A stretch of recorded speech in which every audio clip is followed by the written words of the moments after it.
Amnesty International declared Israel to be an apartheid regime. Don't fucking stop me while I'm cooking, you baboon in a suit! The chef is in! About to give you a fucking Chelsea Green, you donkey! Donkey!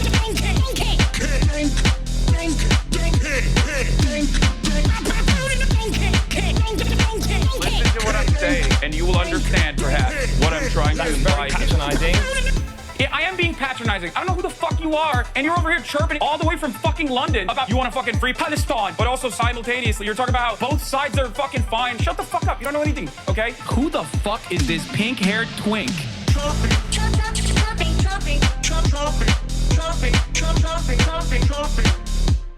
Dissolve the apartheid So what would you like to see happen, Hasan? Do you not understand the English language? What's going on, everybody? I hope everyone's having a fantastic evening, afternoon, pre-noon, no matter where you are in the world. I'm Hasan Piker, and this is HasanAbi Broadcast coming to you live from rainy California, Los Angeles. Folks, we're live and alive, and I hope all the boys, girls, and MBs are having a fantastic one because today's a beautiful day. Today's a wonderful day. Today is... my hair's kind of fucked up. Today is Turtleneck Day. That's right. It's Newsday Tuesday, October 14th, 2025.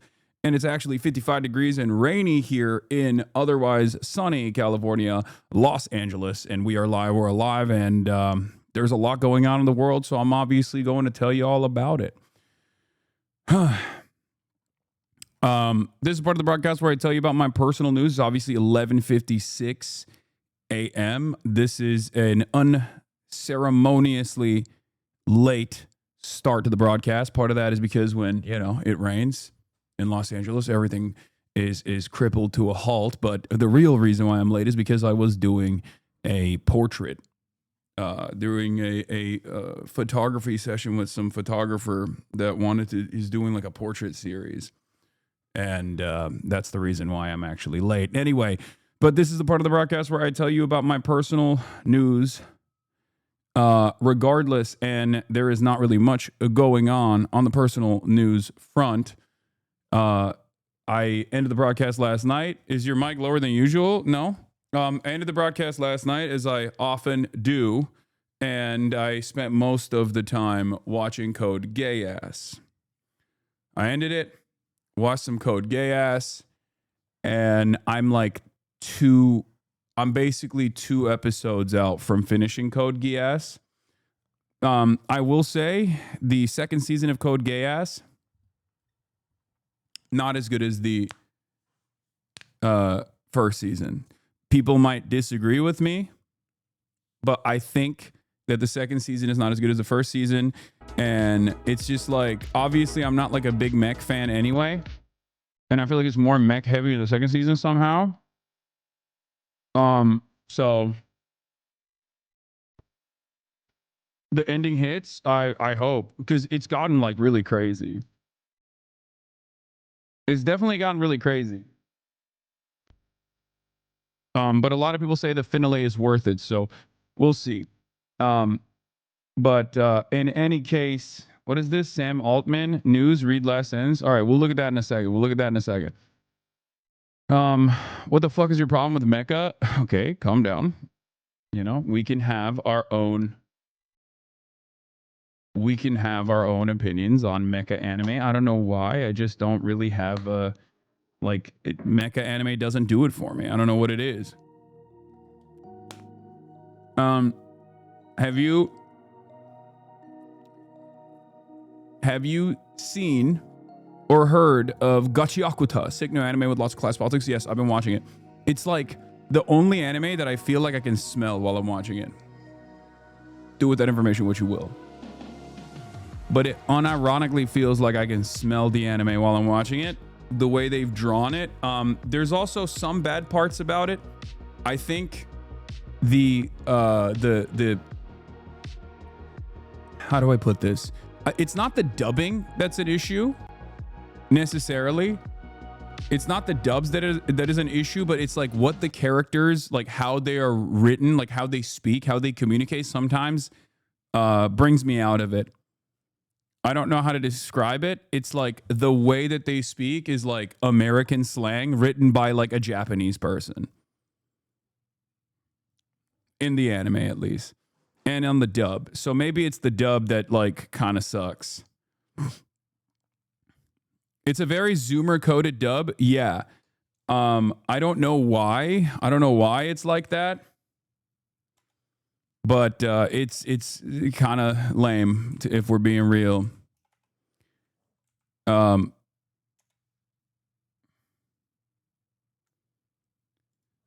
Yeah, thousands of leaked messages show leaders of young Republican groups joking about gas chambers, slavery, and rape in a private Telegram chat. We'll obviously cover that as well. When he says shit biscuit, it made me cringe. Anyway, it's because they use a ton of Japanese slang, so it's proper localization. Well, the localization for dubs is improper in the way that they make the characters speak. The way the characters speak are like, hey, yo, you're being real whack, yo. That type of stuff. And it's like, I think it's it's just shitty overall. That was my issue with the dub. And I'm a subber sometimes, but sometimes I'm a dubber. If it's available, I'm a dubber. I will admit that because sometimes I'm watching it. Sometimes I'm watching it in in an environment where I can't like fully pay attention to it, like when I'm eating or something, you know what I mean? Or it's not second screening necessarily, but it's just hard. Anyway, some days you just don't want to read. Exactly. So the dub is classiat from your description. I don't know what that means. All right. Anyway, where was I? Don update. I haven't watched like the latest episodes of Don and Sakamoto Days. I haven't been able to keep up. I've just been so invested. I have been so invested in what do you call it? The Code Gay Ass. That's all I've been doing. Code Gay Ass is gay high school love story at heart. Like Lelouch. Okay, calm down. Don't no spoilerinos, okay? You got to start watching Chinese animes. Donghua, try out Gundam Hathaway. Okay, the problem with the Gundam is that like Gundams take me out of it, and I'm not a big fan of Gundams. But unfortunately, Gundams are the best for the best political animes out there. That's the issue.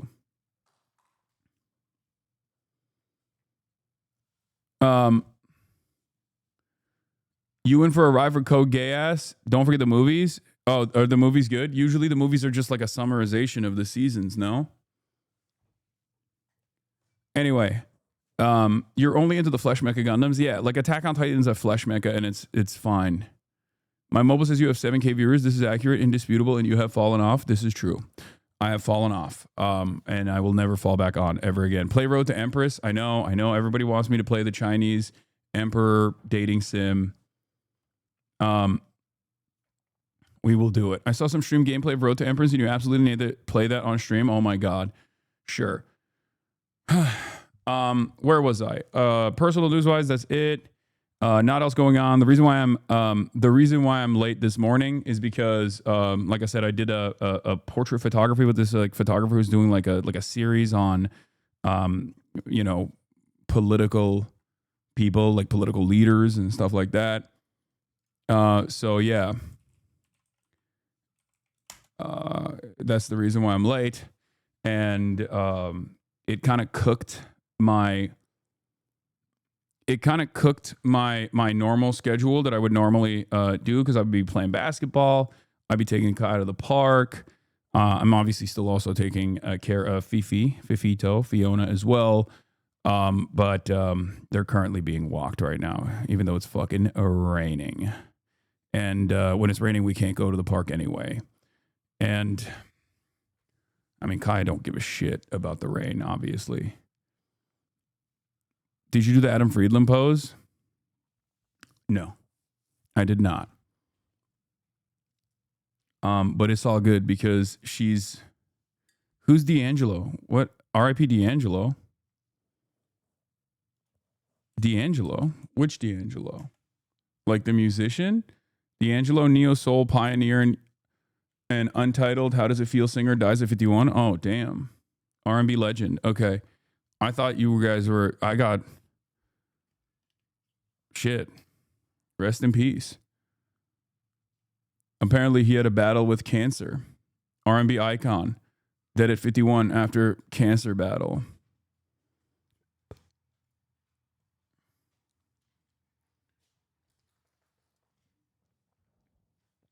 I thought for a moment we were talking about. I thought for a moment we were talking about D'Angelo, the YouTuber. So, all right. What else was I gonna say? Do you dry Kaya off when she gets done walking in the rain, or do you just let her be wet? I do try to dry her off to the best of my ability, but it's impossible to dry her off because her fur. Good thing in a thunderstorm, she's well situated, well positioned, because I electrocute her every day with my shock powers and my shock capabilities. So even if she was hit by thunder, she'd be like, it's nothing to me. My dad shocks me every day. I will stop. Not the Red Dead guy.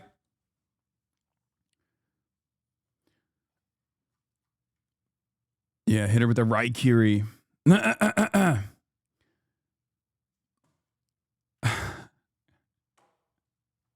I'm just spamming it. Yeah, she's a ground type Pokemon.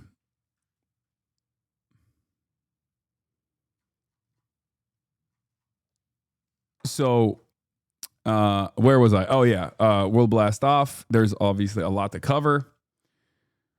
The ceasefire. Not sure if it is. Not sure if the ceasefire is happening or not. Okay.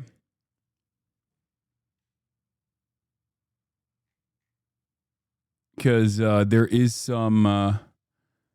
There has been, as is the case with like most Israeli ceasefires, one side ceases, Israel continues to fire.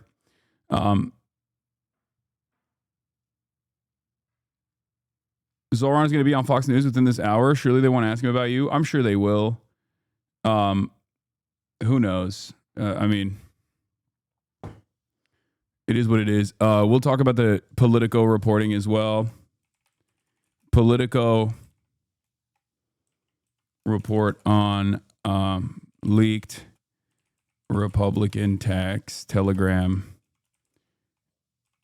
group shows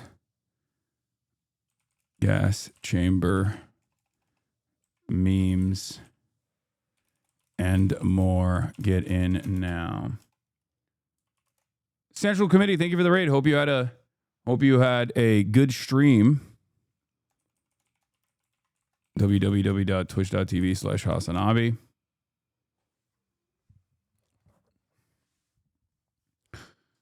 Are you going to come back to New York? Yes, I have some business in New York. I will eventually be going to New York.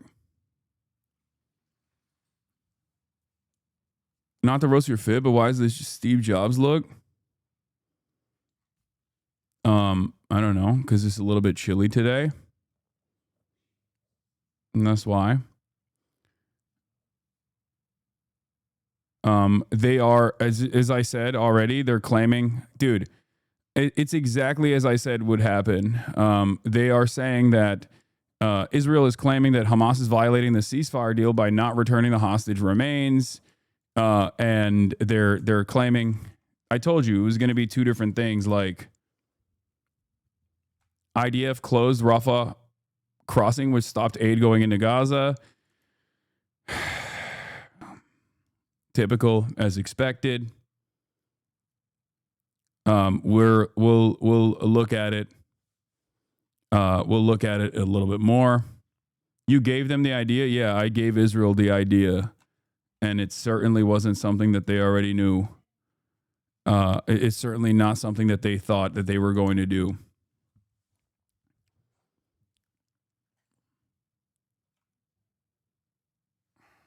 Anyway.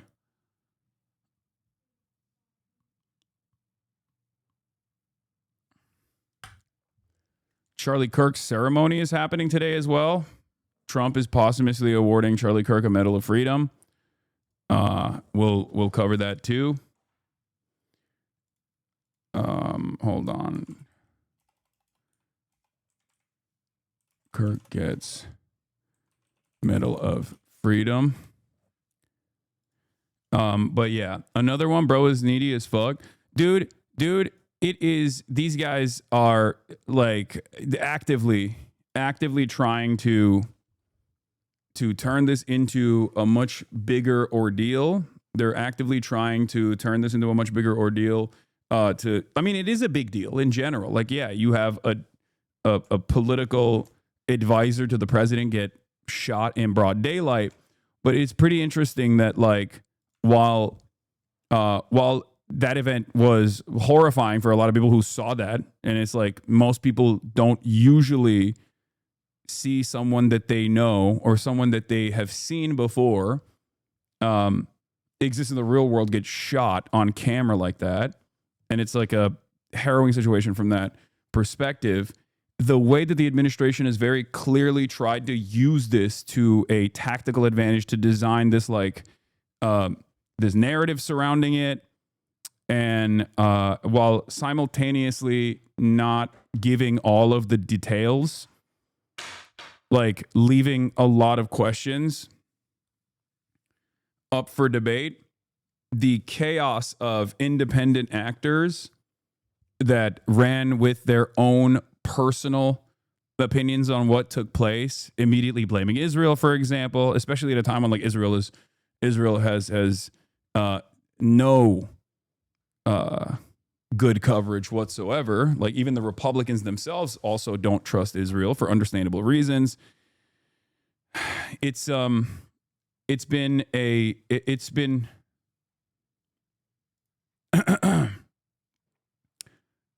this insane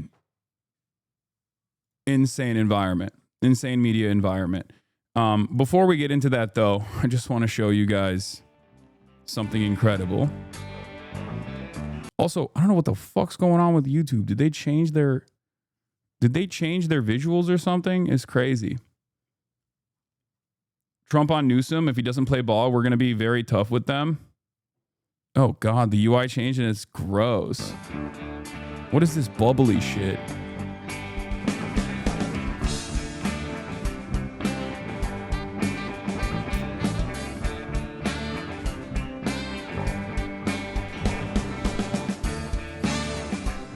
I guess theater mode is fine. Because it's like, it actually, I already have theater mode because of the extensions that I have.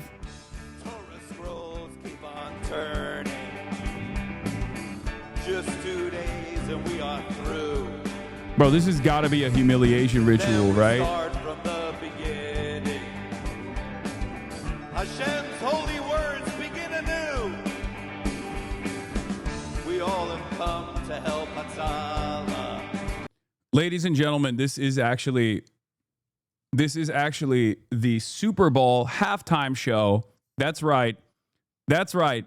They said, oh, we don't want to have a non-American, even though Bad Bunny is an American because Puerto Ricans are American. We want to have real Americans. And what's more real America, a lot more real America than Puerto Rico? Israel, of course, the only territory that America seemingly cares about, the 51st state. So this is your new halftime Super Bowl show, ladies and gentlemen. That's right. And we want to help it thrive. As a Jew, we don't claim him, for fuck's sake, except it's Mike Huckabee. He's not even Jewish. He's an evangelical Christian. Based right here in God's holy city. Throughout this land. Who are the other dudes that are singing? I don't know. Who's the guy who's singing? Sweet home Yerushalayim. Yeah. Where God's words ring so true. Sweet home Yerushalayim. Lord, I'm coming home to you. Friends, Bad day to have ears. Jewish. The United Nations nations call us crooks.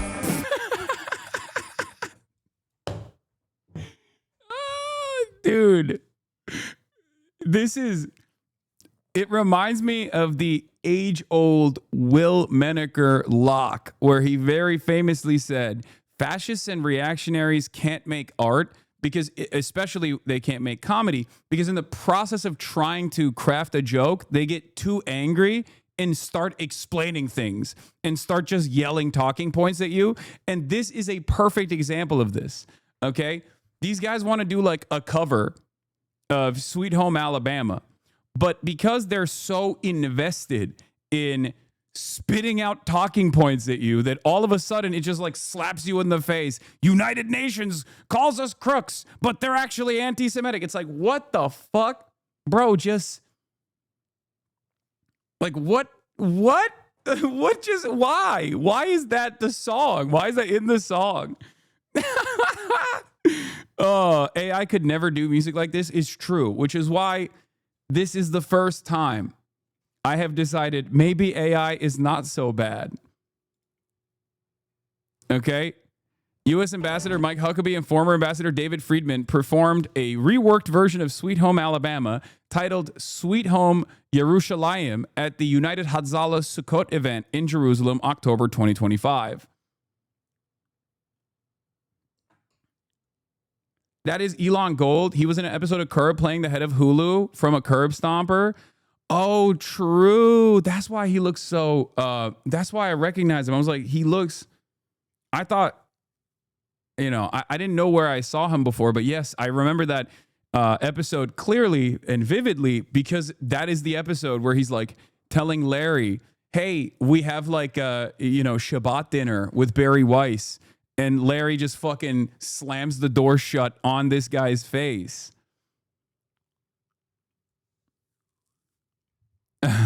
He's like, Larry, you got to come to Shabbat dinner. It's so sick. Like, we got Barry Weiss and she's brilliant. We have the brilliant Barry Weiss attending, and he just shuts the door in his face. Be like, get the fuck out of here. That's where that's what he was doing. He was like representing the Hulu executive in that clip. Anthony Blinken punching the wall right now. Yeah, it's got to be real weird for the likes of Anthony Blinken and all of these like well-educated liberal Zionists who have cared about the aesthetics of like the international rule of law, even though they obviously dropped the ball in the same exact ways, if not in worse ways in some instances, by totally capitulating to Israel. And these guys in Israel fucking despise them, right? Like the people in Israel despise those guys because like they want the hardliners like Mike Huckabee and Donald Trump. They love the Trumps. They hate Biden. It's just you're never going to be able to get the loyalty that you think you would have gotten from people who just like love Israel. Because they want a fascist. They want a fascist. And that's ultimately what this is about. Like, they want someone who resembles their politics. And Trump resembles their politics. I 100% support and want to live ergotocracy. Will it ever come to fruition in our lifetime? I can't believe they killed Leonard Skinner a second time. Yeah, Anthony Blinken's cover band could never. But Donald Trump claims it's all Israel. Yeah, see? Just as it says in all the holy books. Yeah! Sweet home Yerushalayim, where God's words ring so true. Sweet home Yerushalayim, Lord, I'm coming home to you. Many say we have no capital, though we're here for 3,000 years. But Yerushalayim is eternal. Like, this is not a song, dude. This is not a song, okay? This is not a song. This is a bunch of talking points slammed into the background of a famous song being shittily played by the worst cover band of all time. It's literally just like, Israel is the greatest country. All of the Palestinians are Hamas.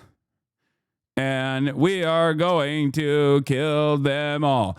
And anyone that says no more is also Hamas. The United Nations is Hamas. And also the ICC is also Hamas.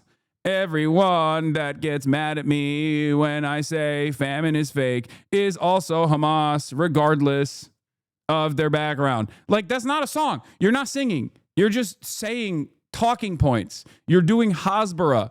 You're doing Hasbara over a beat.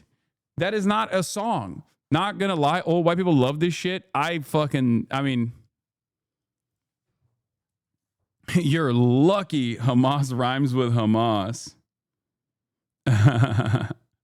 That's true. Yeah, that's not wrong. Hamas does indeed rhyme with Hamas. Where the U.S. Embassy appears. Everybody, sweet home Yerushalayim. Come on. Don't skip, please. Don't worry. So true. I can't hear you. Sweet home Yerushalayim. Let's let them do it again. Are you ready? I can't hear you guys. Let's do this again.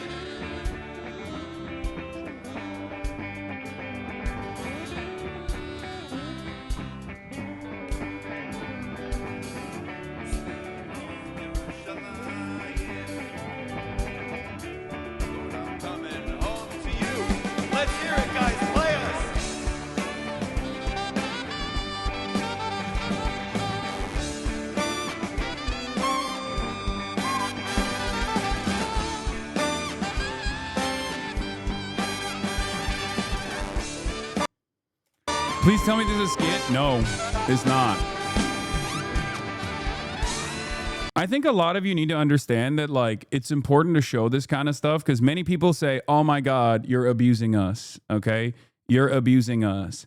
Now I believe you're abusive to your dog because you abuse us like this. You might as well also be abusing your dog. I'm seeing comments. Okay. And what I have to say to all of you is that it's important to show Israeli art because I think this naturally creates BDS. Okay. This naturally creates an environment for BDS because BDS is much easier if you're boycotting things like Sabra hummus or you're boycotting Israeli cultural and artistic institutions. And the easiest thing to show people is like, this is what you'll be boycotting if you boycott Israel. And you show them this and they go, oh my God, I didn't even realize, but I totally want to boycott this. This is the most boycottable thing of all time. In 32 states, they make you listen to this song on repeat if you want to become a teacher. Yes. If you are in 38 now, 38 states. If you want to be a teacher, you have to sign a loyalty pledge to Israel, which requires you to listen to this and say it's good.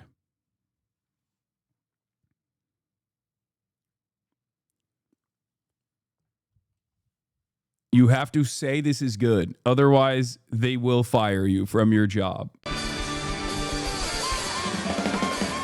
You have to sing along, offbeat, just like they are. Yeah, the ambassadors and the comedians. Sweet home, Yerushalayim.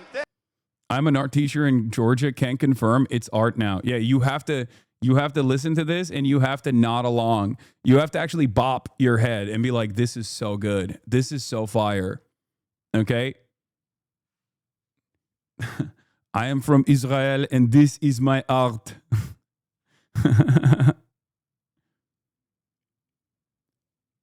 I am from Israel. Anyway, Newsom censored Trump's neck pussy. Oh, dude, I saw I saw this. This is one of the funniest things that's taken place. So, number one, the ceasefire is not even like 100% complete yet. The most consequential aspect of this ceasefire that will make it long lasting and a real ceasefire, unlike the previous iterations of it, are obviously going to be whether or not Trump can force Israel's hand into actually ceasing the fire, right?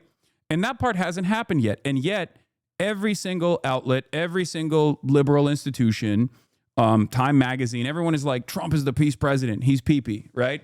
He's doing it. He's doing the damn thing. Now, I've been a little bit more restrained in my celebrations because I'm obviously a little bit concerned about whether or not this will actually hold. There are some signs that it might, especially because of how much Donald Trump has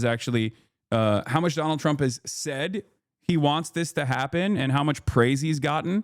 You know, I think a little bit of positive reinforcement in that regard doesn't hurt. Having said that, there is one aspect that Donald Trump has actually despised, even though he's been on a tear. He's been actually getting decently positive media coverage for this. There's one aspect of the media coverage that he seemingly doesn't like. Now, obviously, we're going to talk about how Israel has already violated the ceasefire and whatnot, but he hated this photo. He apparently hated this photo. He got really heated about this photo, and he said this: Time Magazine wrote a relatively good story about me, but the picture may be the worst of all time. They disappeared my hair and then had something floating on top of my head that looked like a floating crown, but an extremely small one. Really weird. I never like taking pictures from underneath angles, but this is a super bad picture and deserves to be called out. What are they doing and why?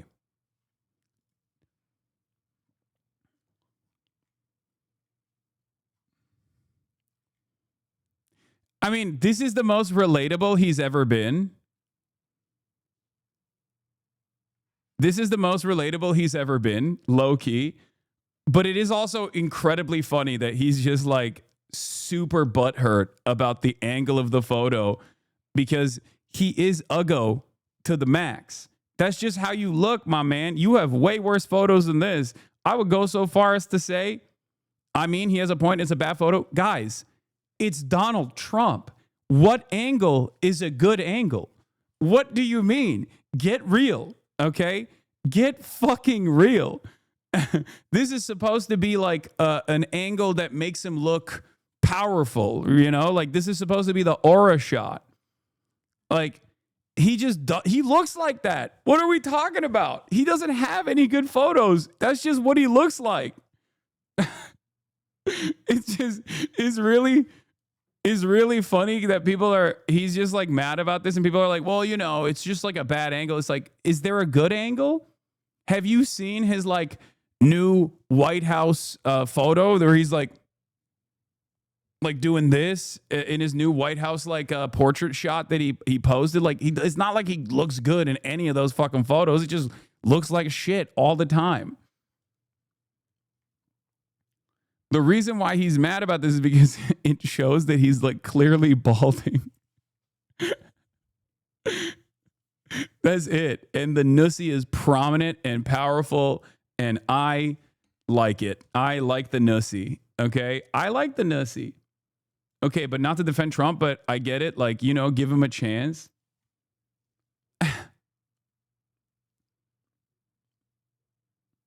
This is the iconic one. Unedited people went on to Photoshop it though.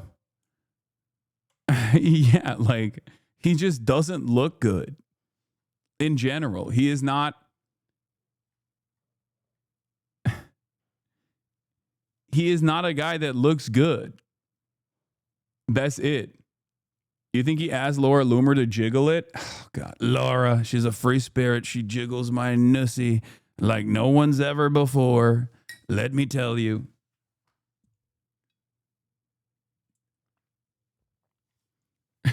Trump is... oh, shit. Trump is going to fucking arrest the Time reporters, the photojournalists that took the photo. Why are you making me look bald? I am not bald. Everyone knows I have perfect hair. Look at that perfect hair. I do not have a nussie. Many people are saying I have a nussy. This is very distasteful. Wait, this is how you can honor. This is how you can honor Charlie Kirk. In honor of Charlie Kirk's 31 years on Earth, here are 31 ways to live like him. Jesus Christ. What the hell, man?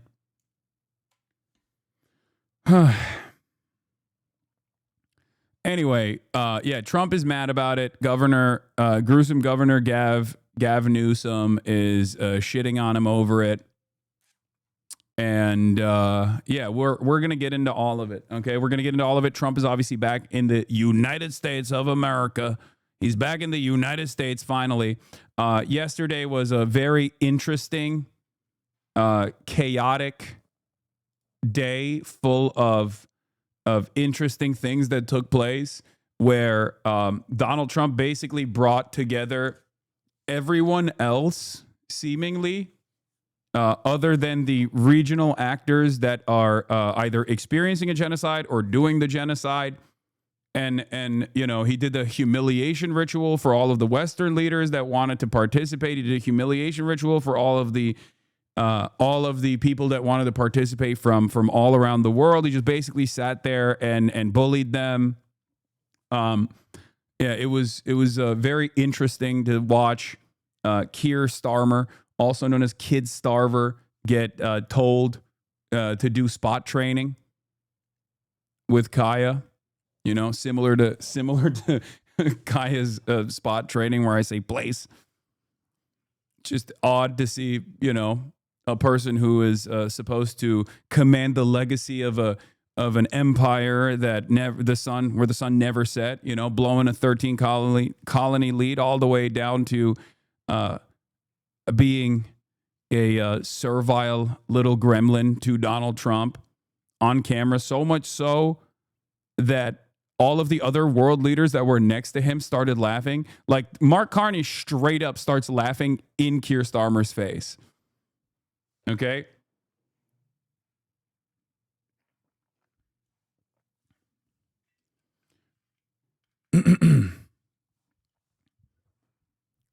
Yeah, from blowing a 13 colony lead to blowing 13 bubbles on it, for sure.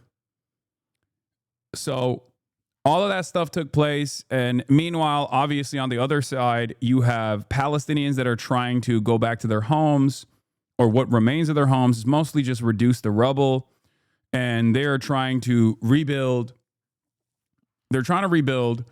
They're trying to survive. And meanwhile, there's obviously some chaos that's taking place in the restructuring in the Gaza Strip, like all of the collaborator clans and you know, ISIS affiliates and other criminal elements that were unleashed upon the Strip in the process of the genocide by Israel are getting apprehended.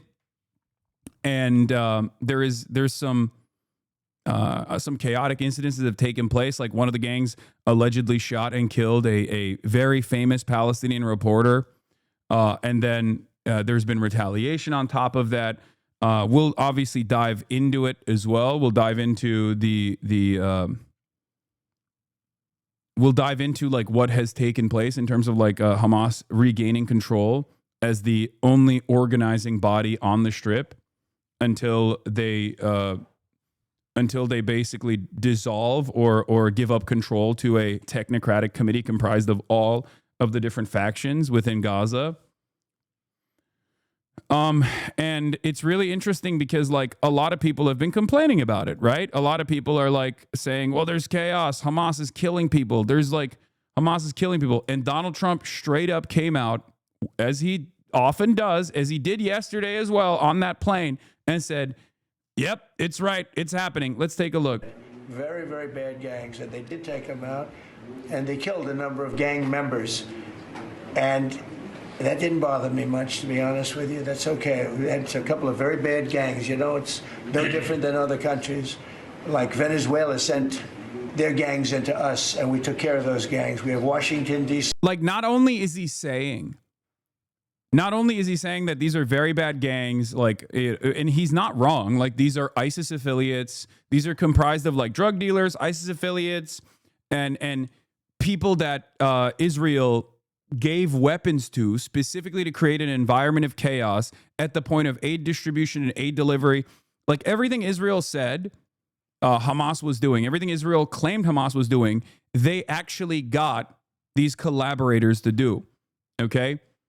Every single thing. And obviously, Israel not only was urging them to do this, but they were also giving them the weapons to do this, and they were literally doing it from their base. For the most famous version of this is obviously Abu Shabab, Yasser Abu Shabab, who was in prison for drug dealing. That Israel broke him out of prison after October 7, and then basically gave him a bunch of money, gave him some weapons, gave him aerial coverage with drones and whatnot to support him. And obviously, you might know Yasser Abu Shabab, despite the fact that he is illiterate and can't even read or write in Arabic, from his Wall Street Journal opinion editorial piece that he wrote. Clearly, it was him who wrote that. That's, you might know that from his, because I'm not the biggest fan of the guy, but he's a mean writer. He's a really good op-ed writer. He wrote for the Wall Street Journal. So, in any case, Hamas and like the interior security apparatus that exists currently is punishing the collaborators and creating some semblance of stability in the Gaza Strip. Okay? And it's interesting that Donald Trump, in the classic Trumpian way, is openly saying it. Like, he's just like, yeah, these guys are dealing with like some really bad gangs. These guys are dealing with some really bad gangs. These are some really brutal gangs. He's not saying that like it was gangs armed by Israel. Okay? Even though that is the case. But the very fact that he's saying that instead of using the Hasbara line of like, well, these guys are brutal barbarians is very interesting. Is one of the safest cities in the country. It was one of the worst cities in the country if you go back just a little while ago, right? Now it's safe. You can walk to work. Isn't it nice? And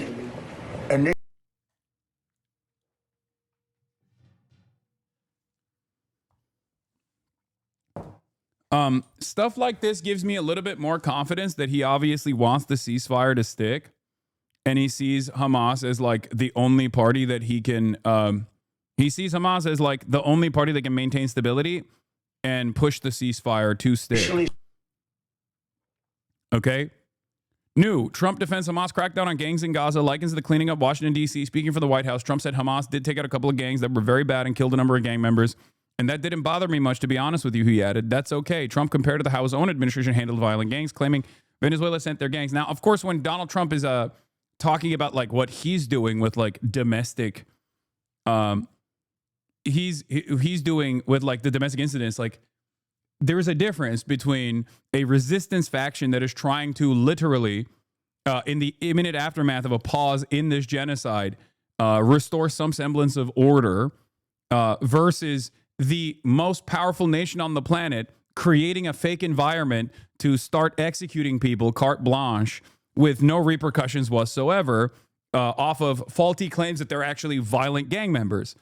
So there is no comparison between like what Hamas is doing with what the United States of America has been doing, for the record. Like, that's not a real comparison. But it's funny that that's like the only thing he can, like, I like that he's using Hamas as a positive here in terms of like dealing with criminal elements, while simultaneously saying we're just like Hamas, because that's what this is. That's what he's saying here. He's saying my administration is just like Hamas, dealing with violent drug dealers and gang members in the most violent ways possible. Like, he's using Hamas as a positive force. Okay? Which is very strange. It's a very strange thing to hear from a fucking American president or any American politician. This is outflanking. This is outflanking Marjorie Taylor Greene. This is outflanking every left politician whatsoever. Like, this is an accurate reflection of what's taking place in the Gaza Strip without actually thinking about the why, the reasons as to why this kind of violence is taking place on the Strip. But it's shocking to me that he is able to just say that. Okay? He's just able to be like, yeah, that's right. Hamas, they're restoring order. Any other person, I mean, this is truly a Teflon Don moment, because any other American figure that says something like this, they would get fucking destroyed. Okay? They would get fucking destroyed. And I still think the reason why he's saying this is because he hasn't gotten the proper Hasbara notes on this. And he partially thinks that in order to make this ceasefire stick, which is clear that he wants the ceasefire to stick, the party that he has to align with, the more responsible party, the party that actually will generate the stability necessary for the ceasefire to hold, is going to be the existing resistance structure, which is currently led by Hamas. Which is, you know, unexpected from Donald Trump, but I guess he has his moments like that. This is yet another interesting Trump moment brought to you by his lack of interest in learning what the appropriate talking points are.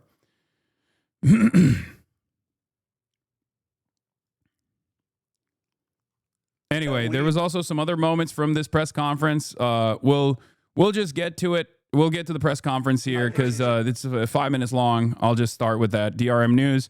The main point is that he says Hamas will disarm, they told me, and we'll talk about that.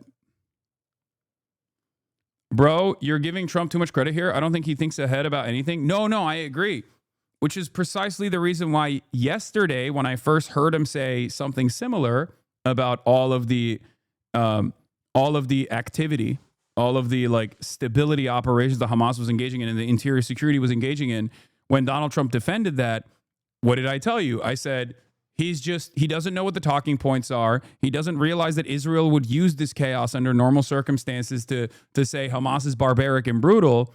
And therefore he's just simply going off. This is a moment that's not dissimilar to when Donald Trump said the quiet part out loud in 2016 when he was running for president about abortion, where when he was asked directly, do you think that women should be punished for getting an abortion? And he said yes. The reason why he said yes is because, of course, any kind of restriction on abortion punishes women in general. He hadn't thought the talking points. He hadn't thought through the talking points. He did not know that, like, Republicans never say the quiet part out loud when it comes to abortion. They say the doctors are the violent ones. The doctors could be punished, not the poor mothers that are obviously a lot more sympathetic in general to the average population, to the average American. So this is kind of like that. This is a moment where Donald Trump turns around and looks at the situation. He's like, yeah, of course they're going to fucking do this kind of thing. Have you seen, the Gaza Strip? It's chaotic. These guys they're dealing with the chaos. They're dealing with the gang members, not realizing that Israel would, in normal circumstances, use that chaos as an opportunity to justify further incursion. Okay? But I told you even then, I told you yesterday that once he gets the new talking points, if someone from, Miriam Adelson's team or whatever, or Miriam Adelson herself maybe gets into Trump's ear and says, hey, shut the fuck up about like Hamas restoring order in this chaotic situation, he'll stop. It's the same thing. It's the same reason why he says now it's 3,000 years of war and I stopped it. Someone told him that. And he really liked it. He really liked that talking point because he had previously never really talked about 3,000 years and how this land was promised to Jews 3,000 years ago. That's like a new thing that he started to say because someone told him that, and now he's just repeating it. Because at the end of the day, I know it sounds fucking silly because we still have this weird false notion in our minds that when someone is in a position of power, we assume that they actually earned that position of power. They're probably at least like smarter than they let on. Donald Trump is not smarter than he lets on. That much is clear. Okay. He is a sponge. Someone tells him something. He has his own opinions on certain shit and he never lets it go, like tariffs. Okay. Somewhere along the line, someone told him tariffs are great. You should use tariffs. And he hasn't ever let that go. Okay. But beyond that, when it's an issue that he doesn't like give that much of a shit about, he will just repeat whatever the latest person that he trusts in his orbit told him. Okay, Donald Trump is not smart, full stop. No, I know. I never said he is. I do not think he's a smart person. I don't think he's smart at all. I think he's cunning and conniving, and I think he's cunning in the exact ways that you need to be in order to be successful in this day and age. But that doesn't mean he is a smart person at all. He's not a well-read person. He's not a curious person. He's not an intellectual. He is just a good salesperson. And as a good salesperson, he is trying to sell this. And the product that he's always trying to sell, obviously, is himself first and foremost. He's fucking narcissistic. And that is what he's doing here. In any case, we'll look at what Donald Trump has said about the latest on this ceasefire deal, even though Israel is already claiming and screaming bloody murder that Hamas is actually not abiding by the ceasefire deal. And we'll see what Donald Trump is saying about it nonetheless. Mr. President, on Gaza, how long will it take Hamas to disarm, and can you guarantee that is going to happen? Well, they're going to disarm, and because they said they were going to disarm. And if they don't disarm, we will disarm them. How will you do that? I don't have to explain that to you. But if they don't disarm, we will disarm them. They know I'm not playing games. Okay? Now, we did something monumental. We got the hostages back. That was the first thing we had to do. Above all else, get the hostages back. Now, they misrepresented because we were told they had 26, 24 of dead hostages, if we can use those terms. And it seems as though they don't have that because we're talking about a much lesser number. But that's a very tough subject. I want them back. That's what they said. I want them back. Also, they said they were going to disarm. And initially speaking, they needed, they did take out a couple of gangs that were very bad, very, very bad gangs, and they did take them out, and they killed a number of gang members. And that didn't bother me much, to be honest with you. That's okay. We had a couple of very bad gangs. It's no different than other countries. Like Venezuela sent their gangs into us. Dude.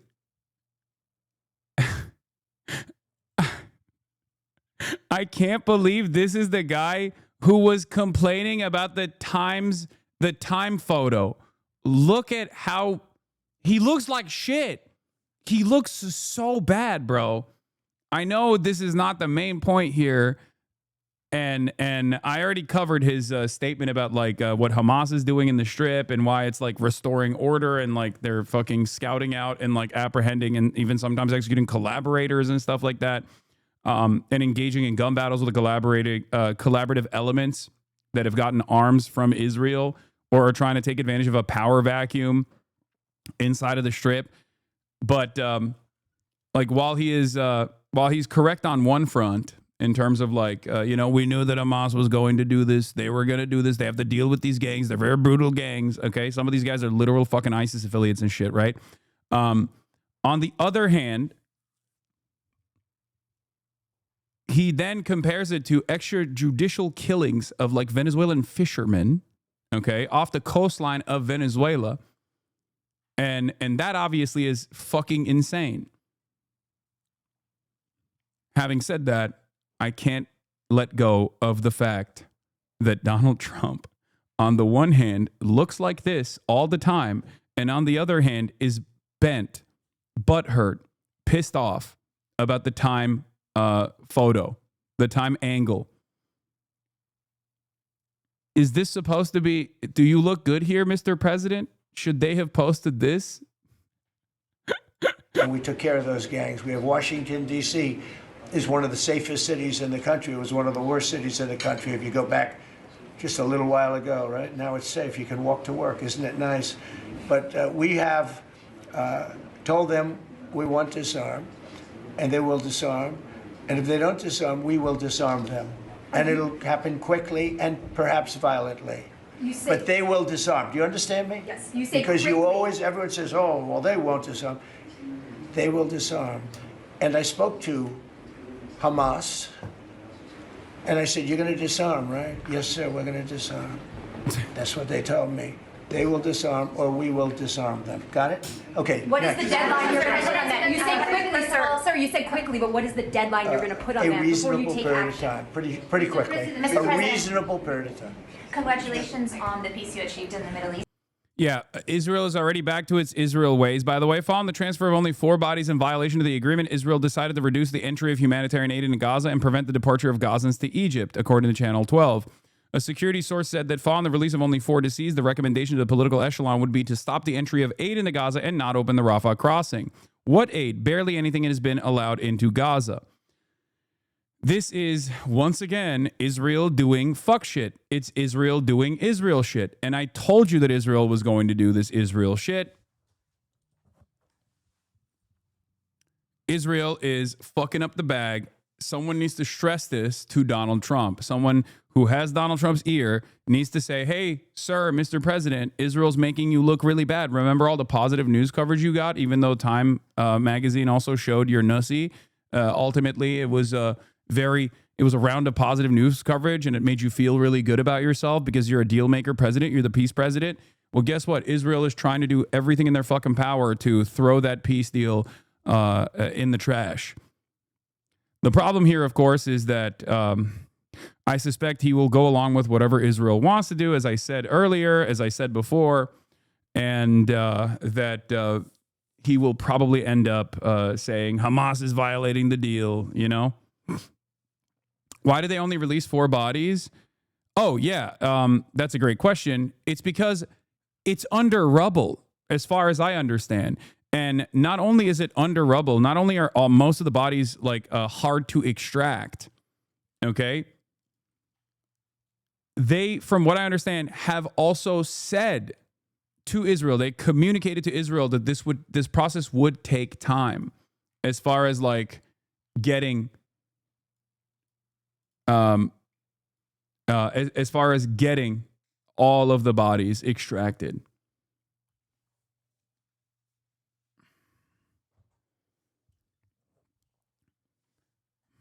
I thought they had the bodies ready to be returned. No. No. If you recall, I talked to Jeremy Scahill about this as well. Like, this was a big point in the negotiations that Hamas actually communicated to the Israeli side, of the Israeli envoys, that like they don't have the capacity to instantly find all of the bodies and return them.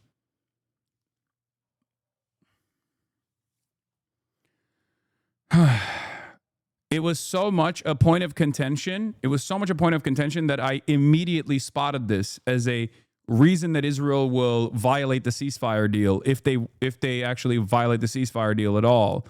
If Donald Trump doesn't actually force them to abide by the ceasefire deal. So,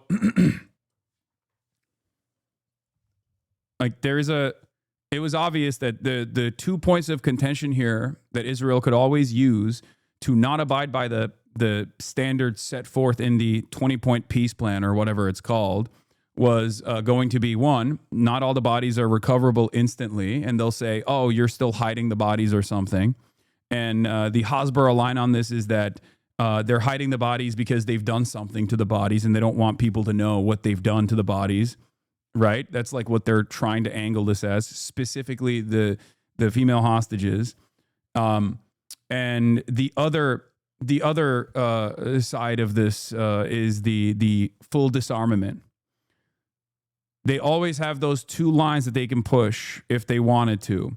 Now, of course, once again, if you don't understand that like Israel is the spoiling party here and has been from the start, and you think Hamas is untrustworthy and Hamas is the party that is like spoiling these deals, as the way that like the media has falsely reported over and over again in an effort to protect Israel's reputation to the best of their ability at a time when there's unprecedented negative associations with Israel, then you're probably going to be more inclined to believe that, yeah, Hamas is actually not doing the right thing, and Israel is just, Israel is violating the ceasefire because Hamas is actually violating it first, or something along those lines. But you already, if you're in here, if you've been in here, if you've seen me cover this stuff over and over again for the past 2 years, you have seen that it is always Israel using It is always Israel using anything they can to refuse to give aid, refuse to let aid flow into the Gaza Strip in an effort to continue its bombing campaign, in an effort to continue its incursions, in an effort to continue its ethnic cleansing, because that is the highest priority. Okay?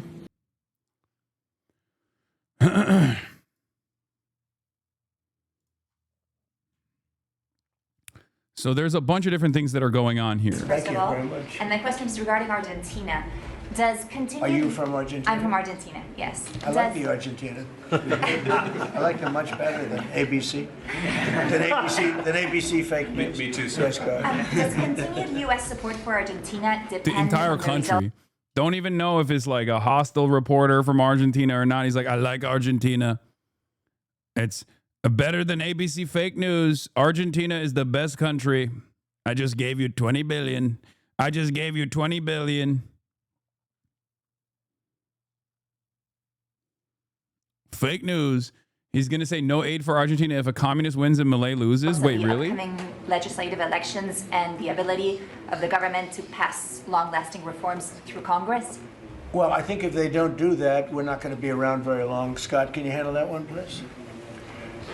We're confident that the president's party will and the coalition will do well in the election, and this aid. That's so incredible, dude. That is just like, this is transparent intervention in the electoral process of another country, and it's just another fucking Tuesday morning in this administration. Back in the day, these kinds of things used to be hush hush. Now they just openly say it on television. Okay? We gave him 20 billion. If the opposition wins, we gave him 20 billion. If the opposition wins, we'll take it away. That is crazy. That's just in broad fucking daylight. Like these things used to matter, okay? Like think about the Iran-Contra affair, right? When it was when the Iran-Contra affair was like unearthed, this became a major point of contention at the time. And I feel like it's just a Monday for this administration. They just do it out loud. They just openly do it. They're gangsters. They're doing gangster capitalism in broad daylight. Doesn't even fucking matter. What are you going to do about it? It blows my fucking mind, dude. And it doesn't matter. People genuinely don't care. Trump says U.S. could cut aid for Buenos Aires if Argentina moves leftward in this month's legislative election. This is the headline from Associated Press. And yet people seemingly don't give a fuck.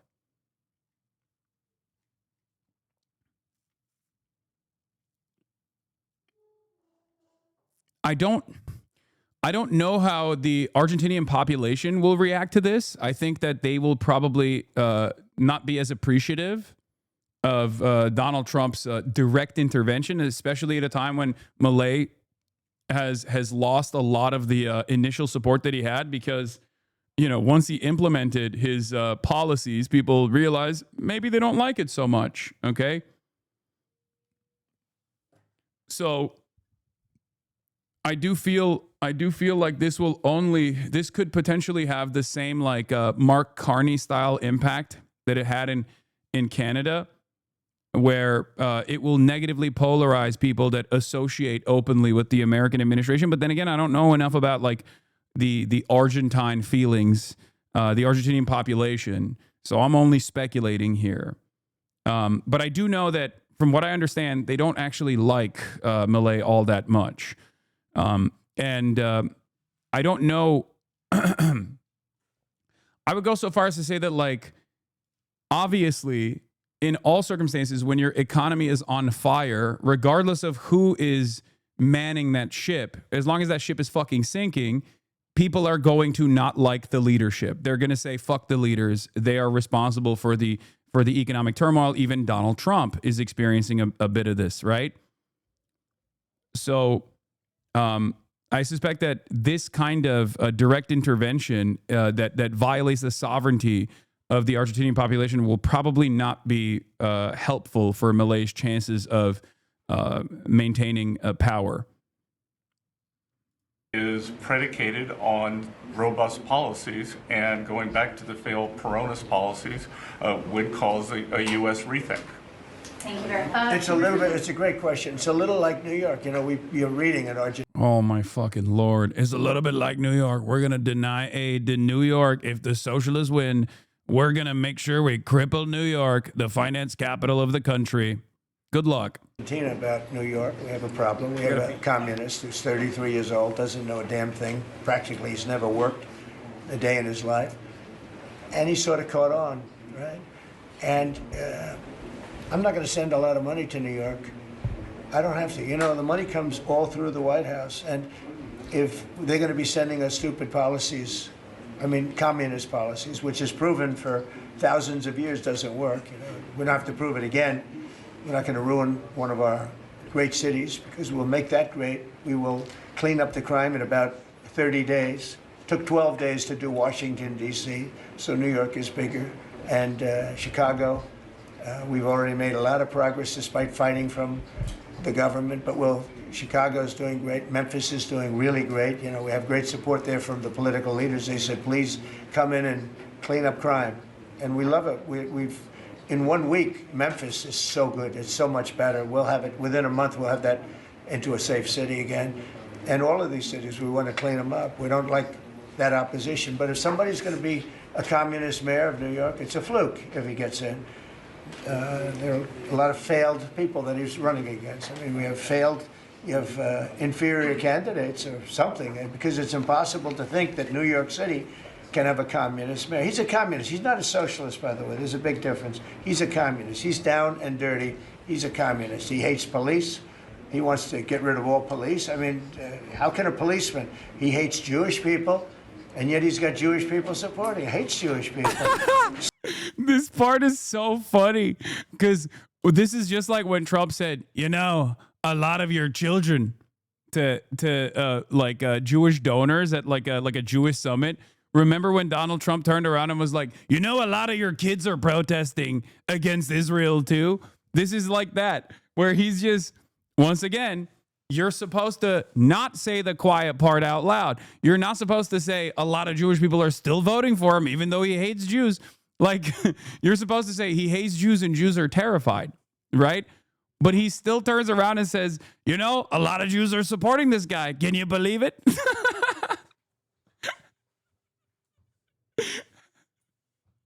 It's fucking awesome.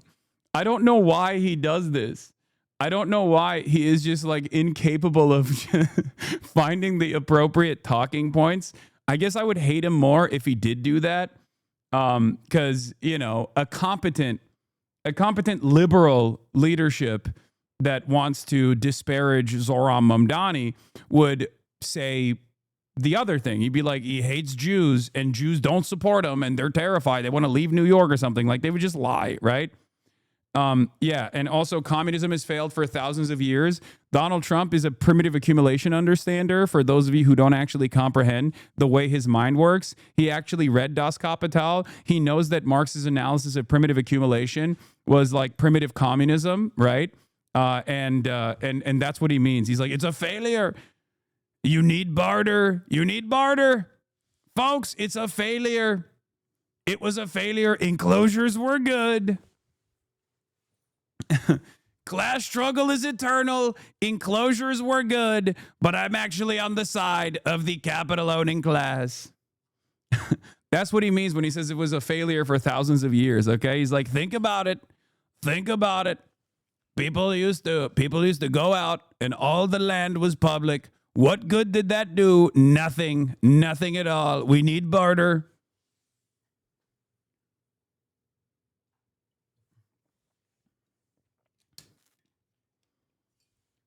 Yeah, the other side of the story that I find very humorous is just on my own, at least, is like whenever he makes a distinction between communism and socialism, and he'd be like, he's a communist. He's not even a socialist. Socialists are fine, folks. It's the communists that are scary. Yeah, they like the one time you got a dude who's like, I want to do modest social democratic reforms, and I don't mind calling myself a democratic socialist. All of a sudden, these guys are like, Nancy Pelosi was so fine. She's actually she's actually invested in the continuation of capitalism. It turns out it was actually good. The liberals were fine, folks. These guys are so much scarier than the liberals. They're communists. They're not even socialists. They're radical communists.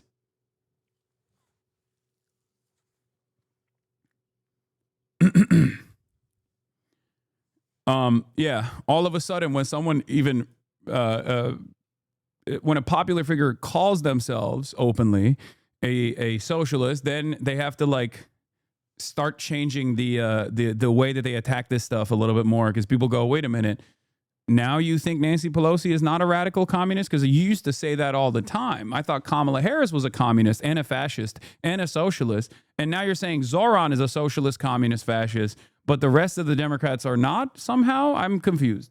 So it comes through the White House. The funding for New York and for every place comes through the White House. And I'm very generous, and I was always very generous with New York, even when you had opposition there, but I was always very generous. But I wouldn't be generous to a communist, a guy that's going to take the money and throw it out the window, because you're talking about hundreds of billions of dollars. Yeah. I wouldn't be generous to a communist who would take the money and throw it out the window, as opposed to Javier Milei, which I gave $20 billion to after the IMF also did another bailout. That guy is not throwing the money away. Whereas, you know what's throwing the money away? Using the pre-existing funding mechanisms to beef up American infrastructure in one of the most robust public transit cities, if not the most robust public transit city in the fucking country. How dare he? How dare he throw the money away by giving it to the fucking working poor, or giving it to every person that lives in New York by investing back into public transit? This is wasting the money away. You're supposed to take the money and throw rock concerts for yourself, like my goat Javier Milei. And we're not going to let somebody get into office and squander the taxpayer money from this country. We're not going to let it happen. So it's a little bit like that with, if you take a look at Argentina, if the president doesn't win, I know the person that he'd be running against, I believe, probably, we probably have the person. A person is extremely far left, and a philosophy that got Argentina into this problem in the first place. So we would not. Okay, but you're the one who's bailing out the anarcho-capitalist over and over again, and he's not a socialist. So what the fuck are you talking about? None of this makes sense if you hold it up to like a little bit of scrutiny, right? He's like, oh, this is the same principle behind like people always being like, socialism is when one guy has all the money and everyone else is poor, as opposed to capitalism where some people have the money, some people don't have the money. And it's like everyone goes, okay, but the graph you're showing about socialism resembles what we're experiencing currently. Are you saying that we're living under socialism right now? Is that what you're claiming? It doesn't make sense. It literally does not make sense. He's like, that's right. Milei is very good, which is why he needs more and more billions. Okay, he's doing capitalism the right way, which is why we will support him, even though he lights the money on fire. Okay, it doesn't make sense because Milei isn't even running for re-election right now. It's a midterm. There is no guy. I know, but he's talking about like the Peronists taking back control over the parliament. I assume that's what he's implying here. That's what he's talking about, which will create. I mean, it's already, from what I understand, it's already created some setbacks for Milei's austerity agenda, because people very quickly responded with, "We are poorer than ever before."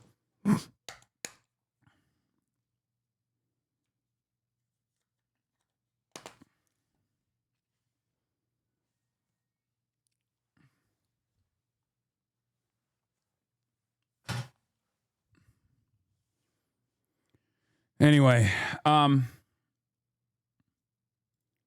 Glenn, I know. Trump, the irony of Trump's strong insinuation today about Miriam Adelson that she loves Israel more than the U.S. is a statement that is prohibited and subject to punishment as anti-Semitism under the expanded IHRA hate speech rules Trump forced American universities to adopt. Yeah, of course. But as is the case, well, first of all, it's not even false. Like, let's be real. I do think that Miriam Adelson cares more about Israel. Like, I think she cares mostly about money, right? Like, her number one priority is money. But as far as like the spiritual stuff goes, as far as like the idealism goes, like, yes, I think that she does care quite a bit about fucking Israel, which is precisely the reason why she gave $250 million to Donald Trump, so that Donald Trump would continue demonstrating unlimited fealty to Israel. So, you know, we have never been at an impasse or a crossroads where like her highest priority, which is probably to expand gambling in the state of Texas, is met with Israel. Only then would we find out if she cares more about making money or more about Israel. Only then would we find out what is her highest priority. But it's not wrong to say that she has a fairly high, she plays a fairly high amount of emphasis in her advocacy work in the direction of Israel. That's not a crazy fucking statement to make. But I think this is more so Glenn Greenwald talking about the idiocy of the IHRA definition, because Trump's assessment of what Miriam Adelson is doing is not a falsehood. It is correct. He knows it firsthand from his experiences with Miriam Adelson.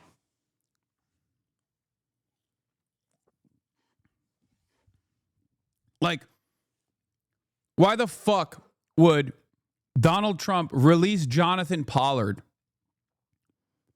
when he was president last time, other than the fact that Sheldon, Miriam's husband who died, the dude who looks like fucking Jabba the Hutt, the gambling magnate, told Trump to do that. That's it. That's the reason. And then he literally gave his private jet to Jonathan Pollard to fly him to Israel, where he was treated like a hero. So it's so fucking stupid to be like, oh, you can't say these things because God forbid you will be called anti-Semitic. It's like, okay, well then don't do those things. Proving that he was okay. Anyway, Trump slams radical left and NATO ally Spain in fiery White House remarks. right. He's got one problem. He's got people that are giving him tremendously bad press. Even though they know it's wrong, he's got to hold true to his principles because he's going to win. He's going to win. He's doing the right thing. Everybody knows he's doing the right thing, but you have a radical left sick culture that's a very dangerous group of people, and they're trying to make him look bad. I believe he's going to win out. And we're doing the right thing with China. China? Well, you have to be careful with China. We have, everybody deals with China. They have to deal with us too. We have to be careful with China. Look, I have a great relationship with President Xi, but sometimes it gets testy because China likes to take advantage of people, and they can't take advantage of us.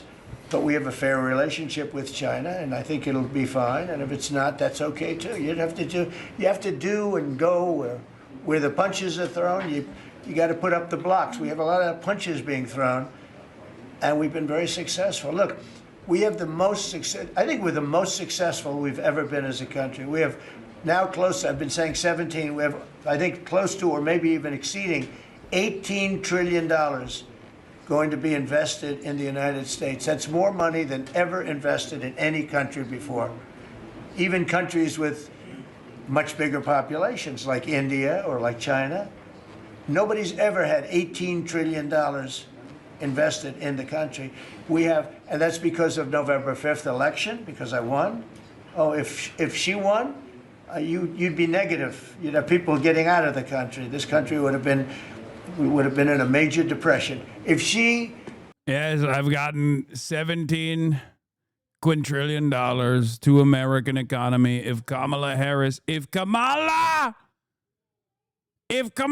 won, we would be $700 billion quintillion in debt. Bodies on the streets. Thank God I won. Because I did all the good things. Nothing bad can happen. Only good can happen. Won, we would have been 1929. They'd like to see that anyway. That's why they keep the government closed. They have a shutdown based on nonsense. They want to give away 1.5, think of it, they want to give away $1.5 trillion to people that come into the country illegally. Like that, this is a falsehood. For those of you, it's kind of funny whenever I say, this is something that Donald Trump is lying about. Everything he's saying is a lie, but this one is very deliberate, right? The $1.5 trillion is actually the maximalist goal that they have for how much they want to cut healthcare, okay? Healthcare subsidies. Because in this country, healthcare is unfortunately a private-public partnership where the public side, the government, subsidizes private healthcare companies that actually are an unnecessary and bloated middleman, but they exist regardless. And what they are trying to do is cut those subsidies by $1.5 trillion in an effort to justify the much larger amount of tax cuts that the super wealthy are getting from the big, beautiful bill that he passed. Okay?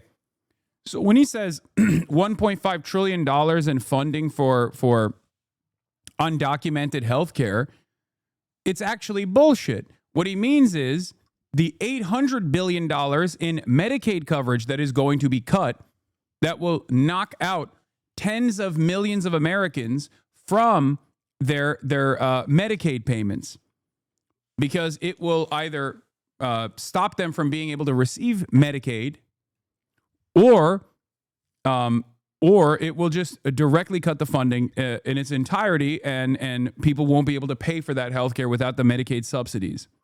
Okay? But of course, he can't say that he is trying to kill his voters, or at the very least, like he is trying to actively take away his voters' health care. So he has to claim that it's actually him taking away. It's actually him taking away health care that the Democrats wanted to give to undocumented migrants. That's it. In the past, this used to be the main op for the reactionary forces in this country was black people. That's where the welfare queens rhetoric came from, right? Welfare queens were like black women that were taking advantage of all of the limited assistance that the government is offering the extremely poor people in this country. And a lot of white people were on board with cutting these social safety nets because they were, in their minds, envisioning that it was black people that were actually stealing these subsidies, these entitlements. Now, instead of saying it's black people, now they say it's undocumented migrants. They've basically substituted it. Obviously, the goal is still the same. The goal is to cut social safety nets. Okay?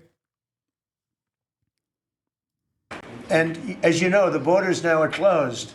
But when they hear that they get the greatest health care package in the world and they have no money, but they're living okay in another country, they head up and they start forming caravans and they try and come into our country. But the big problem is they want to give health care to people that should not get health care. They want to give health care to illegal immigrants by the millions. Look at Gavin Newsom, what he's done. He's ruined California. He gives health care to anybody. And I guess they do it for votes. I actually think it's bad politics, but I guess they do it for votes. So I'm with this man because his philosophy is correct.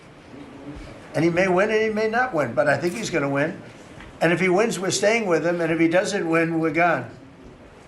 How can Argentina can help to the peace process, to the Middle East peace process? They can help by doing well.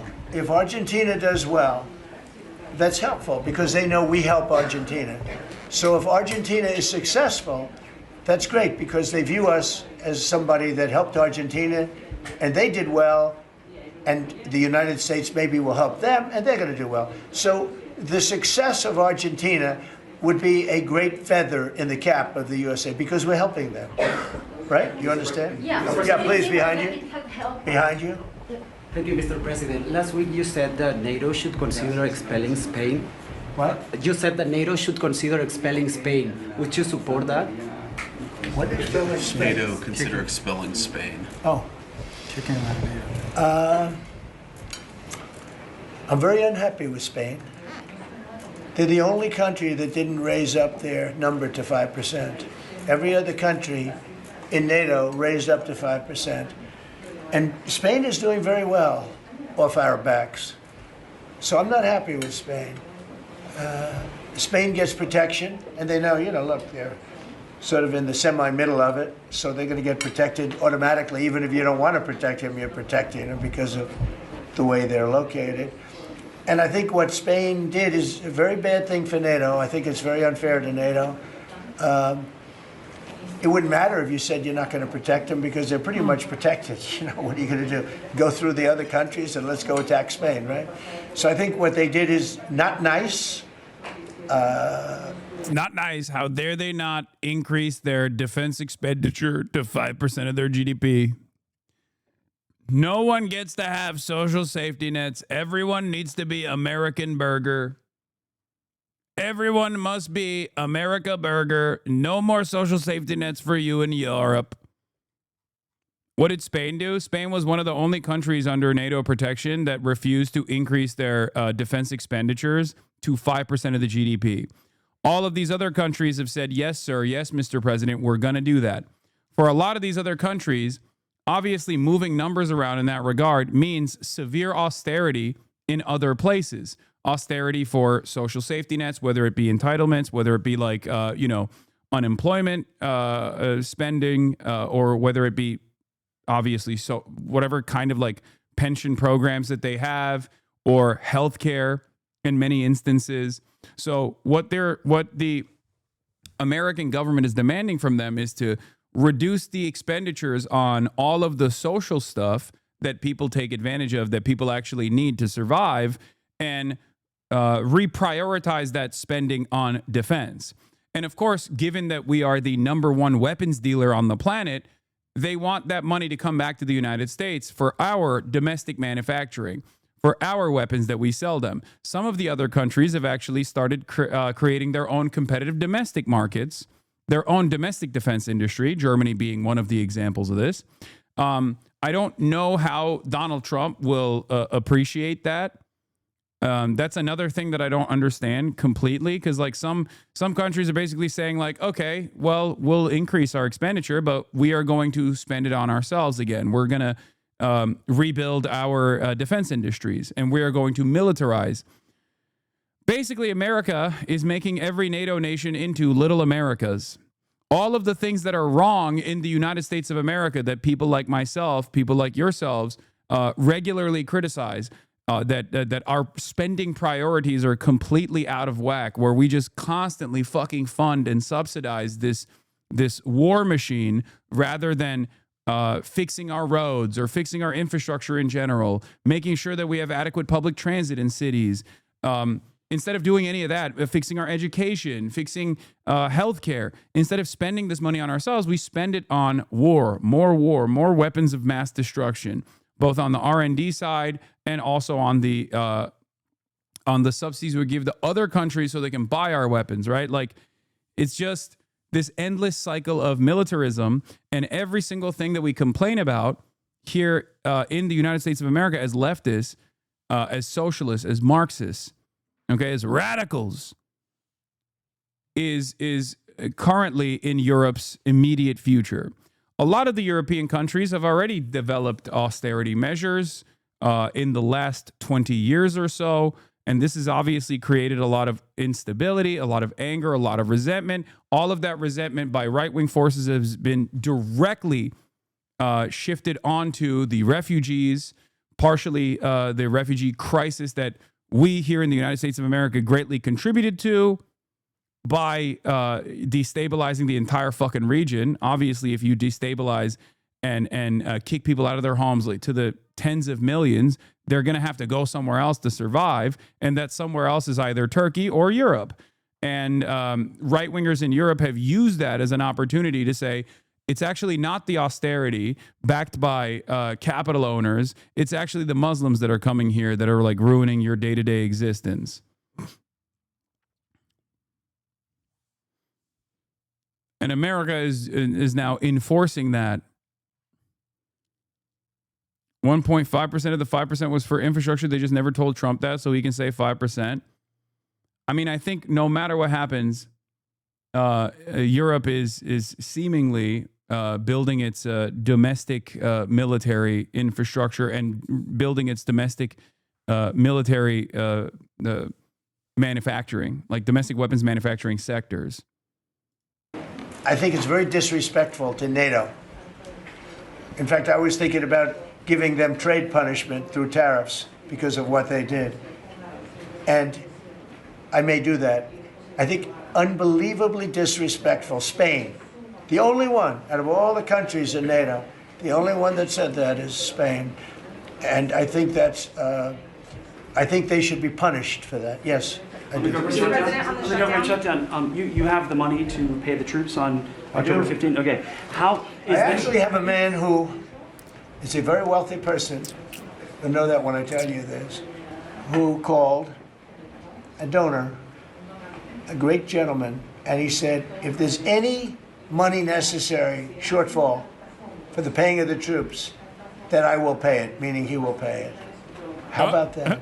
I said, look, we're not going to need it. We're going to take care of our troops. But this was a position that's being forced upon us by Democrats. And all they have to do is just sign a piece of paper saying we're going to keep it going the way it is. You know, there's nothing. It's not like, it shouldn't even be an argument. They've signed it many times before. I don't want to bore you with the fact that Schumer said 100 times, you should never close up government.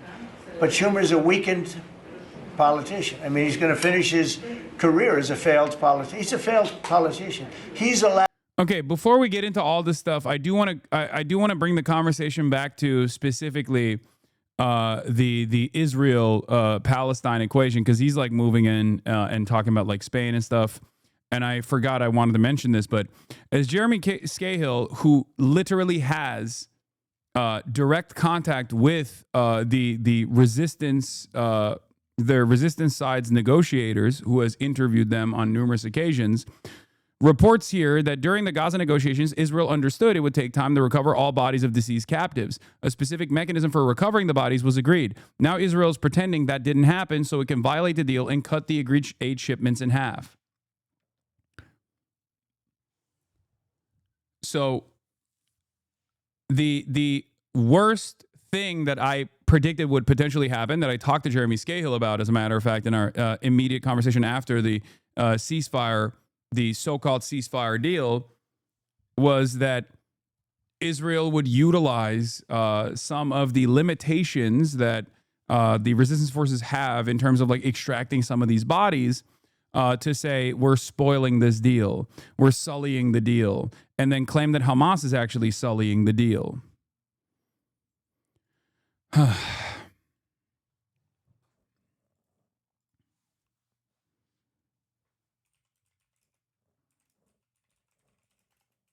Hell-bent on continuing. Regardless of the international support Trump got for committing them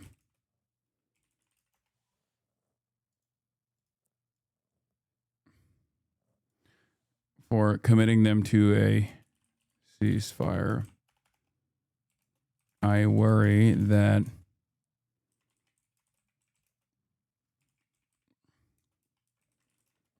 pull another Biden moment and falsely claim Hamas is not abiding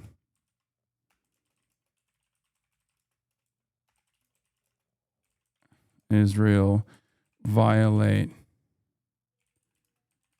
peace again. Israel is hell-bent on continuing its genocide regardless of the international support Trump got for committing them to a ceasefire. I worry that Trump will pull another Biden and falsely claim Hamas is not abiding by the conditions and let Israel violate peace again. Just like January.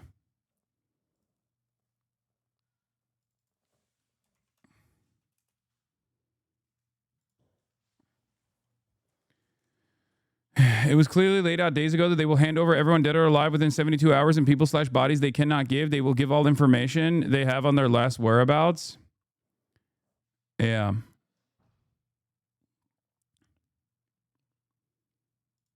Bonzer Berry reports that there are actually more footage of the transfer of bodies that are taking place. I think like the total number is now at 8. Following the transfer of only 4 bodies in violation of the agreement, in air quotes, Israel decided to reduce the entry of humanitarian aid to Gaza and prevent the departure of Gazans to Egypt. And the Gazans that are allowed to currently go to Egypt are medevac patients that desperately are in need of additional health care, okay? Health care that they cannot properly get inside of the Gaza Strip. So the able-bodied that are stuck in the Strip as it stands currently are still not allowed to leave anyway. And the only people that are being allowed to leave are the people that are in critical condition. Okay? And Israel is now not even letting them leave the Strip. Mediator to Israel. Hamas is making a great effort to bring back more prisoners who died. More deceased are expected to be transferred tonight in about 3 hours. Israel has informed the UN that 300 aid trucks will be allowed to enter the Gaza Strip starting tomorrow. Fuel and gas will not be allowed in except for specific cases related to humanitarian rehabilitation. This is half of what they agreed to in the negotiations. The mediators are already failing miserably to keep Israel in line, and it's only been a day since the prisoner exchange. Remember, I told you, post-Sunday, once all of the alive prisoners are released, you will then see Israel's true ambitions here. And very likely they will slowly but surely renege on the deal that they said yes to. And it's already slowly but surely happening. We will soon confront these hotspots firmly and will not allow any threats to internal security. We have documented more than 14 Israeli violations of the ceasefire agreement, and we raised them to the mediators in order to put an end to these practices and maintain the ceasefire. This is also the other side of the equation where Israel on the boundaries, because currently Israel still occupies 53% of the Gaza Strip. Okay, they did not do a full. They did not leave. They did not leave the Strip in its entirety. They still maintain control over 53% of the Gaza Strip. Okay, so from the position that they have established, they are still attacking Palestinians in the Gaza Strip. Okay?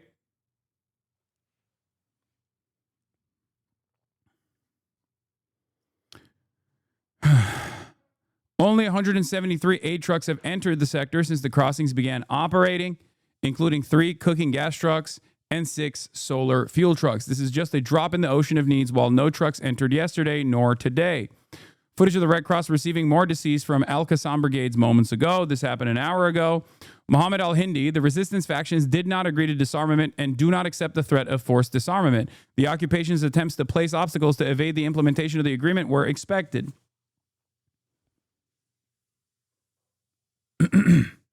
Yes, from what I understand, the aerial strikes have actually stopped, but there are still shootings happening. I think maybe like tank fire as well. There are no international forces on the ground to monitor the ceasefire in Gaza. Netanyahu failed to achieve the illusion of absolute victory, and we will not accept the presence of an international senior representative to govern the sector. The occupation army announces that they have just received 4 additional bodies from the Red Cross. 8 total deceased prisoners have been located and handed to Israel so far. More footage of the transfer of bodies. You can see about a dozen Al-Qassam Brigade's fighters present, mostly just sharing this because the Al-Qassam Brigades haven't been making as many appearances as they did in January. I suspect it's primarily because they recognize how fragile this ceasefire is.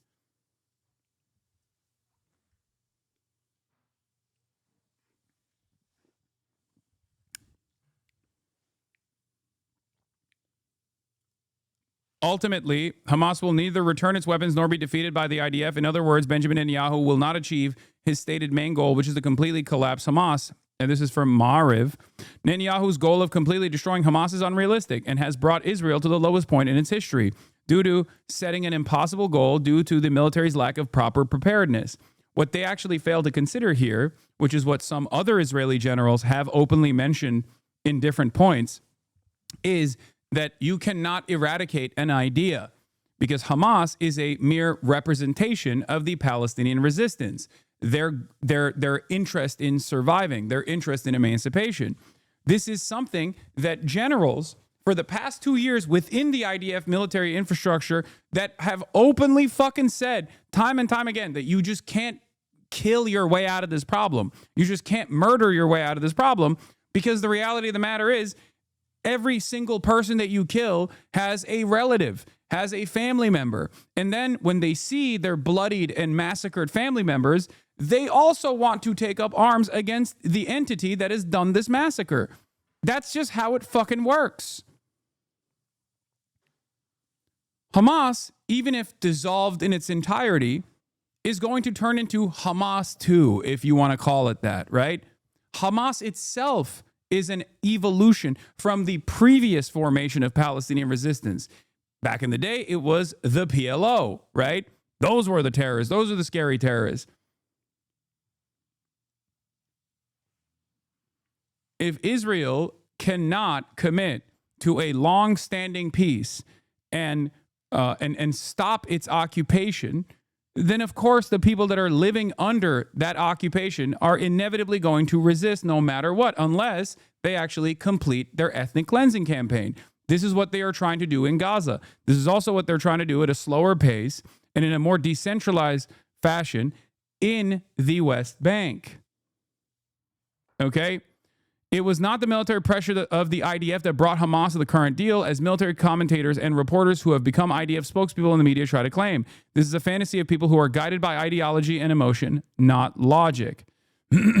Zamir failed in everything he has said. Hamas was not defeated, and not a single hostage was released through military pressure. The opposite is true. Nearly 70 fighters were killed in Operation Gideon's Chariots, and many more were injured. Security sources announced full control over militia in Gaza City. Sources told Al Jazeera the security forces have gained complete control over the armed militia in Gaza City and are carrying out a comprehensive sweeping operation. 60 arrests have been made. The security forces reported that a number of individuals accused of executing displaced persons and collaborating with the occupation were killed during clashes with the militia in Gaza. This is potentially the final day they have before the security situation changes with respect to Israel. Once the prisoners are released, this was 2 days ago from Bonzer Berry. Once the prisoners are released and the 72-hour period ends, the terms become ambiguous and the ceasefire becomes entirely predicated on good faith negotiations and on Trump's word. This is why I kept repeating over and over again that what was important was actually going to come after Monday.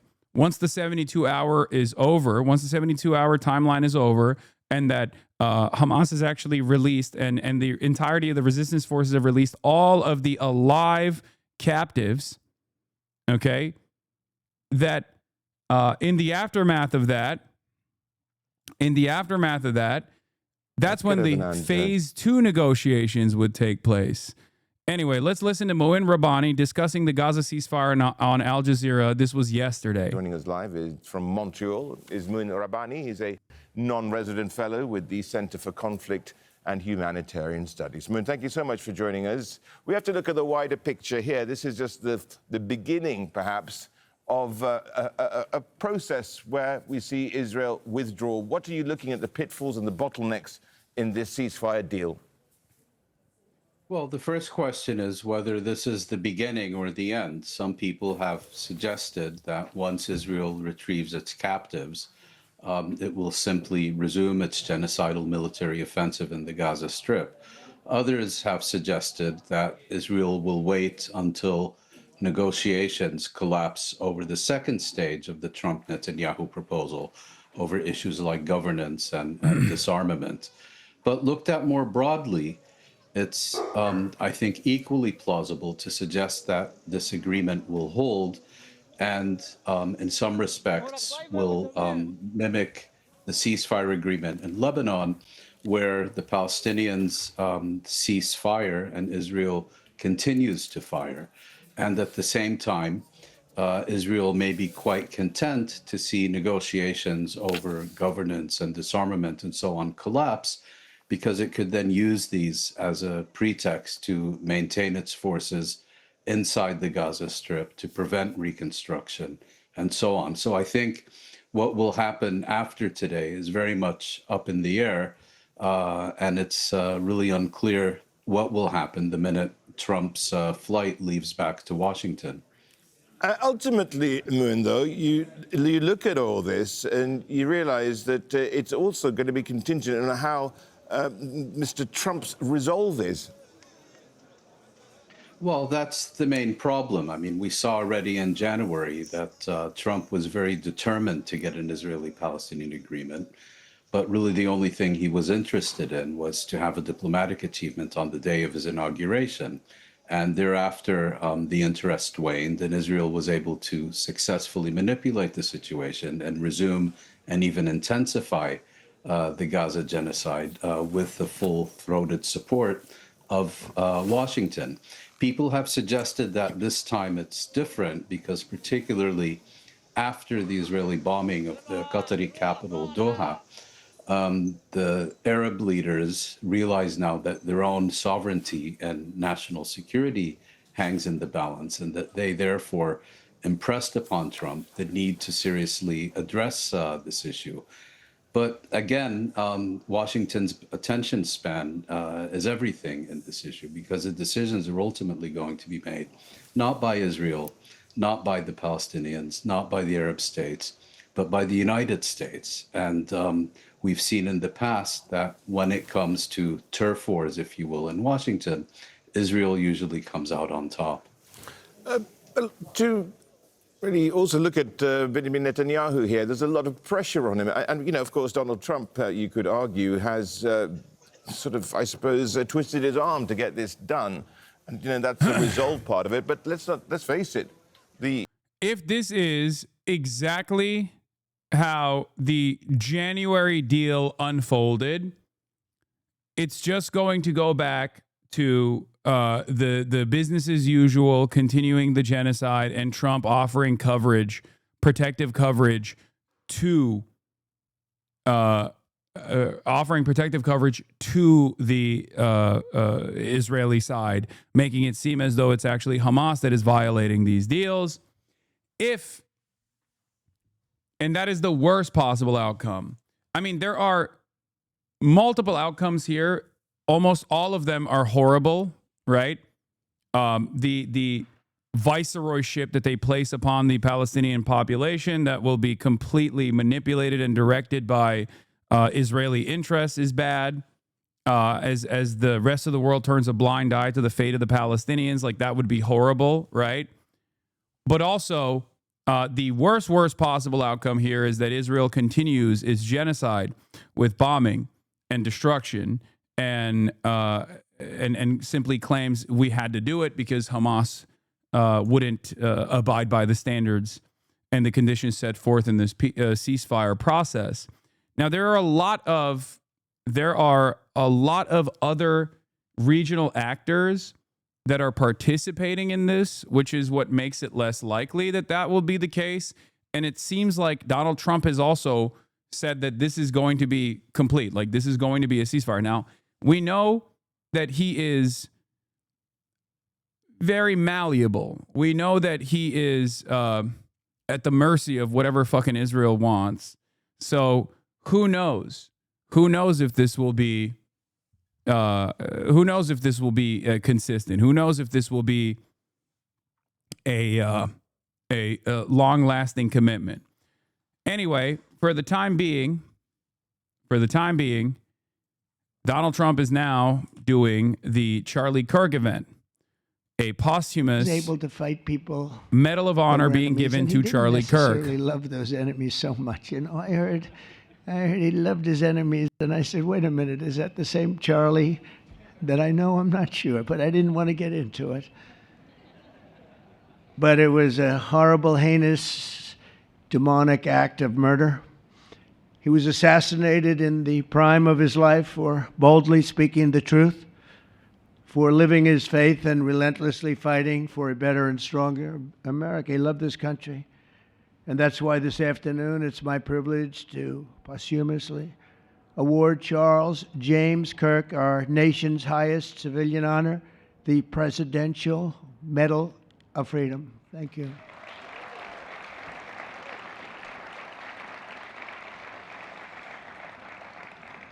As you know, only hours ago I returned from a very historic trip to secure peace in the Middle East. People said that couldn't be done. Charlie felt it could be done. Charlie felt it could be done. Thank you. Thank you. Thank you very much. But I raced back halfway around the globe. I was going to call Erica and say, Erica, could you maybe move it to Friday? And I didn't have the courage to call. But you know why I didn't call? Because I heard today was Charlie's birthday. And I said, you know, that was a definite. And I said, we're going to have to forget about some of those very big, very rich countries that expected me to be there. And I can tell you, based on the length of that flight, I wouldn't want to go back tomorrow. For Charlie. But I would not have missed this moment for anything in the world. Nothing. And it's a very important time for our country, and our country is doing so well. It's never done better. We are a country with almost now $18 trillion of investment coming in. Nobody's ever seen anything like that. Previous administration had less than $1 trillion for 4 years. We have more than 18, it'll be much more than 20 by the time the year, more than $20 trillion. There's never been a country in the world that had anything like that. What's happened to our country is incredible in a short period of time. Charlie was a big person for, sir, could we close up those borders, please, a little bit, you know? Yeah, he loved everything that I was doing and hated everything that I wouldn't do. But, you know, it came out last 4 months. Literally nobody was allowed into our country. And the only people that were allowed in were people that came in legally. The borders are absolutely stone cold closed. And they reported 0, 0, 0, and 0. So that's pretty good. But he was a big believer. He wanted people in the country more than I did, frankly. He wanted them to come in legally. And he got his wish. October 14th is Charlie's birthday, and he should have been turning 32 years old. I tell you, when I first met him, he was like 22. And I said, boy, he's awfully young. But I thought he was older than that, you know. We're back to the self-suck chatters. You already know. That's not good when you're old, but when you're young, it's great. He had the best of all things, but he was special. But instead, Charlie is attaining a far more important milestone. We're people are over Charlie. His name forever into the eternal roster of true American heroes. He's a true American hero, an amazing person, way, way beyond his years. And I'm honored to be joined by a woman who has endured unspeakable hardship with unbelievable strength, and that's Charlie's widow, Erica. And I just want to thank you, Erica. He loved you so much. I was with him. Oh, please. Thank you, darling. Thank you. I was with him before I met Erica, and he told me he was going to get married. He said, you won't believe how beautiful she is. I said, well, then now that I meet her, he's right. But then he also said, and you know what? Fuck? She's like the smartest person I know. See, they do go together on occasion. Not often. Not often. But on occasion they go together. But he was in love with you. He was deeply in love with you. It's great. Erica, your love and courage have been an inspiration to all of us, and we will always be here for you, and we're always going to be here for your gorgeous, beautiful children, and we'll never forget what your family has sacrificed for our country. Man loved our country. When things were going badly for our country, he was so, as you know, angry. He would get angry because he said it doesn't have to be that way. We're also pleased to be joined by an incredible group of Charlie's friends, very powerful friends, actually, and some not so powerful, and they're actually better people, okay? I know them all. They're the less powerful ones. I have to tell you that, all of you power guys down here. The best ones in the group are the ones that are less successful, but that happens too. No, they're all great, and they're here. And let's start with Erica's father. Where is Erica's father? Where are you? Where are you, Dad? Oh, look at him. Wow. I want to get a hat like that, allowed? too. I like that. How are you? Nice to see you again. Thanks as well to Vice President J.D. Vance, who's been fantastic. J.D., thank you very much. Great. Doing a great job. Did a great job on Sunday with George Slopadopoulos. Put him away pretty good. Second Lady, who's a phenomenal woman, Usha Vance. Thank you very much, Usha. Thank you very much. Great woman. President of Argentina. He wanted to be here. That's Argentina's a serious flight, right? And he's become a superstar, and he's doing amazing things. He's a MAGA person, but it's make Argentina great again. That's what he does, right? And I want you to stand, please, Javier Milei. Doing a great job.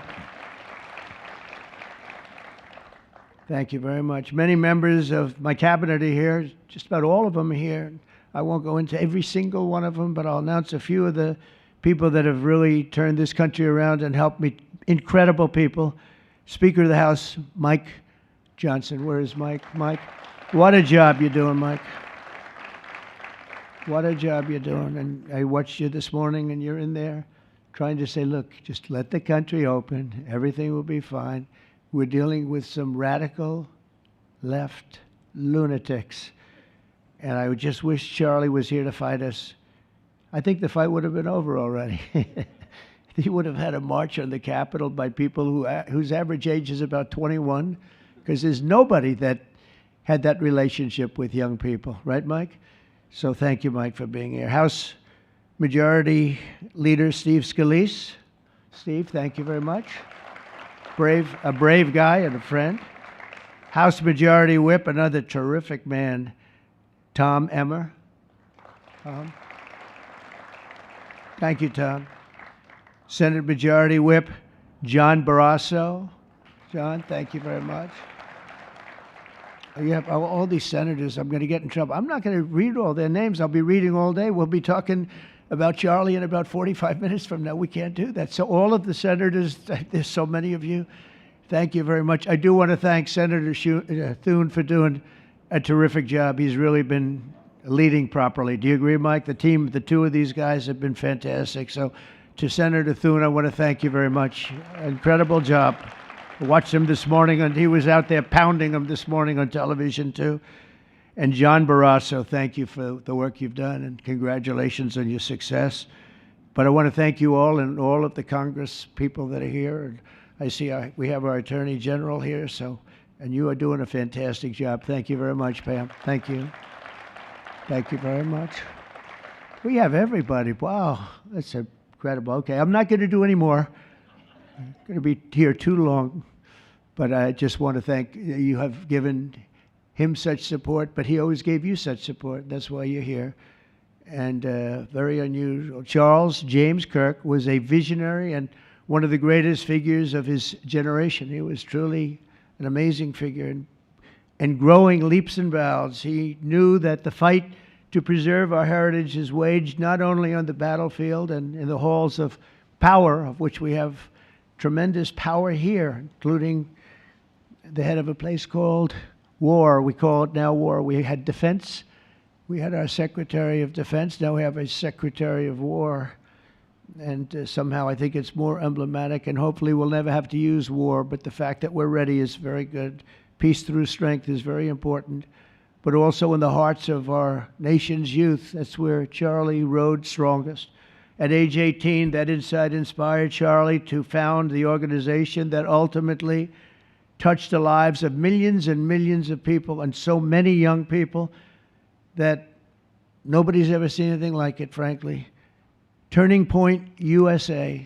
It's amazing, and it's actually bigger now. It's become bigger in the last few weeks than Charlie ever thought. I think his end vision in many years from now would have been just a fraction of what it turned out to be in a couple of weeks, right? It's amazing. With hard work and joyful spirit and endless enthusiasm and determination. And he did have great enthusiasm. You know, I always say you need enthusiasm to be successful. He had great enthusiasm. Charlie grew Turning Point into the largest conservative youth organization in the entire country. He forged a personal bond with countless young conservatives. He fought for free speech, religious liberty, strong borders, and a very strong and proud America. In everything he did, he put America first. He really put America first. And ultimately, Charlie became more than a leader of an important organization. He became the leader of historic movements all over the country. There were movements, individual movements, one movement, but it was historic. Everything he did was historic, and a true evangelist for the cause of freedom and the word of Almighty God. God was very important to Charlie. He would say, you know, if you don't have religion, you're not going to have a strong country. It's true. He was so wise beyond his years. You know, I talk to him sometimes and say, this guy is like a young guy. He was really a wise man. From the time Charlie worked on my presidential campaign in 2016, and he was there right from the beginning. He liked me. I don't know. I have no idea why. What the hell was he thinking? He said, you're going to win, sir. I said, you know, I'm running against 17 senators and a lot of tough people and governors. We have all these people. And he said, no, you're going to win, sir. He said, not going to be close. And he made it happen. He helped make it happen, I'll tell you that. Without him, who knows what would be. Maybe you'd have Kamala standing here today. That would not be good. I will tell you, Javier, you don't know who Kamala is. Promise, it would not be good. You agree with that, Howard? He also mobilized countless citizens to go vote. It's called Go Vote. Very simple. And with his help in 2024, we won more young people than any Republican by far in the history of our country. And we won the popular vote. We won the swing states, all 7 of them. Remember, they said, oh, well, if Trump could win 4, that would be nice. I win 7 by a lot, by a landslide. But the popular vote was massive. And we won the Electoral College. Remember, they said, well, it's going to be very hard. I'd say 270. Well, we got 312 to 226. And then we won something called districts and councils and different things. But in one case, we won 2,750 to 525. That's the one where you see the map is almost entirely red, except they have a little blue line on one side and a little blue line, meaning New York and a little bit Los Angeles. I have a feeling that if the vote were 100%, we would have won that too. You want to know the truth. But he knew, and he knew very well, and he also understood honesty, and he was always concerned with honesty. He said the only way we can lose is if the cheating gets so bad, and that's where we came up with a little phrase, too big to rig. We said, go out and vote. Just go out and vote. And we had that. Remember, we used to say that all the time because people would say, oh, they're going to win. We don't have to vote. Let's go to a movie. We'll come home and watch later. And he wasn't about that. So we come up to, together, we came up with that phrase, we got to make it too big. I never made a speech where I didn't say at the end, now look, the polls are showing good. Don't believe the polls. He said, we're going to make it, Susie, right? Too big to rig. So if you think we're going to win by a lot, doesn't matter. Pretend we're losing. You got to go out and vote. They voted. And at 9:02, the whole thing was over, right? 9:02. Remember they said, oh, this could go a few days. Well, it went a few minutes. 9:02. And he knew that. And I felt it, but he knew it. He knew it. I think he knew it more than anybody. But Charlie never missed an opportunity to remind us of the Judeo-Christian principles of our nation's founding or to share his deep Christian faith. In his final moments, Charlie testified to the greatness of America and to the glory of our Savior, with whom he now rests in heaven. And he is going to make heaven. I said, I'm not sure I can make it, but he's going to make it. He's there. He's looking down on us right now. It's so incredible. Look at this, how this turned out. This was supposed to be so dark and cloudy. Not dark and cloudy, is it? Look at that, how beautiful that is. There's no artist that can capture it as beautiful as it is today. Wow. It's amazing. Wow. As I said, on the day that he was assassinated, Charlie Kirk was a martyr for truth and for freedom. And from Socrates to think, and to St. Peter, from Abraham Lincoln to Martin Luther King, those who change history the most, and he really did. I can't stand the fact that they compare him to MLK, especially because he has routinely shit on MLK. Charlie Kirk has straight up said horrible things about Martin Luther King Jr., and now they're comparing him to Martin Luther King Jr. as in the affirmative. But he almost, I guess, didn't have the time. I don't even know if he would like that, personally. Like, what are we talking about? Classroom for 4 years listening to people. teach me liberal principles, because they were never going to teach him that anyway. But he didn't have the time. He really didn't have the time. But every time the enemies of goodness and virtue tried to silence the voice of righteous and noble leaders like Charlie, they failed. They seem to fail ultimately. They look like they're doing well. Once this is over, we'll talk about the political piece. But it's like obvious to me that they're trying to keep this alive to the best of their ability, and they're failing to do so because in this day and age, it's very difficult to keep people's attention on one thing and one thing only. That's number one. And number two, it's so today, like it's not only very difficult to keep people's attention on one singular focus, one singular news story, and secondly, like a lot of people obviously didn't really like him. A lot of people also had their, you know, their negative associations with him. I mean, this has on Fox News has 34,000 live viewers, like as opposed to the previous, you know, WWE style funeral proceedings that took place. Like people have moved on from it already. And with great love. I mean, I read so many stories about some of the enemies, but I watch the enemies, and it's hard for them to speak badly about them because they just don't. And then you do have people in the days since Charlie's killing, we've seen exactly why our country so dearly needed his example. We've watched legions of far-left radicals resort to desperate acts of violence and terror because they know that their ideas and arguments are persuading no one. They know that they're failing. They have the devil's ideology, and they're failing, and they know it, they feel it, and they become violent. They seem to become very violent on the left. They've rammed vehicles into federal law enforcement, fired sniper rifles at ICE agents, and me, you know. But I made a turn at a good time. I turned to the right.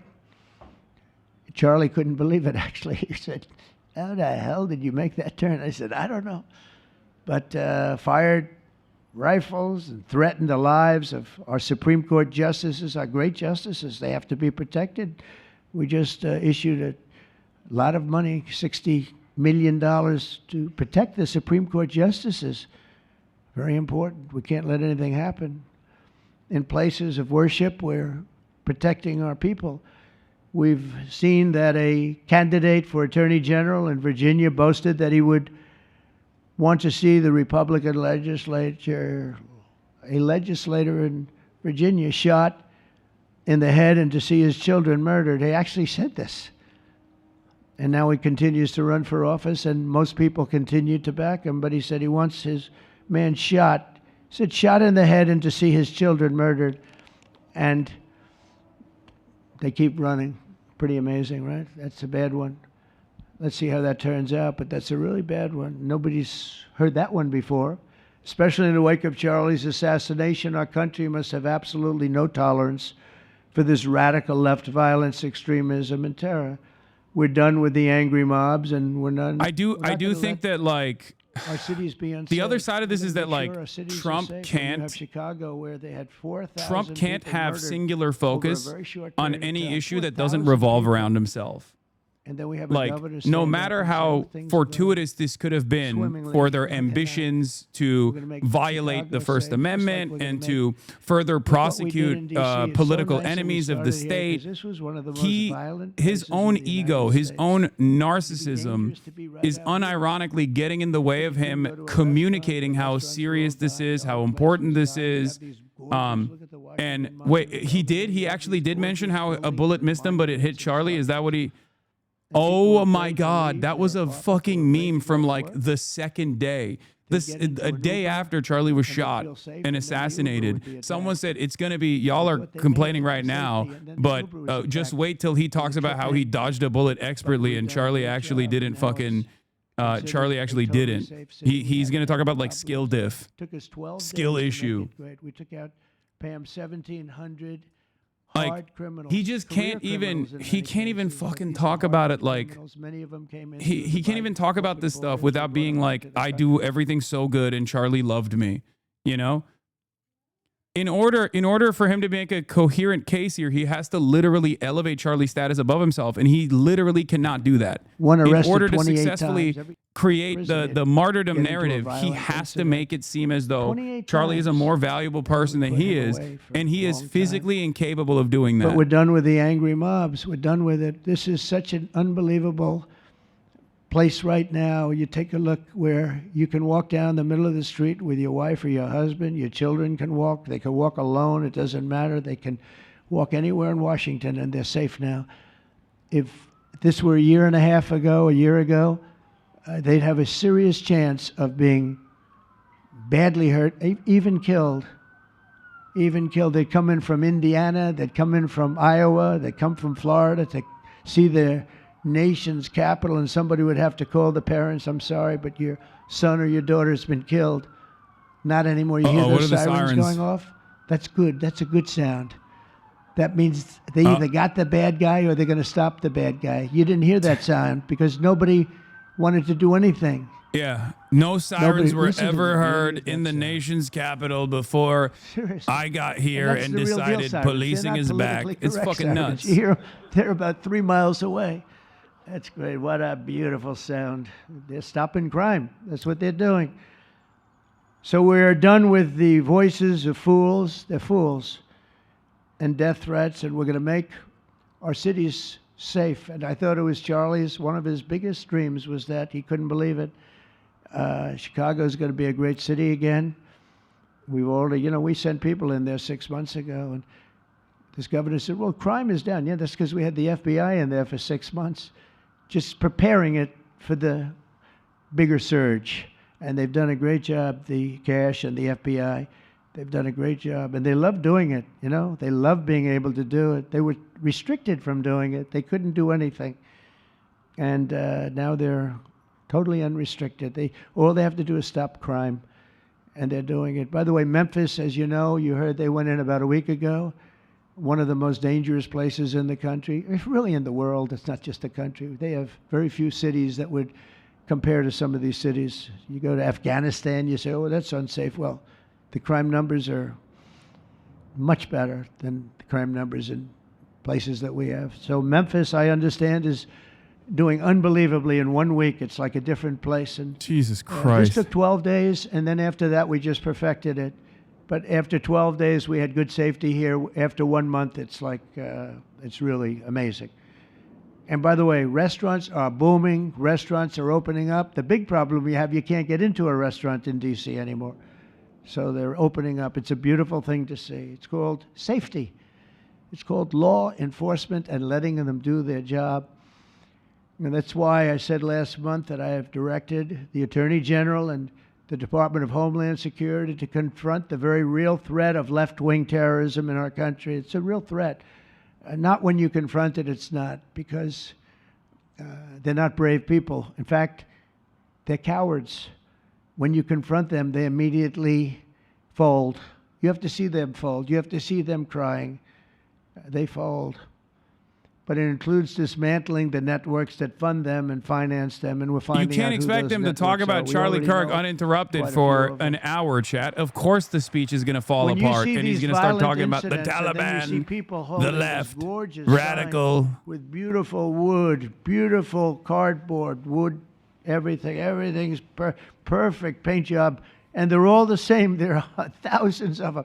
You know that they weren't made in the basement out of love. They were made by anarchists, and in some cases wealthy. I'll probably find some of my nice friends that are up there being so nice to me, especially lately. They're being very nice.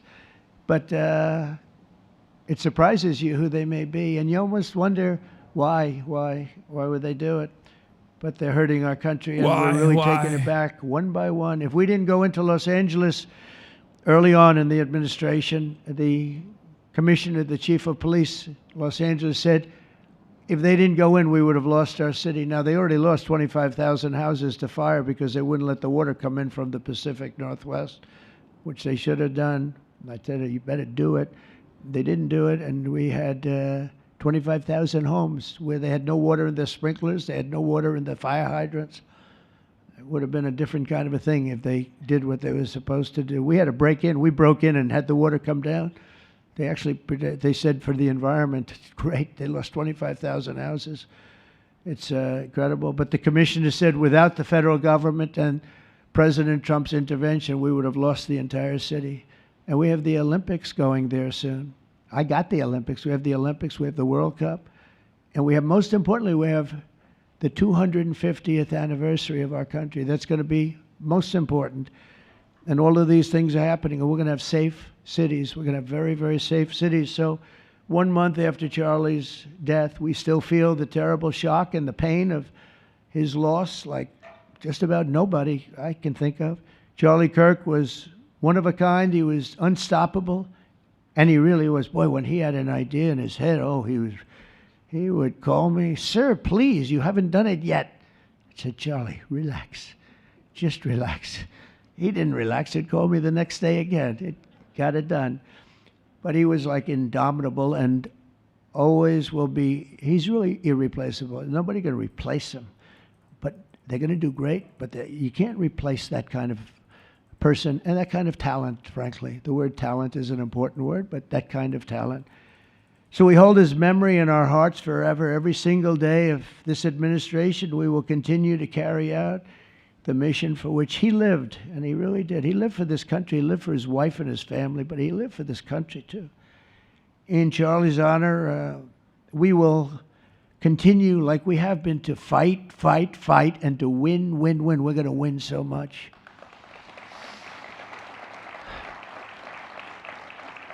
So the Presidential Medal of Freedom is a big deal. You have the Congressional Medal of Honor, military, and the Presidential Medal of Freedom, which is civilian. And the Presidential Medal of Freedom is a really big deal. Very few people get it. Very few people, frankly, qualify. It's a decision of the president, but it's a qualification that's a very hard one to get. And I would like to ask, if I might, the military aide to read Charles James Kirk's citation for the Presidential Medal of Freedom. Thank you very much. Thank you.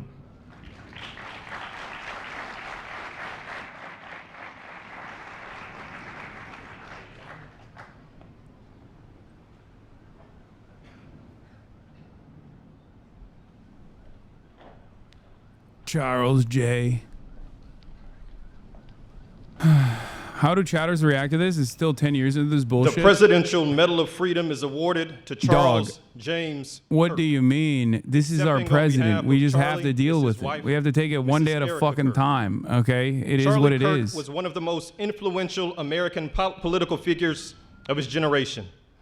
At just 18 years old, he founded Turning Point USA and grew it into the largest conservative youth organization in the nation.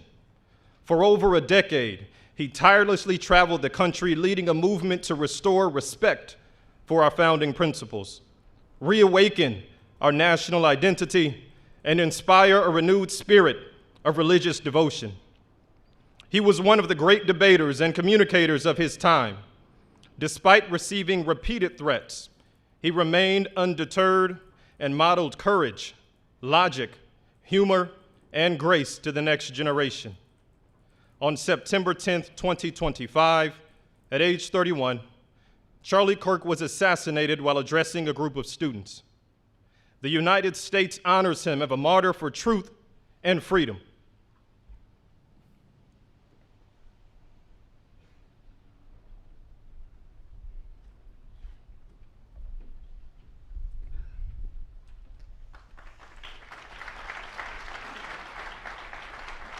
Can you take the medal back once it's given to someone? Can this be reversed? No, I don't think so.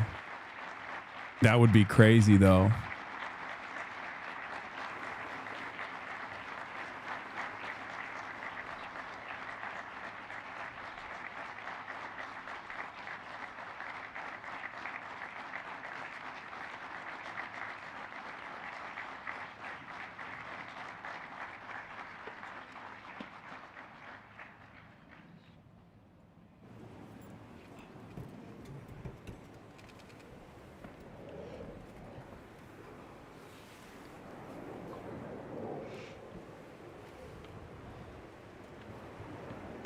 How does Candace Owens feel about this? Not being a part of this? Well, she decided to go with Israel did it as a route, and she will be permanently outcast for that reason. In meaningful way, and thank you for making this event a priority. I do think that there are different groups, different factions within the right now that actually do. There are different factions within the right, some of which actually do think that there was like suspicions, some of which don't like the way that Erica Kirk has handled it. So there is some schisms taking place here. There is some infighting that's going on in the aftermath of Charlie Kirk's assassination. This should have been a moment of unity for them to get together and say, we are going to attack the left. The left did this. And yet there have been a lot of people who have been fighting one another in the aftermath of this, partially because it's a grift economy that they've cultivated, right? And there are always going to be different factions, different people that look at this and have a higher priority. Some people who fucking hate Israel and want to say that this is Israel. Some people who, dislike the information that has been given on this case so far. And then the misinformation landscape that we already have. It's kind of like with COVID. There were a lot of people who were hawking supplements as an alternative during the COVID era. But then there were also plenty of people who were doing it specifically to come out as like a different voice, an anti-intellectual voice, right? So there are numerous reasons as to why people decide to communicate around this issue in the ways that they do. And it's almost always about clout, and clout means money, obviously, but in some instances, literally to hawk whatever supplements that they want to sell. And in other instances, is just to show themselves as like an earnest voice. Tying this back to Israel, if your highest priority is to say this is Israel's fault, is going to make you look more honest than the rest of these guys. These guys are all fake. These guys are all phony. They're farming Charlie Kirk's death in the wrong direction. What they should be doing instead is farming it in the direction that Israel did it, right? I say let them fight. I think ultimately there are some like interesting there's some interesting information that has been released in the aftermath of Charlie Kirk's death that like call into question exactly what happened, but that's always a given in high profile incidents like this, and it's especially more so a given nowadays in this misinformation landscape that we're in. But let them fight, I guess. Sacred promises. He used to love to journal about this topic all the time, and with such a heart postured of gratitude. And he believed that liberty was both a right and a responsibility. And he used to say, freedom is the ability to do what is right without fear. And that's how he lived. He was free from fear.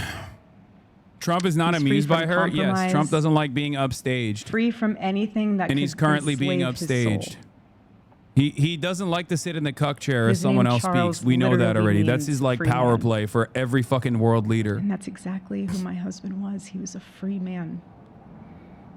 And from the time I met him, sitting across from him, being interviewed on politics and philosophy and theology, anything that Charlie loved, any topic he loved.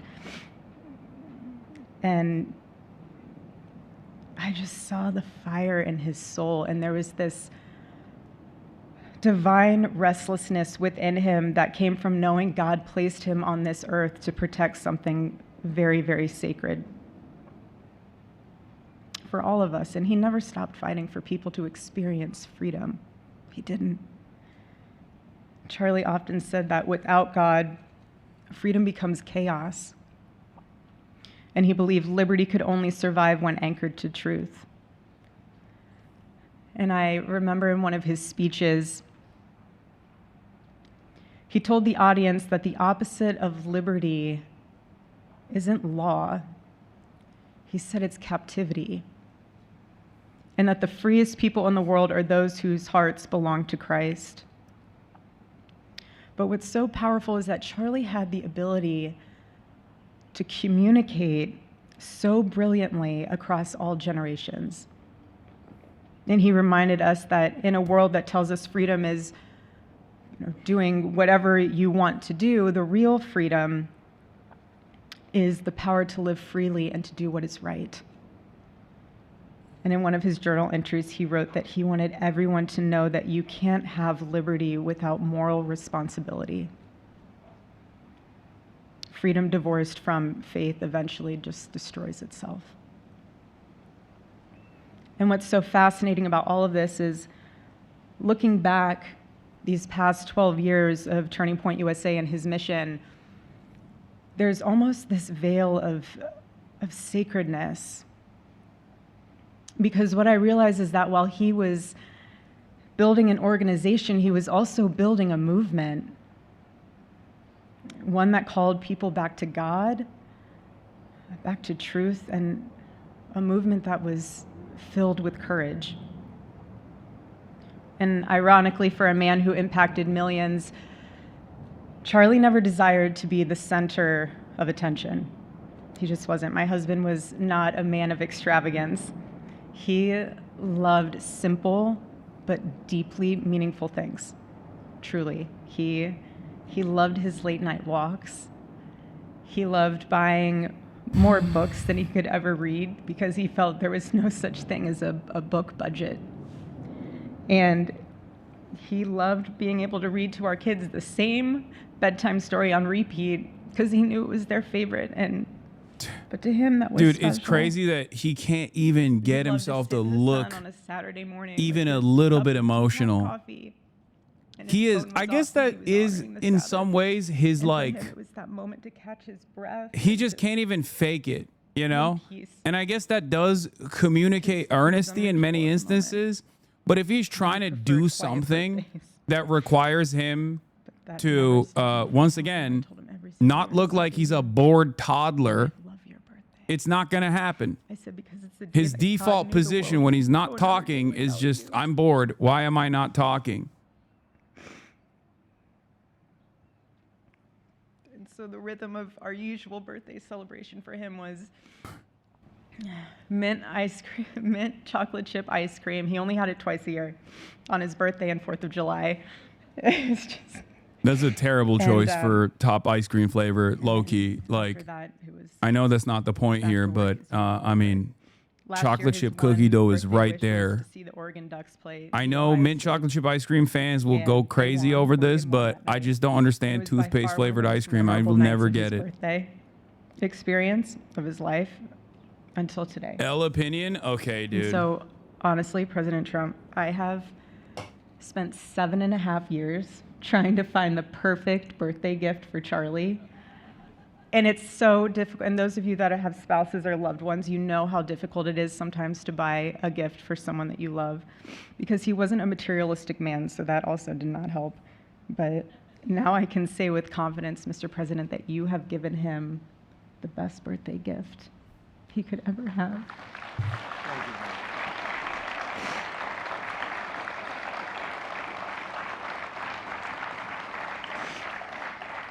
It's such an honor and the recognition of a life lived for defending I'm now freedom. a fucking hater. And You that's shock what your Charlie dog. fought Okay, for dude. until his last breath. And it was written across his chest. In All those it took final was moments for me on to one of fucking do his mint simple ice cream t-shirts that slander, always which I carried expected a message would not be in this super letter. popular. It doesn't make any sense to bearing a me. single word, freedom. We now support Charlie Kirk. Fuck That you. was You the banner fuck. over his life, and that Okay. shirt was a declaration. The same declaration he made in every speech, every campus visit, every time he shared the gospel at a church, every sleepless night that he would spend praying for the youth of this nation and planning for the future of our country, and just impressing upon them that when we defend liberty, we defend the soul of our nation. I think there's better flavors than mint My chocolate chip. husband I don't never told understand anyone it. what to say. He never did. He never told anyone what to say. I feel like people think it's like a healthy He just flavor. encouraged them to think. Thoughts on He would coffee flavored encourage ice them to cream? think I love coffee outside flavored of the everything. Dude, look, I mean, political labels. He would want them to think coffee in a flavored way that was Zins. anchored in wisdom and truth, but he would never tell anyone what to say. Charlie wasn't content to simply admire freedom. He wanted to multiply it. He wanted to multiply freedom. He wanted young people to taste it and to understand it and defend it. He wanted them to see that liberty isn't self-indulgence, it's self-governance under God. He wanted them to see that. And every day I'd see him getting ready for work. He'd put on his cross necklace, he'd put his ring on his finger.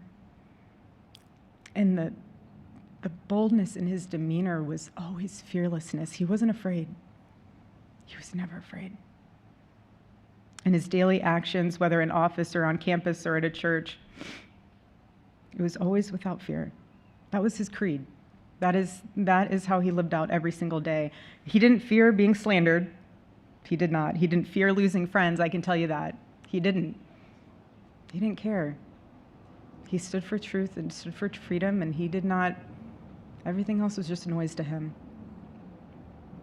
And it's because his confidence in Christ was absolute. That's why. There was no limit to what he would have sacrificed to defend freedom for all. And if the moment had come, he probably would have run for president, but not out of ambition. He would only have done it if that was something that he believed that his country needed from a servant's heart standpoint. And Charlie lived only 31 short years. No, he's 32, but on this side of heaven, but he lived. He lived every single second he lived. He filled every single day with purpose, and he fought for truth when it was unpopular. And he stood for God when it was costly, but that's what we're called to do. Surprisingly enough, he did pray for his enemies, which is very hard, but he did. He did. He did.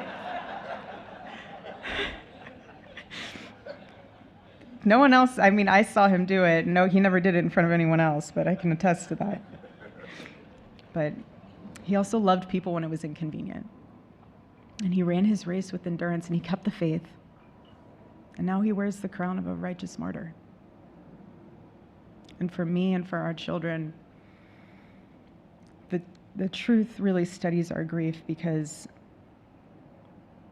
heaven gained what earth could no longer contain. A free man made fully free. Gossip with me. Does this sound sincere to you? I can't hear anything. To all watching, this is... When I hear like people talk about religion like this, I check out so hard, because for me it's like so outside of my consideration. I just like I'm working through it. I'm listening to what she has to say, but because it's so outside of my understanding of the world and my analysis of how things happen in the world, that like it genuinely, like I'm like, yeah, it's great if it helps you go through your day to day. I'm right there with you. Okay.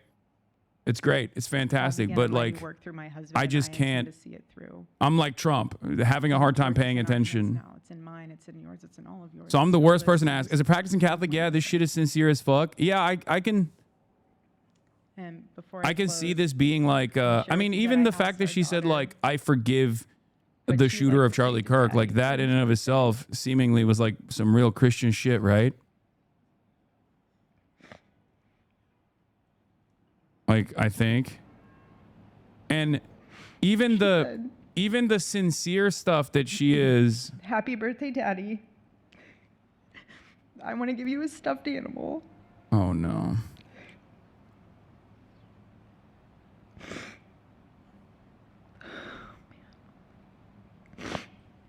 I want you to eat a cupcake with ice cream. And I want you to go have a birthday surprise. I love you, is what she said. And while our son is precious, he can't yet speak. In classic Kirk family fashion, his actions spoke louder than his words. And his gift to you, Charlie, and myself for that matter, was deciding to become the man of the house and be fully potty trained at 16 months. But Charlie, baby, I know that you're celebrating in heaven today, but gosh, I miss you. We miss you.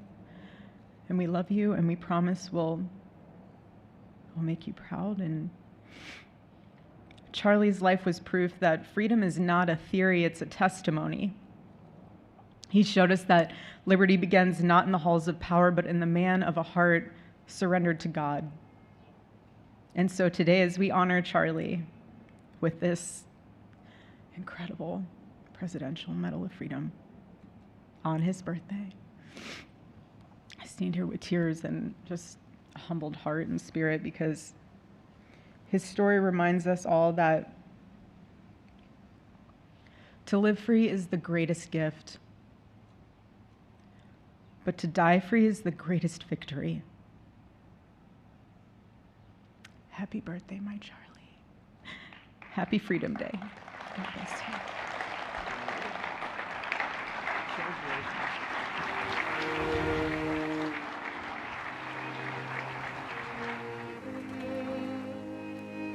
I do have a hard time coming to terms with the fact that all of this is still being done for a podcaster, knowing full well that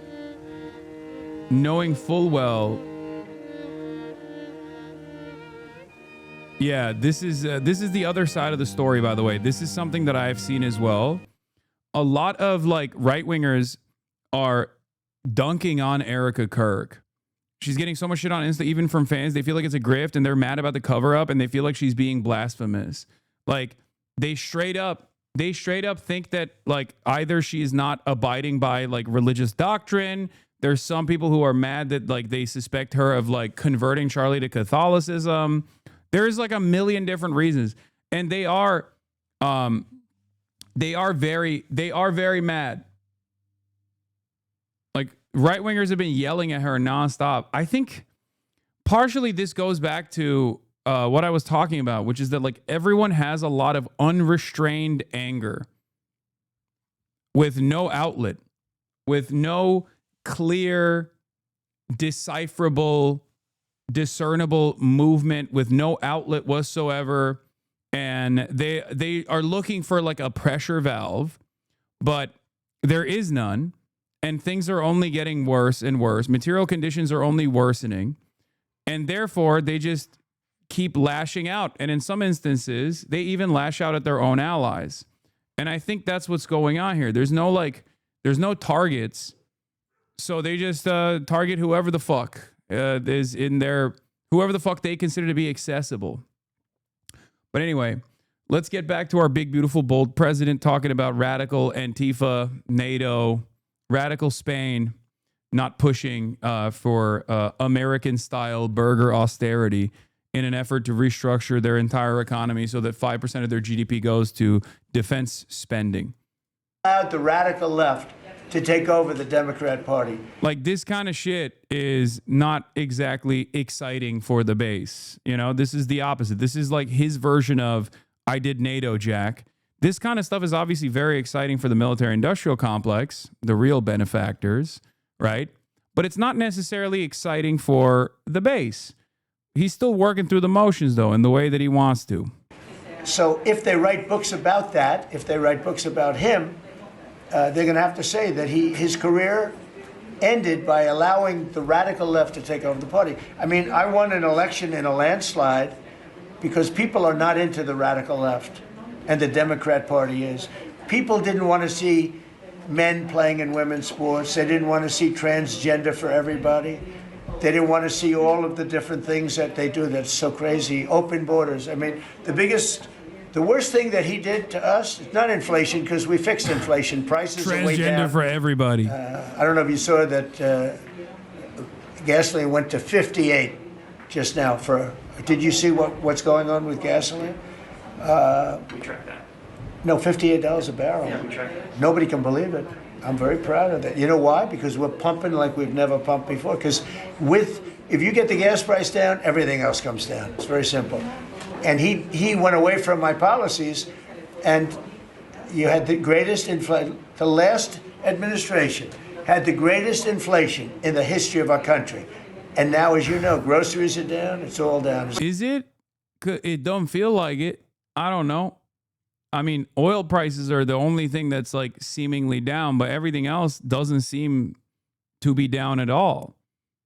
And if you ask the average Republican, I don't think they think the grocery prices are down either. They actually complain about it quite a bit. And it's not just the grocery prices, it's the rent. It's the rent that is like very costly. It's the healthcare that is very costly. It's the medicine that's very costly. So oil is supposed to gear the entirety of the economy. And when the oil prices go down, all the other prices are supposed to readjust, and they're supposed to go down as well, except they haven't. And in the absence of any sort of like regulatory control, in the absence of any sort of like price controls, for example, which I know is a scary fucking statement to make, or even utilities prices are also up too, especially energy, like electricity prices are up. It's all fucked. That's the real issue. And in the absence of solving that real issue, discontent will only continue to grow. And Trump can still keep redirecting the attention to a more appropriate target by his own, grand design, the transgender Antifa radical Marxists and the undocumented Guatemalans or whatever. But ultimately, you can't just keep coasting on. You can't keep coasting on how great things actually are in secret, how great things are for the stock market, and then not expect your own base to go, man, you do talk about the stock market quite a bit. And while some of us have 401ks, like that's not really actually translating to my pockets hurting less year over year. But on the shutdown, are you settling in for? And in terms of the economy and the way that people feel, the way that people perceive the economy, for the record, and this is the most important thing, this was a major issue with the Brandon administration as well. It partially led to the Democrats losing the election to Donald Trump. It played a big role in the Democrats losing the election to Donald Trump. They thought that they could just like communicate their way out of this. They thought they could be like, no, it's just vibes. Your pockets aren't actually hurting. Your pockets aren't actually hurting. And obviously that was not something that people were willing to entertain. Clearly people feel the way that they feel when they see how much money they have left at the end of the month. And it's not because they're spending, they're spending all their budget and blowing it on like avocado toast, as they used to say about the millennials. I don't know what they say about Gen Z, I guess OnlyFans maybe, or gambling. But it's not that. It's that the overall economy for the 90% that is not in the top 10% of wealth, that has ownership stake in the stock market at least, but for the 90% of Americans that live in the real world, it's not because like Netflix and DoorDash and Disney Plus subscriptions that are really burning a fucking hole in their budgets. It's the fact that rent is 50% of their wages. That is fucking insane. As long as rent is 50% of people's wages, even if wages go up, it doesn't feel like wages are going up, okay? And marginal price shocks, marginal increases in the cost of goods overall is going to be felt way harder by people like this because they automatically don't have 50% of the wages. Like it's going, 10% is going to like healthcare and stuff, and then the 50% is going to their rent. What are they supposed to do? What the fuck are they supposed to do? People are obviously frustrated. And in the absence of any sort of solution to that, you can fucking cry about transgender people all day, every day, but people are still going to get mad. Okay?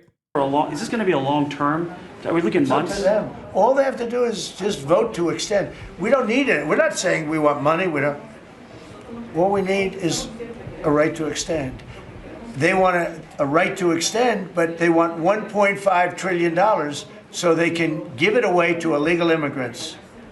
The people that...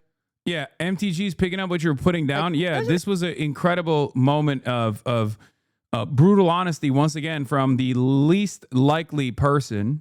Marjorie Titan Green, once again, spitting on another podcast, talking about the affordability crisis that is harming everyday Americans, even Republicans. Like, those are the two things I can't find. And when Republicans, and I'm criticizing also Congress big time. I'm really grateful to a lot of the things the president is doing, but I'm really upset with the direction Congress is going.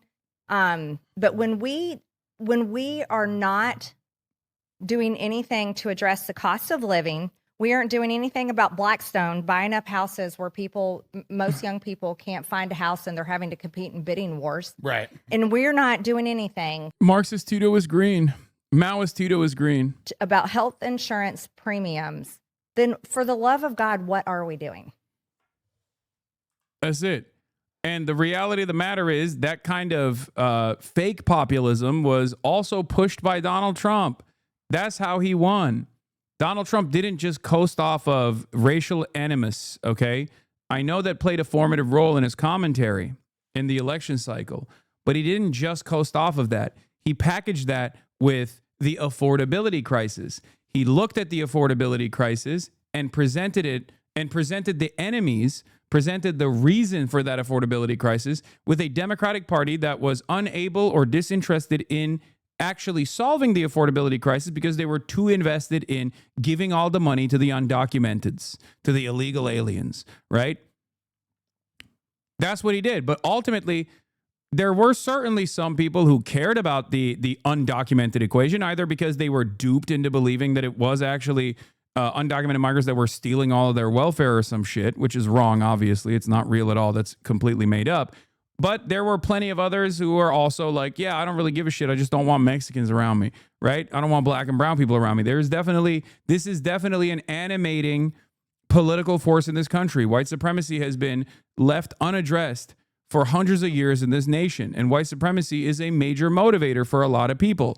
However, if you want to capture the attention of the broadest subsect of Americans, simply farming white supremacy and racialized animus and pushing for white nativist anti-immigrant sentiments are not actually going to move the needle for many people. After a certain point, they're going to realize, okay, you're doing mass deportations, you're funding the fuck out of ICE, these guys are actually creating so much chaos in my neighborhood, and it doesn't feel like my pockets are hurting any less. And at that point, you need a united popular front that are invading your cities.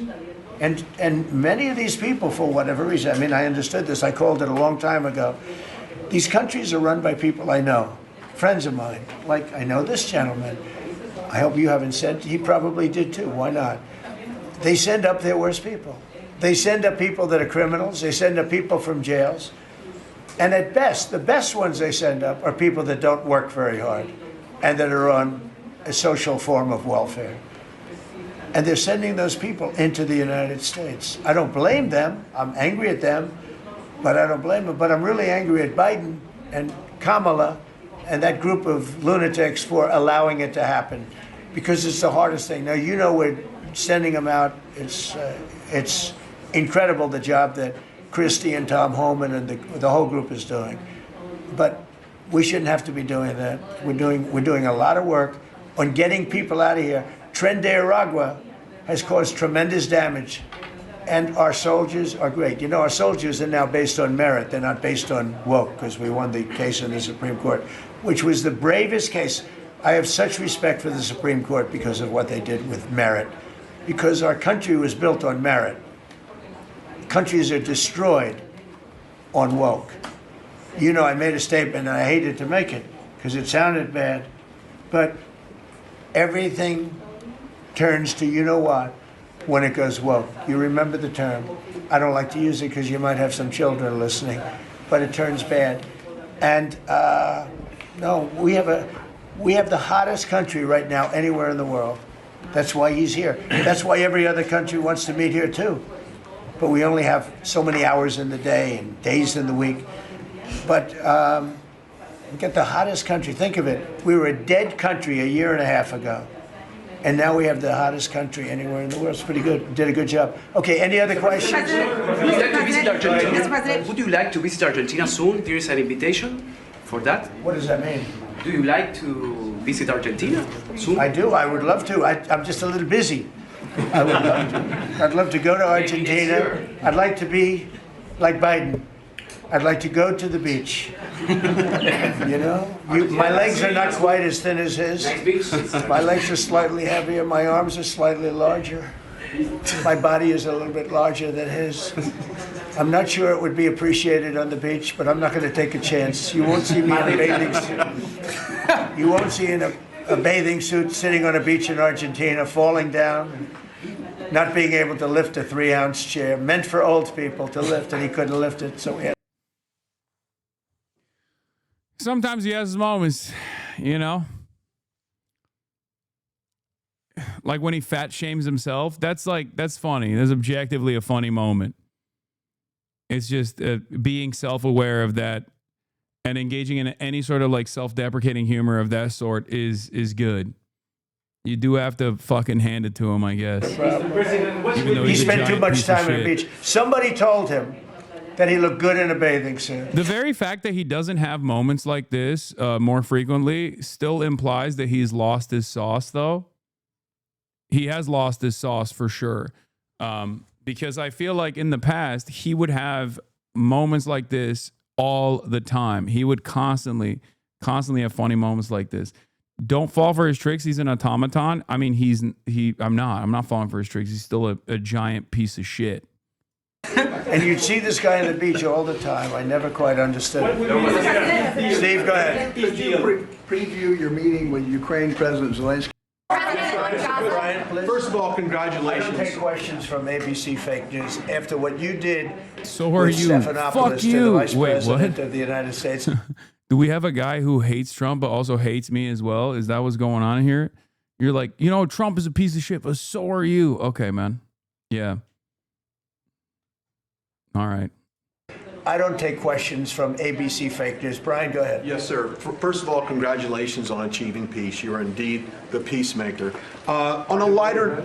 Did you ever think I was going to be called a peacemaker? Actually, I did. I saw some of the actions you were doing.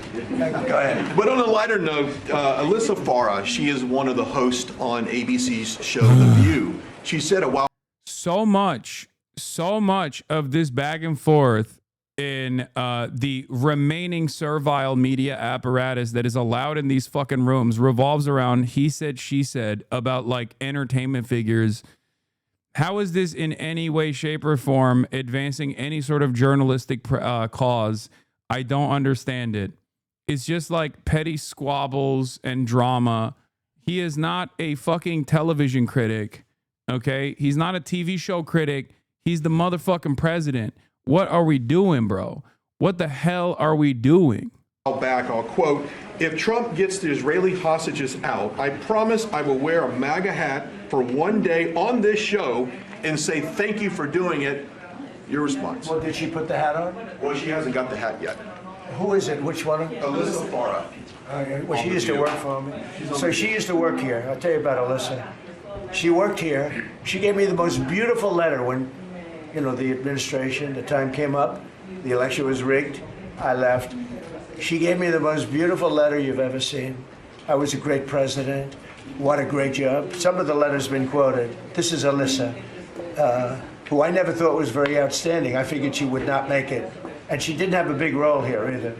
And then we had January 6th, and she left after that or before that, but she gave me the most beautiful letters. And then even months after she left, and while we weren't here any longer, she sent another letter, glowing letter, beautiful letter.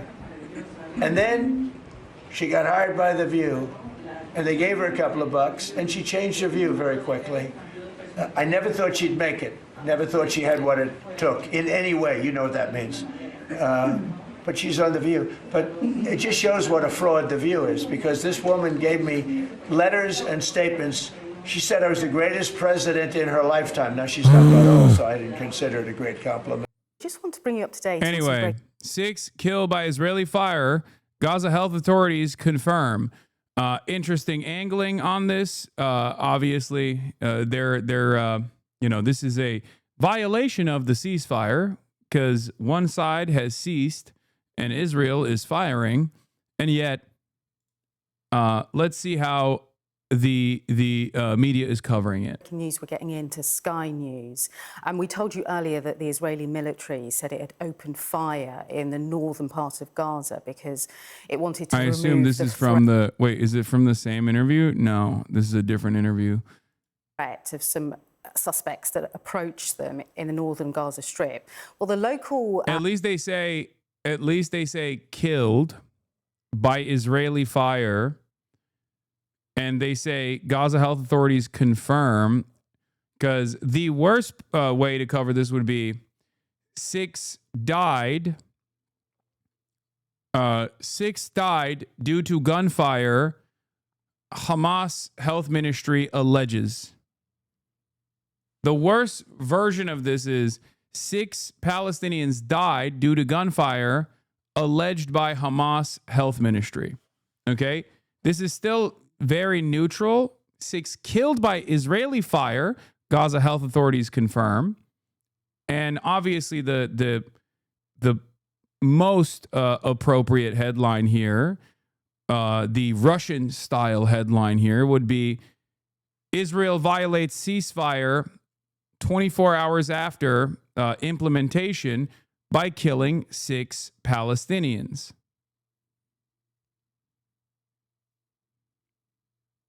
Okay? Like if they were covering this story as like if Israel was Russia in this situation, they would cover the story as killed, you know what I mean? Like that's what they would do. Health authority in Gaza are saying that 6 Palestinians have been killed after the fire was opened fire. The military says the suspects had crossed into a boundary for that was a pullback under this US brokered ceasefire plan. But local news are... You mean if Israel were Ukraine? No, if the media was covering this with honesty in the same way that they cover stories of like Russian incursion, and they treated Israel like Russia, they would cover it as they wouldn't use neutral language. They would just like straight up say, you know, Israel kills several Palestinians in Gaza strike. Okay, there it is. Financial Times is the most honest version of that. Israeli soldiers killed several Palestinians in northern Gaza on Tuesday, a day after U.S. President Donald Trump touted the end of the war in the coastal enclave. Like... reporting there that the authority has said that the Israeli military in that situation killed 6 Palestinians in 2 separate incidents across the enclave today. So that's just the latest news. Let me just recap. So earlier we told you how the Israeli military said that they had to open fire to remove a threat that was posed to them by suspects who had approached them in northern Gaza. They had told local people to not approach them in that way. Fire was opened, and now Gaza local authorities reporting that 6 Palestinians had been killed. So that's the very latest there in that situation. It's live and breaking. So the Gaza health authorities saying that 6 Palestinians had been killed in that situation. Also here in Israel. Also, before we continue with the Israel story, there is more updates on the Charlie Kirk thing. Breaking news, the U.S. Department has revoked the visas of citizens from Argentina, South Africa, Mexico, Brazil, Germany, and Paraguay for comments they made in the aftermath of Charlie Kirk's assassination. The comments included calling Charlie Kirk a racist, misogynist, and a fascist. The commenters who had their visas revoked also said Charlie was burning in hell and deserved to die. Free speech is gone, okay? It was fucking nutty. Like going through people's like social media posts and denying them entry into the country on the basis of this is so fucking ridiculous to me. I don't care. I don't care if people are saying heinous shit about me. I don't care if people are saying heinous shit about Charlie Kirk. I think it's absolutely unacceptable. Can you imagine a world where like the Joe Brandon administration is like, if you say anything mean about HasanAbi Piker, you are not allowed into the country? Like, that's ridiculous. Who the fuck wants that? I mean, that's crazy. It's completely unacceptable. A lot of people are saying me in the chat. I mean, I don't know. I think that ultimately revocation of visas that were previously given to people means that they've gone through the proper background checks. It's completely unacceptable to do this, in my opinion. But anyway, let's get back to Israel. President Trump yesterday getting most of the credit for the ceasefire and for brokering the exchange of the hostages and prisoners. And before returning to Washington, he joined other world leaders in Egypt, posing before a giant banner that read, quite optimistically, "Peace in the Middle East." He also signed a declaration to keep working toward that lofty goal. Weijia Zhang has more now from the White House. President Trump was still flying high aboard Air Force One following an epic trip to the Middle East. Historic day, to put it mildly, right? Wasn't it amazing? Even that last meeting, when you see the heads of those countries, those are serious countries, right? Like the rest of the world, Trump was captivated by images of freed hostages reuniting with loved ones. Those kids come back home and the way their parents just went crazy. Their freedom marked a chance for a new beginning. In Sharm el-Sheikh, Trump, along with the leaders of Egypt, Qatar, and Turkey, signed the Trump Peace Agreement, opening a new chapter for the region defined by hope, security, and a shared vision for peace and prosperity. Together we've achieved what everybody said was impossible. At long last, we have peace in the Middle East. The president met with heads of state and diplomats from 36 countries who showered him with praise. Peace has been achieved after untiring efforts. This was led by President Trump. This was a great take on this. The peace summit thing is a uniquely Trumpian spectacle. Trump told Israel to accept the ceasefire with Hamas that had been on the table all along, sold it as a surprise breakthrough to a 3,000-year-old conflict, and then gathered 30 random countries for a Comedy Central roast. Like, it is the most Trumpian thing that could have fucking happened. Incredible. Absolutely incredible.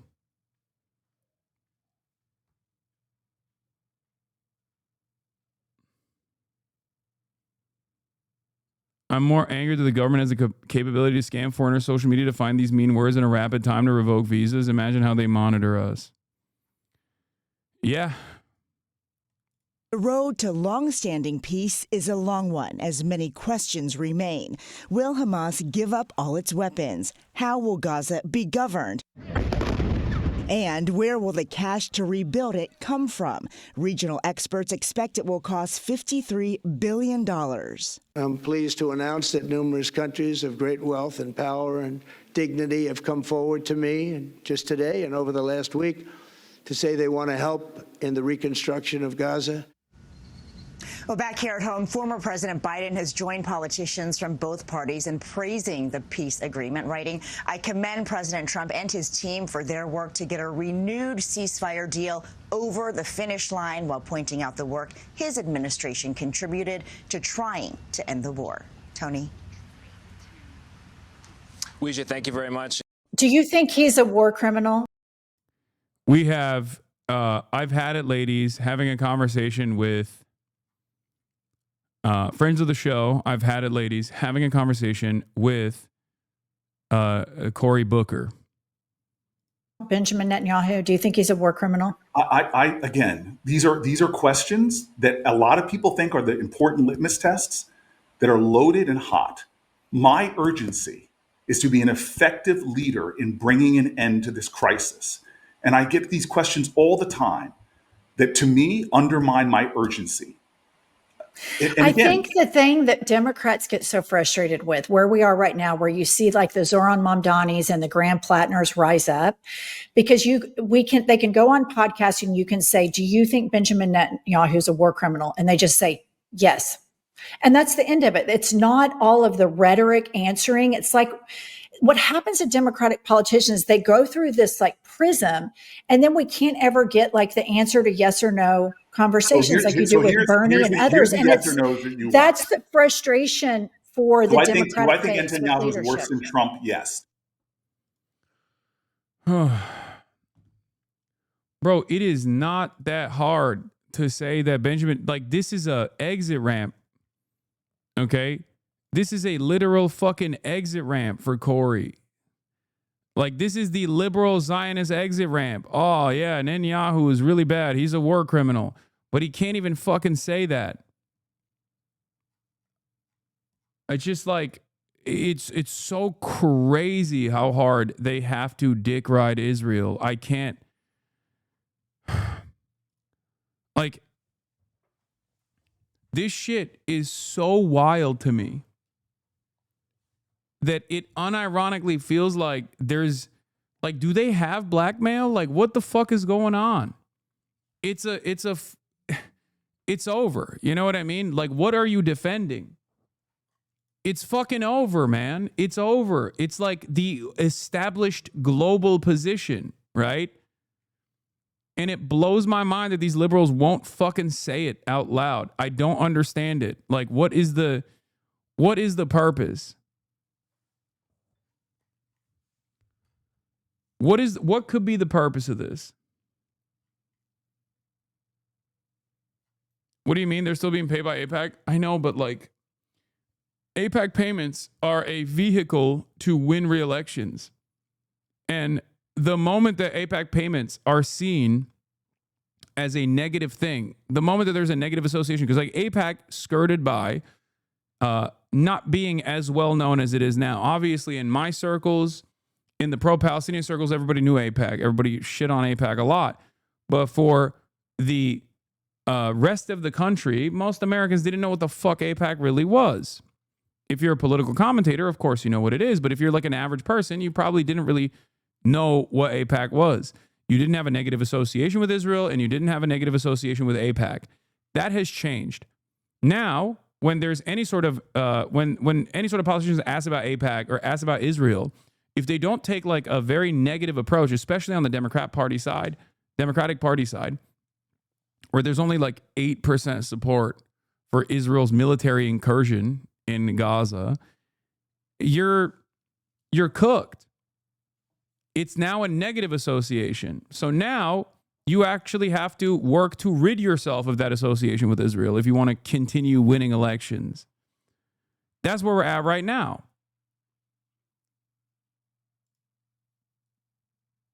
It's a handful of people that don't take corporate PAC money. I don't understand my Democratic What Party. about AIPAC money? You take AIPAC money, don't you? A minuscule percentage of my resources come I from read it's like 871,000. 800,000. Yeah, but that's a lifetime number of raising tens of millions of dollars. Let me give you the right stat. The majority of my money comes from small dollar contributions. By last report, I think 76% of it came from people that gave $25 or less. Again, we could pick at each other, or we could do what we need. Yeah, we gotta unify. We gotta unify. It's like, yeah, we do, which means you have to unify with us on this issue, because the overwhelming majority is no longer believing this shit. Now it actually hurts you. To be doing right now is joining in a chorus of conviction to condemn it. And again, I'm a child of civil rights activists. You think Malcolm X and Martin Luther King agreed on everything? No. But when it came to the fight, that's crazy to talk about fucking Israel funding and being a dick rider for a foreign nation. Now, obviously, when it comes to Cory Booker, Israel is one of the problems. The other problem also is his pharmaceutical donors as well. He is like Johnson & Johnson's most loyal soldier, obviously, from his state. J&J is from New Jersey. So like there's a lot of other issues as well. But like with Israel, because it's a foreign country, because it's a foreign country that has dominated American politics and American political discourse, especially in these past 2 years, where there is a negative association with Israel, any sort of like, oh, I'm trying to unify here, and you're like getting in the way of that by constantly bringing up Israel is silly, because it is a major point of contention. It is a major point of contention where you are at odds with the population. You are at odds with your voters. You're at odds with the broader population in general. This is a perfectly valid issue to bring up. It's not being a spoiler. It's not like finding minutia to disagree on and then engage in like purity spirals or purity politics. This is a major issue. They joined together and created a movement that was successful. And that's really what my focus is. And as the only person in the caucus. Your analysis on AIPAC funding seems a little premature, might be more apt in the coming years. No, I disagree, especially among Democrats. No shot. Democrats do not look at not just AIPAC, any kind of like association, positive association with Israel as a positive. They do not. They see it as dishonesty, which is correct. They should see it as that. Okay? So you're absolutely wrong about this, because the inverse of this already took place for Democratic voters. Yes. When the Democratic voters see a politician dick ride Israel this hard at a time when there's unprecedented negativity associated with Israel for good reason, especially in the Democratic Party's base, where it's like 80% of Democrats don't fuck with Israel.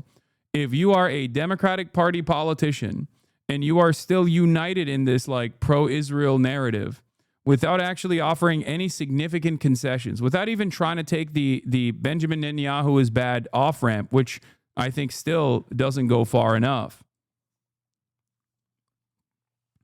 You are telling all of the voters that listen in, that tune into this stuff, you're telling all those voters you don't give a fuck about them, you don't give a fuck about their opinions, you don't actually care about anything other than defending Israel. Being anti-Israel in this day and age is one of the most effective ways of communicating earnesty. Okay? Zohran Mamdani is proof of this concept. Okay? It already happened. We don't have to speculate any longer. We don't have to present approval ratings or polls any longer. We can just point to a person who boldly declared that as an American mayor, he cares about his constituents here and not about a foreign nation. Okay? And he was rewarded for it. That was a major turning point in American political discourse. Okay? Now, I'm not talking about what Zohran has done since then, okay? Because we're talking about his electoral victory in the primaries, the upset victory that he secured in the Democratic New York mayoral primaries, right? Voters overwhelmingly see something wrong. They see that Israel is doing a lot of harm. And then they look at the media and they see everybody dick riding Israel. They look at our politicians and they see everybody dick riding Israel. They go, what the fuck is going on here? So you can cut away at that. As a party, if the National Democratic Party took a partisan approach and became anti-Israel, they would win tremendous favors in the process. Okay? They would be able to communicate earnesty at a time when they are in dire need of goodwill from the broader population. This is precisely the reason why they lost the previous election. This is a major issue with the way that Democrats are perceived. Okay? Earnestness, not earnesty. Okay, thank you. Sorry. Earnestness. I'm not even doing the moral position anymore. Okay, I don't have to argue on the boundaries of morality. Although I have, and although I still do, because it is immoral to defend Israel. But a lot of people in the field of politics don't care about that. They're immoral vessels. They are empty suits, empty husks that are utterly soulless. Okay? Being anti-Israel recovers something that the Democratic Party has lost. The confidence of the voters that they actually do listen to their desires.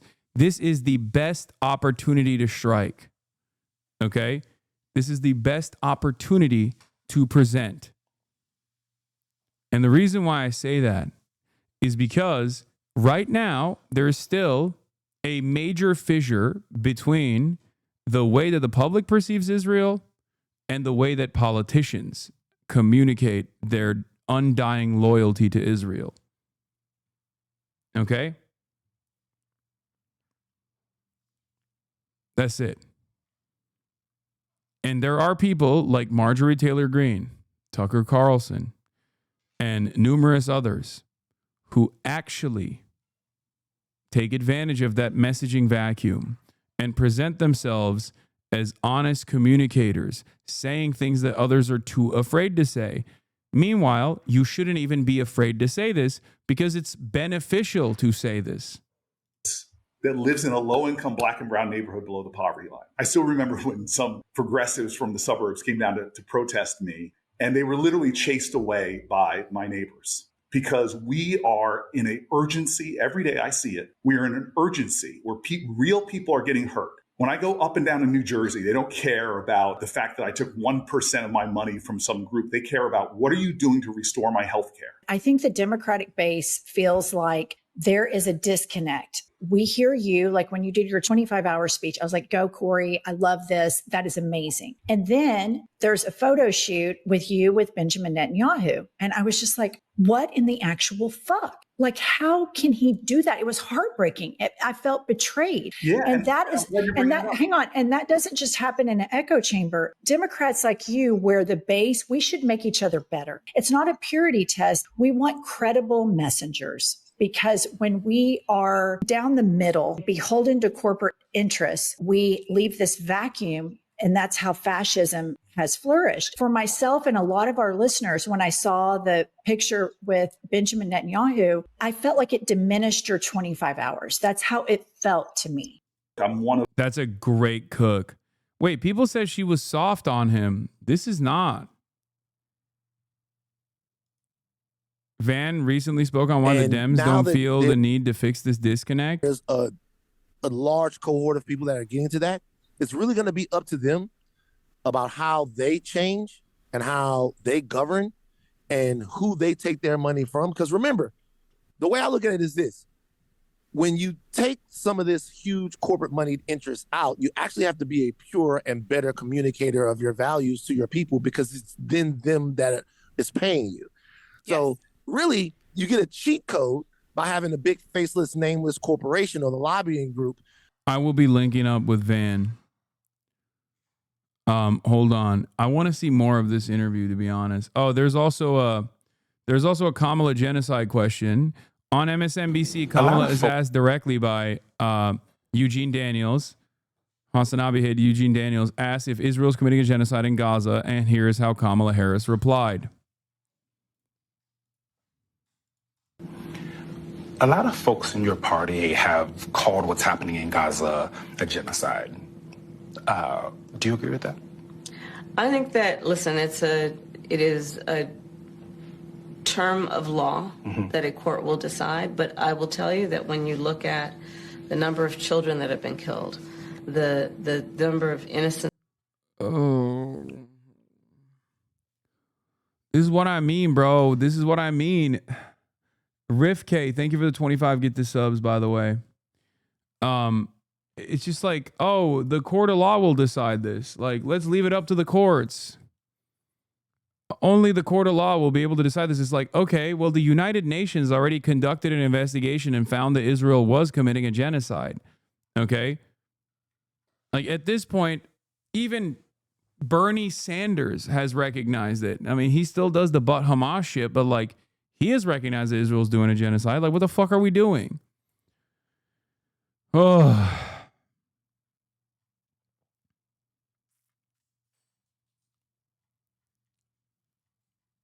I'm just... like, she's out of politics, too, which is why it's so crazy.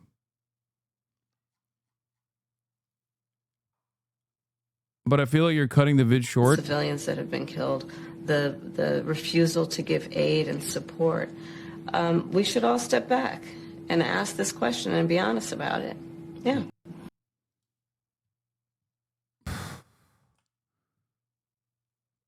It's just... What a waste. With such insight, she could have been mayor of New York. When you look at the number of children that have been killed, we should all take a step back and ask this question and be honest about it. Yeah, at least, I mean, I guess at least she's like recognizing it. So that's not that bad.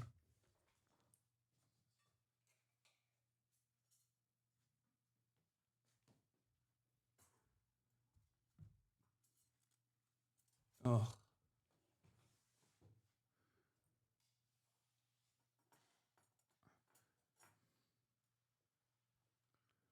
There's no reason to just still hit the fucking shit, still neutered to shit because she sees the way the wind is blowing. Yeah. Kamala Harris says we should be honest about whether we call Israel's actions in Gaza a genocide while refusing to call it a genocide. Sounds like calculated boutique workshop response to placate her base. She is still absolutely and hopelessly out of touch. I agree. Like, just say yes. It's that's what the United Nations declared it as. Like, it's the highest standard beyond the ICC and the ICJ, which will take a long time to arrive at a reasonable conclusion, if they even arrive at a reasonable conclusion at all, especially considering the unimaginable pressure from the Trump administration that has been placed on this fucking court. We told you. Yeah. A day after the ceasefire, Ehud Barak, then Israeli Prime Minister and former Israeli Defense Minister and former Prime Minister in 2012 said, a day after the ceasefire, no one will remember what is written in that draft. The only thing that will be tested is the blow Hamas suffered. You're like the first to bring up AIPAC in years, which is interesting.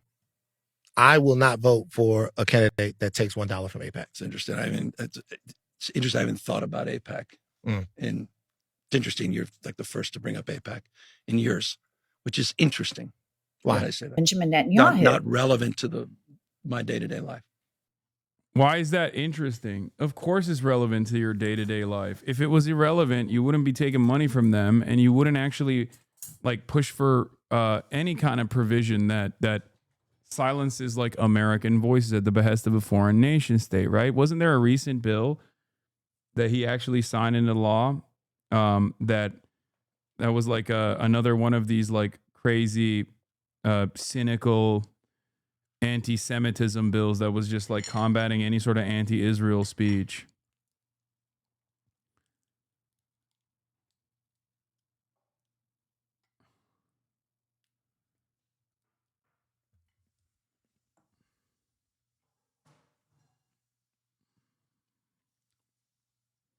He told Brianna on her pod that he would keep pushing on this. AB715. Yeah, Governor Newsom signs bill further cracking down on hate and anti-Semitism in California schools. Obviously, it's presented as like combating hate speech.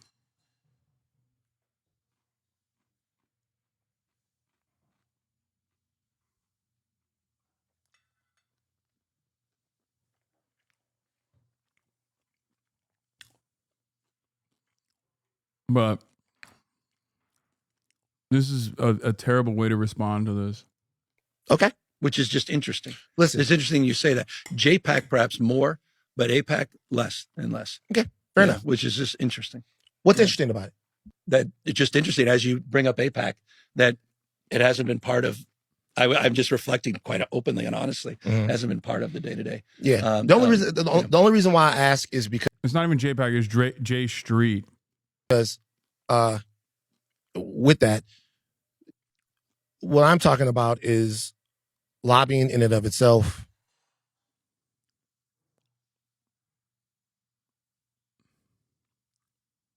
And I was just like, what in the actual fuck? Like, how can he do that? It was heartbreaking. I felt betrayed. Yeah. And hang on. And that doesn't just happen in an echo chamber. It's important when there are Democrats like you, where the base, we should make each other better. We need to evolve. And I love that you come on here. We need to have these conversations. It's not a purity test. We want credible messengers, because when we are down the middle and beholden to corporate interests, then we leave this vacuum, and that's how fascism has flourished. And so for myself and a lot of our listeners, when I saw the picture with Benjamin Netanyahu, I felt like it diminished your 25 hours. That's how it felt to me. So a few things. One is I work in the Beltway. I live in the Central Ward in Newark, New Jersey. Streets that a lot of folks tell folks, why would you demean and degrade my communities? I keep a little picture here of the first place I represented in 28 years old, which is a Black community that's struggling. And we've transformed our schools, our super. Yeah, no, this is like the best possible thing to do for the Black community is by demonstrating unlimited fealty to a foreign state that is also notoriously anti-Black. But, you know, that's not even neither here nor there.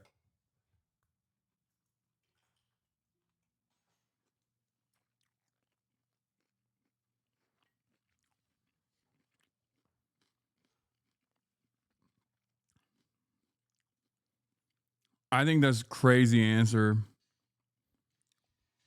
And it is literally the exact same kind of like transparent identity politics weaponization that the Democrats claim that they want to move away from. Like, not even on this issue, on any issue really. When you are asked if this is like directly, if this is something that is pertinent, if the question revolves around like Black issues, of course it's perfectly valid to talk about your background as a Black person or the Black communities that you represent. But if it has nothing to do with Black people whatsoever, and you so cynically deploy this identity shield, I think most people understand exactly what you're doing. People oftentimes have a negative association with this kind of identity mention anyway, even in instances where it's perfectly valid and perfectly appropriate to bring up your background. Right?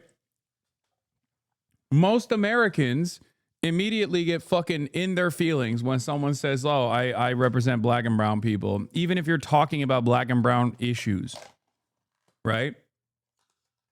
But when someone goes, hey, why are you demonstrating unlimited loyalty to a genocidal nation that is killing Black and brown people, genociding Black and brown people, as a matter of fact, and you go, well, I represent Black and brown constituents, and I'm a Black man, I come from a very poor working class background, I think everyone understands exactly what you're doing.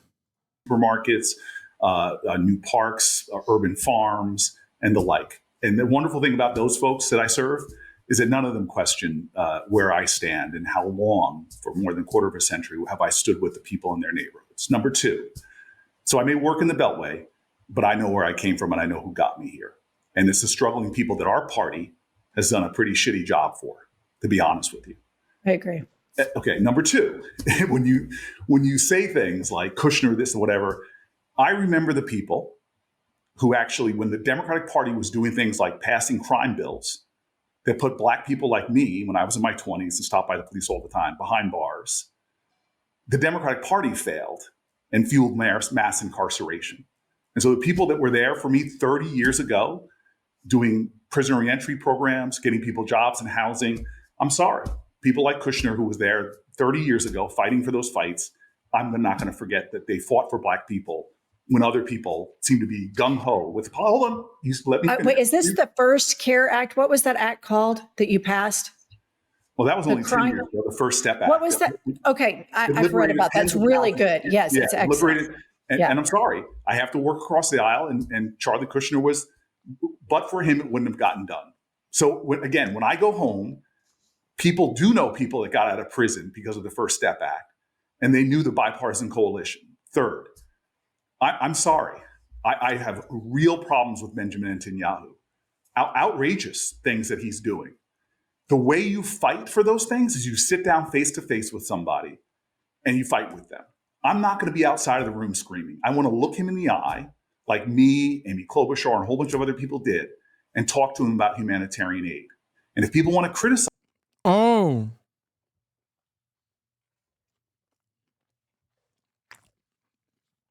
So when he was hiding his face in shame in that famous photograph, because it was obviously a photo op for the most pro-Israel congresspersons. He actually was there to argue with Benjamin Netanyahu.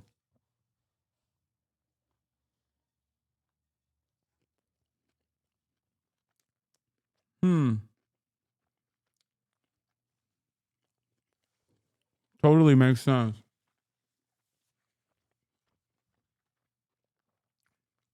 It's just crazy because for me, it felt like the reason why you were either silent on the issue of Israel's genocide of Palestinians or were always defensive of Israel was because you were a stooge for Israel. My mistake. Me for it, then go ahead. But I'm leading in the Senate on West Bank crises right now, from their attempts to annex it or illegal settlements. I lead the legislation to sanction the people that are doing that. I can stand strong on my principles and still work to end these things. And I don't mind taking criticism, again, from folks that don't necessarily agree with my tactics. But we on this podcast right now, we share the same aim: ceasefire now, humanitarian aid now, return the hostages now. And I'm going to work. Do you think he's a work? God damn, dude. I think it's like, maybe it's me, but it almost feels disrespectful that he's not even doing a good enough job here. Obviously, it's a fucking indefensible position, but I would have assumed that these guys would at least like try to craft an elaborate narrative.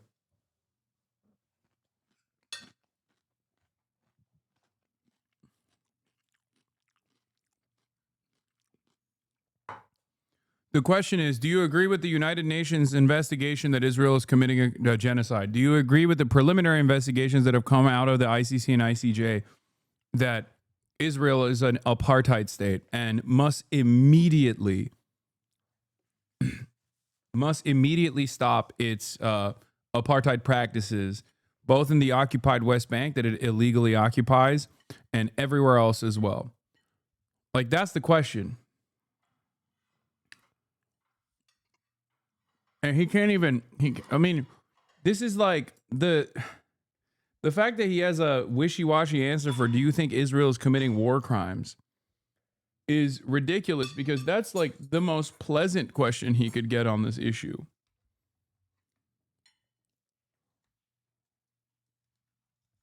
It is totally fucking horrifying the way he is like communicating.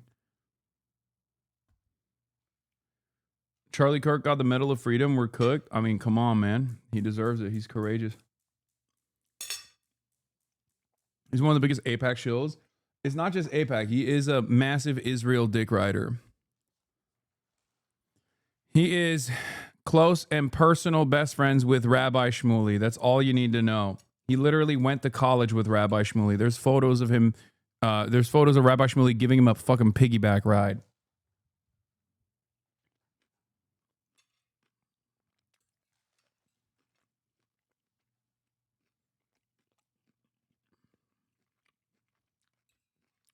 Like,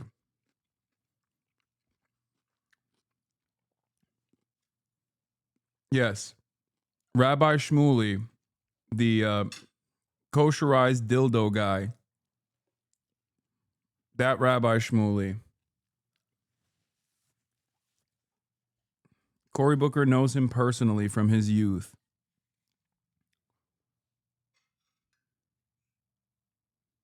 There's video footage of them dancing around too, I think, in like a Jewish holiday celebration. Do you think they explored each other's bodies? I don't know. I'm sure this doesn't have to do anything with kosher sex rabbi compromat compiler Shmuley Boteach leaking a video of himself wearing a clown costume and drunkenly piggyback riding Cory Booker on Purim at Oxford in 1993.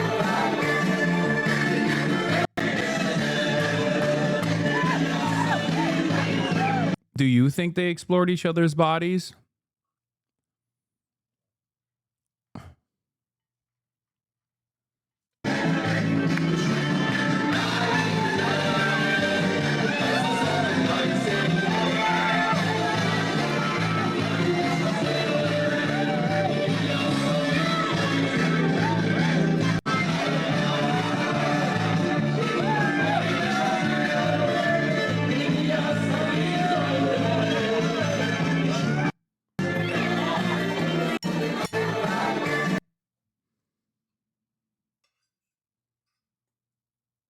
Like,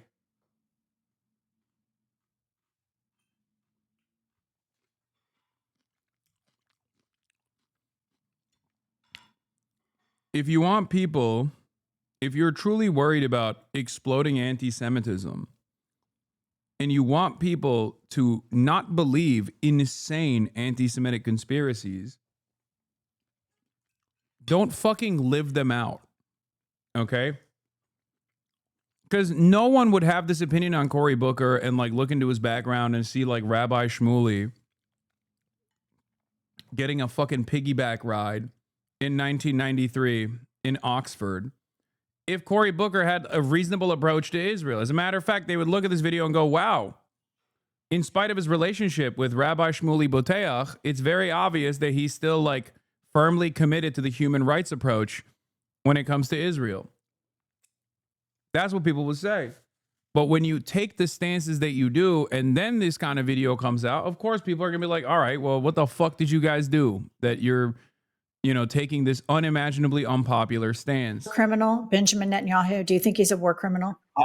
Cory Booker attending a Jewish holiday has nothing to do with Zionism by itself, to be clear. The undertones, yeah, he's not. He's not just attending a Jewish holiday.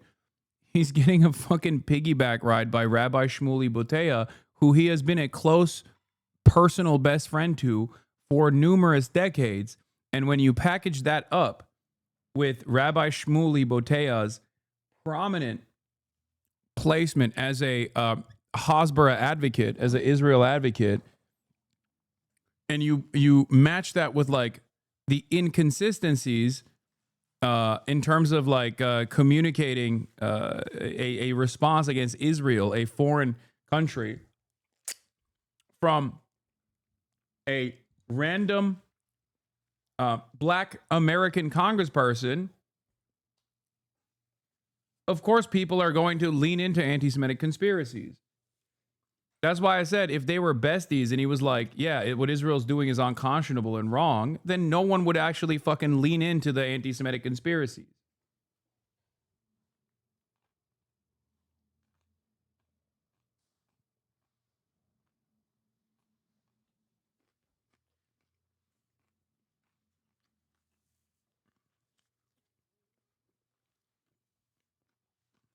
Again, these are questions that a lot of people think are the important litmus tests that are loaded and hot. My urgency is to be an effective leader in bringing an end to this crisis. And I get these questions all the time that to me undermine my urgency. I think the thing that Democrats get so frustrated with, where we are right now, where you see like the Zoran Mamdanis and the Graham Plattners rise up, because they can go on podcasts and you can say, do you think Benjamin Netanyahu is a war criminal? And they just say, yes. And that's the end of it. It's not all of the rhetoric answering. It's like what happens to Democratic politicians, they go through this like prism, and then we can't ever get like the answer to yes or no conversations like you do with Bernie and others. And that's the frustration for the Democratic base with leadership. Do I think Netanyahu is worse than Trump? Yes. Do I think that we right now, in America, should be doing everything possible to bring peace, not just to that crisis, but to the ones that shock me that no one talks about, and I hope, and I don't know if you guys have or not, but crises like Sudan, where there are American weapons literally causing horrific, in fact, by double, triple, quadruple, it's the biggest humanitarian crisis that we're not talking about as a country. When I was coming up, everybody was talking about Darfur. Now the moral silence is outrageous when American weapons are being used in that conflict. And the same with Israel. I mean, I think it's insane to straight up use the genocide deflection to be like, well, what about this other genocide? Okay, you are calling me out for my loyalty to a state that is committing genocide, but what about this other state that's also committing genocide, which ironically enough is also aligned with the state that is committing genocide, UAE, aligned with Israel, like attached to the fucking hip to American foreign policy goals in the region.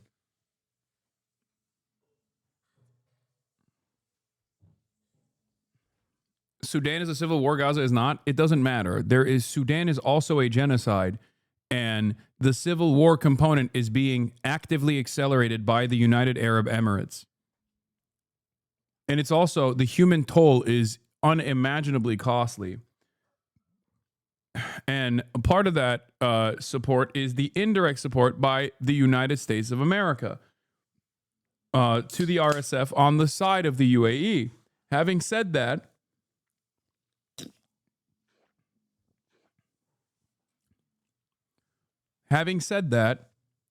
our support for Israel is completely direct.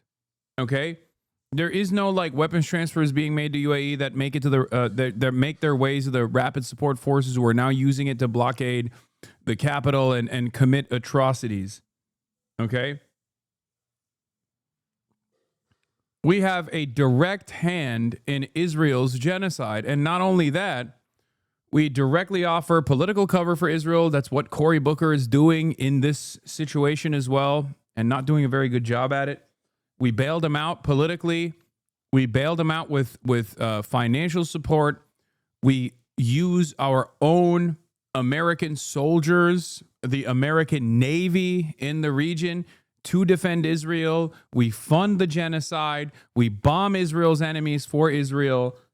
We allow Israel to bomb our allies in the region. And on top of that, we allow Israel to play a formative role in domestic affairs. So yes, the entanglements that we have with Israel is magnitudes worse than the indirect flow of weapons that make their ways into the hands of the RSF, which also is an issue and should be stopped. But a big part of that problem is that the UAE support for the RSF is never called into question because the UAE support for Israel.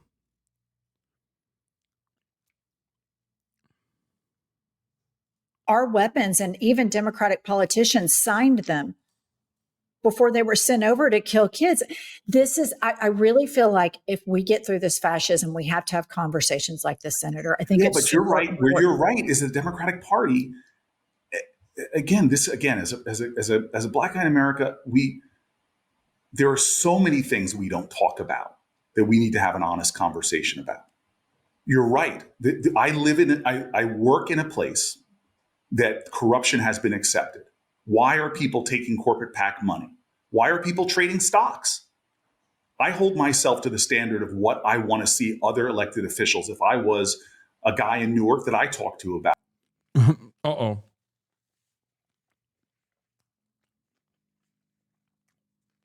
He's like, I want everyone to be as big of a dick rider of a foreign nation state doing a genocide as myself. Not a good standard. That don't believe their politicians stand and fight for them. And so I agree with you that there are real corruptions that we tolerate that we need to do something about. Campaign finance is one of the things. This is why I do not take certain money from everything from oil company C-suite folks to pharma company C-suite folks. These are all things that I believe. But every day that I get up here, I know the people of New Jersey want me to fight for them and their interests. And so when it comes to the fights we're in right now, I'm happy to be in a trench with everybody in my caucus, from Mark Warner all the way to Bernie Sanders, the whole caucus. We are united in a fight right now that I'm hoping, despite the... I wonder if the cynical deployment of I'm black works at all in this situation. Because, like, on issues that pertain to white supremacy, on issues that are actually against white supremacy, because I would go so far as say Israel's actions in Gaza, Israel's actions in general, Israel's entire settler colonial enterprise is damn near identical to previous white supremacist colonial formations.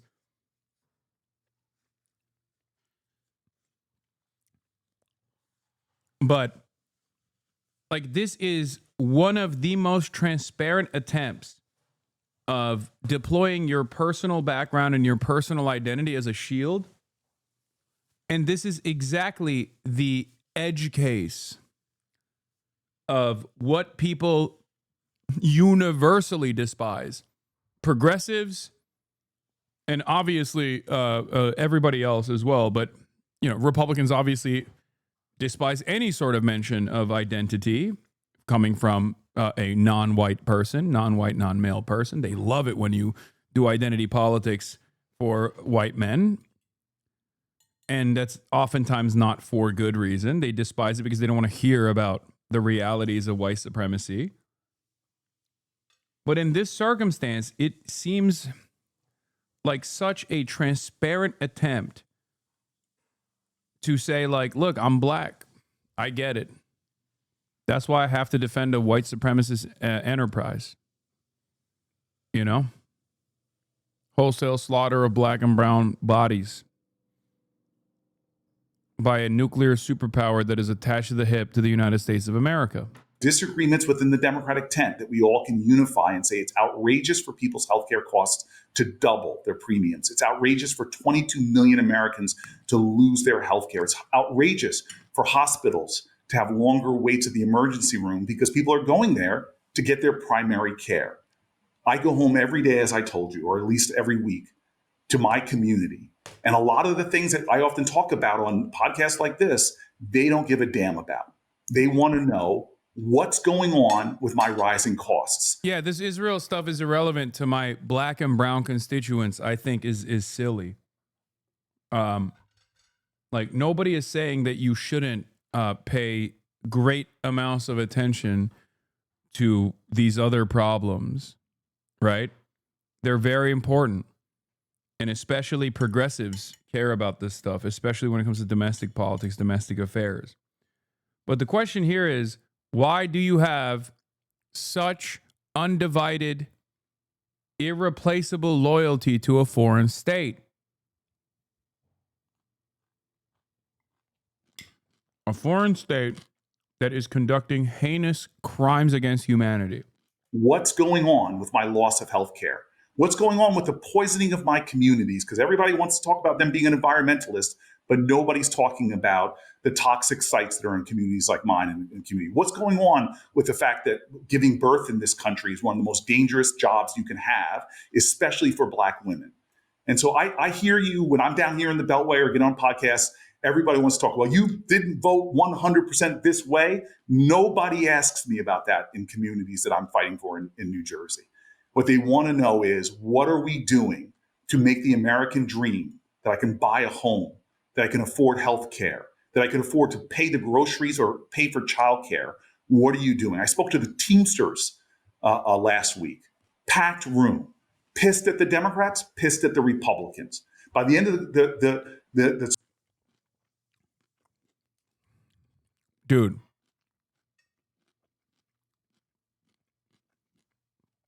This is pure whataboutism, pure deflection. It's the same as when Republicans say, oh, now is not the time to talk about gun control because we have to focus on mental health. Or when Republicans say, wait a minute, now is not the time to talk about immigration. Immigrants are coming into this country, but what about our veterans who need mental health and who need housing? It's just a cynical way to shift the conversation and the attention away by claiming that, like, this Israel stuff is insignificant to the average American when it clearly is not insignificant, especially because Israel has, whether people recognize it or not, and I think more and more people are recognizing it now, has had a stranglehold on even domestic affairs for a very long time.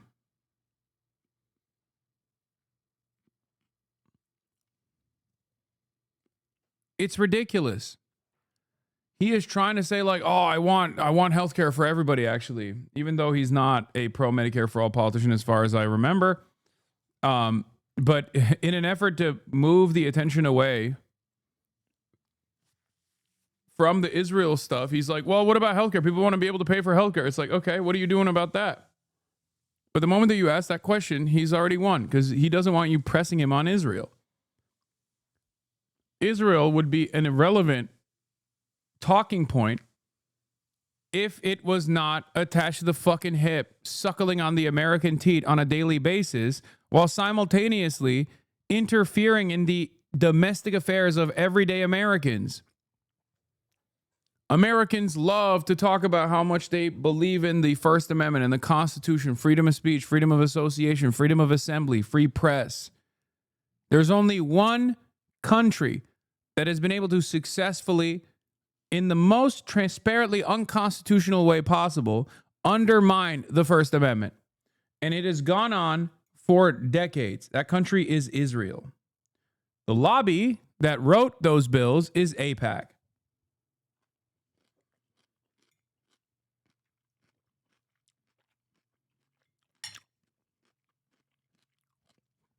There is a reason why nobody asks people that are running for local office if they would go to, I don't know, Lima, if they would go to Estonia. Okay, they ask, would you go to Israel? And when you say no, they say, why are you anti-Semitic? There is no equivalence to this. Okay? That's it. There's no lobbying arm. There is no massive influence peddling operation for any other fucking country like this. This is domestic politics. So people that say, oh man, I just don't care about this at all. Like, why do you care about this? My constituents don't care about Israel. It's like, first of all, you're lying. Okay? Because they absolutely do. They 100% do. Are you a Democratic politician? Then yes, your constituents do care about this. Even if it's not the highest priority, you are directly at odds with your constituents on this issue. And it's not even like a 50-50, 60-40 split. It's a 80-20 split. It's worse than an 80-20 split, depending on what specific aspect of this Israel stuff that we're talking about. So it's not even a question. You could be finding yourself in the pocket of, I don't know, the great forestry lobby, and maybe the New Jersey constituents don't actually give a fuck about it all that much. But if asked, New Jerseyans said 98% that they don't think that they don't think that they should be destroying the forests, and you were getting unlimited funding from, lumber companies, and were constantly advancing bills that destroyed the national forest, then it would be a perfectly appropriate question to ask. Like, well, here's 98% of your constituents that say not a single dime to subsidize the forestry industry. Okay, like they're destroying our national forest. Seemingly, your constituents care about this. If you turned around and you were like, well, my constituents care about like their day-to-day needs, it's like, okay, but this is an issue where you are directly at odds with your constituents. Why is that the case? Because it seems like you get a lot of money from this specific industry. Perhaps that is the reason. Speech, I had them on their feet applauding because I was saying things that they're not used to Democrats talking about, which is screw all this stuff that talked about up here. What are you doing for me and my family to represent us? I want to get the Democratic Party back to the basics that makes people believe in us again. And first it is getting rid of corruption. And corruption means that I know my politician isn't bought and paid for, that I know my politician isn't. Yeah. The way to fast track this is the way to fast track this, because he's not wrong. Democrats have a messaging problem. He's not wrong. Democrats have an earnesty problem, an earnestness or earnesty, whatever you want to call it. Okay, they are not seen as credible actors. They are seen as smug, entitled, out-of-touch elitists. If only there was a overwhelming majority support issue that Congress seemingly constantly refused to address about our undying loyalty and defense of a foreign country that seemingly gets to dominate American politics. If only there was a party that looked at that situation and said, no more, we're not doing that. Perhaps that would be a wonderful opportunity for the Democrats to actually win back some of that confidence.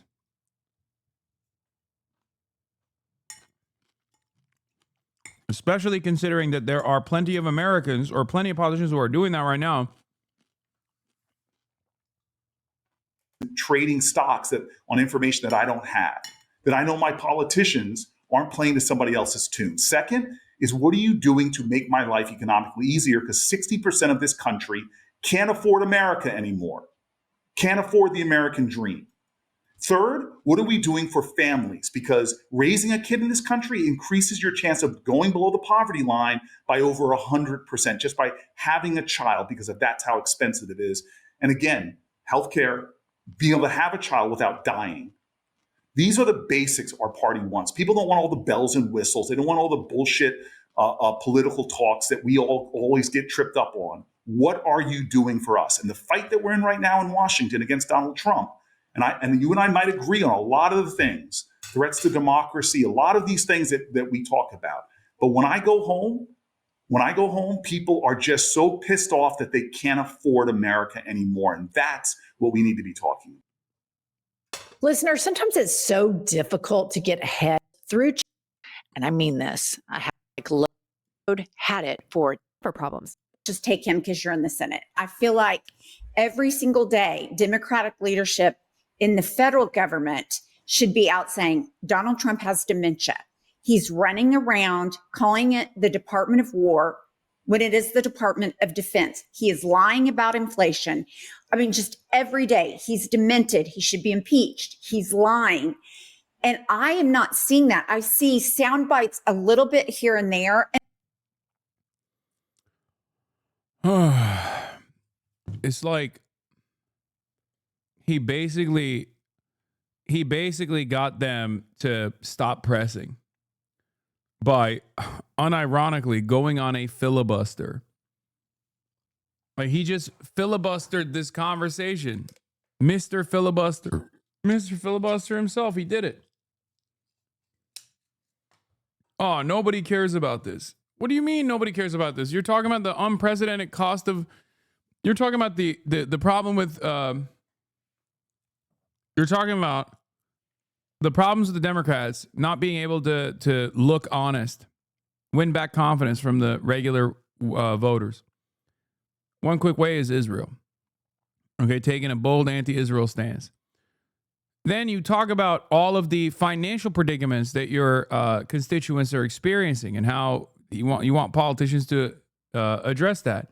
Meanwhile, a big part of the reason why people are anti-Israel is because they keep looking at the unlimited billions of dollars going to Israel, where they do have all of these fucking benefits, where they do have better social safety nets, they do have healthcare. Even if people don't know that Israel has that, by the way, which when they find out that Israel does have that, they get even more mad. But even if they don't know that, they're like, okay, why aren't we spending this on me? Why aren't they spending this money on my neighborhood? Why is this money going to Israel so they can go kill fucking black and brown children? I don't understand that. They said something that is very close to this when it came down to Ukraine. And Ukraine is a at least morally defensible posture in the eyes of the broader American collective consciousness, that Ukraine is a defensive position against the Russian incursion that is unjustifiable. And even then, Americans were like, why the fuck are we giving so much money to Ukraine, bro?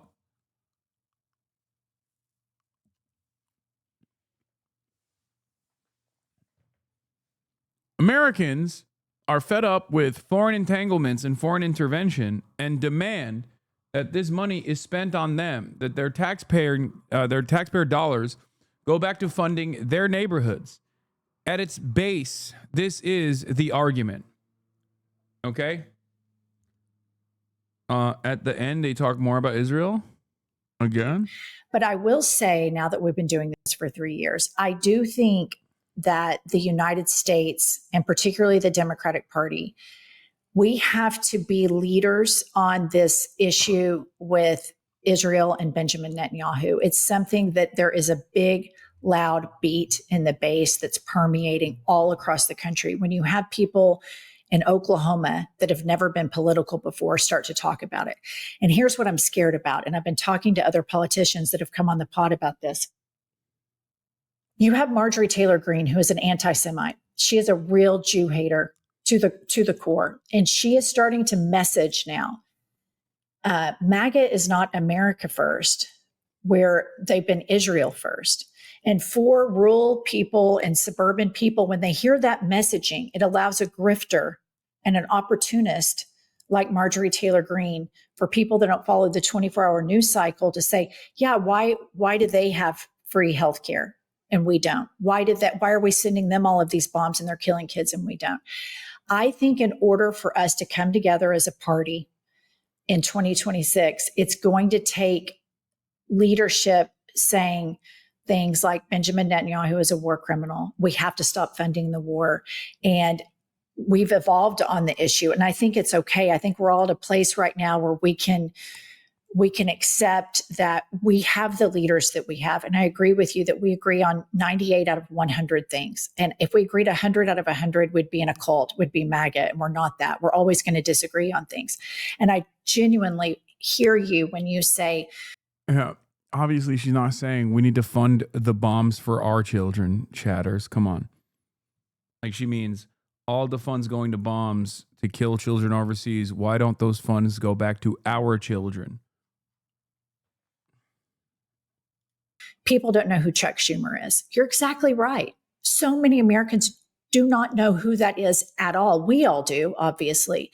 And I think the economic messaging, but I do think that if the Democrats leave this vacuum there, it's going to get filled by the people in MAGA that are seeing a post-Trump America. And it's super easy messaging with the America First thing. It's just something I want you to think about, because I think it's a political liability for our party right now. They're calling me for a vote. Let me just say this. So first of all, why aren't people talking about when Obama was using American jets to bomb, to refuel Saudi planes that were... What the fuck? Brother. First of all, I mean, we here in this community have talked about that consistently, but that is a crazy... Bro, this man is more loyal to Israel than he is to the God King of the modern Democrat Party, Barack Hussein Obama.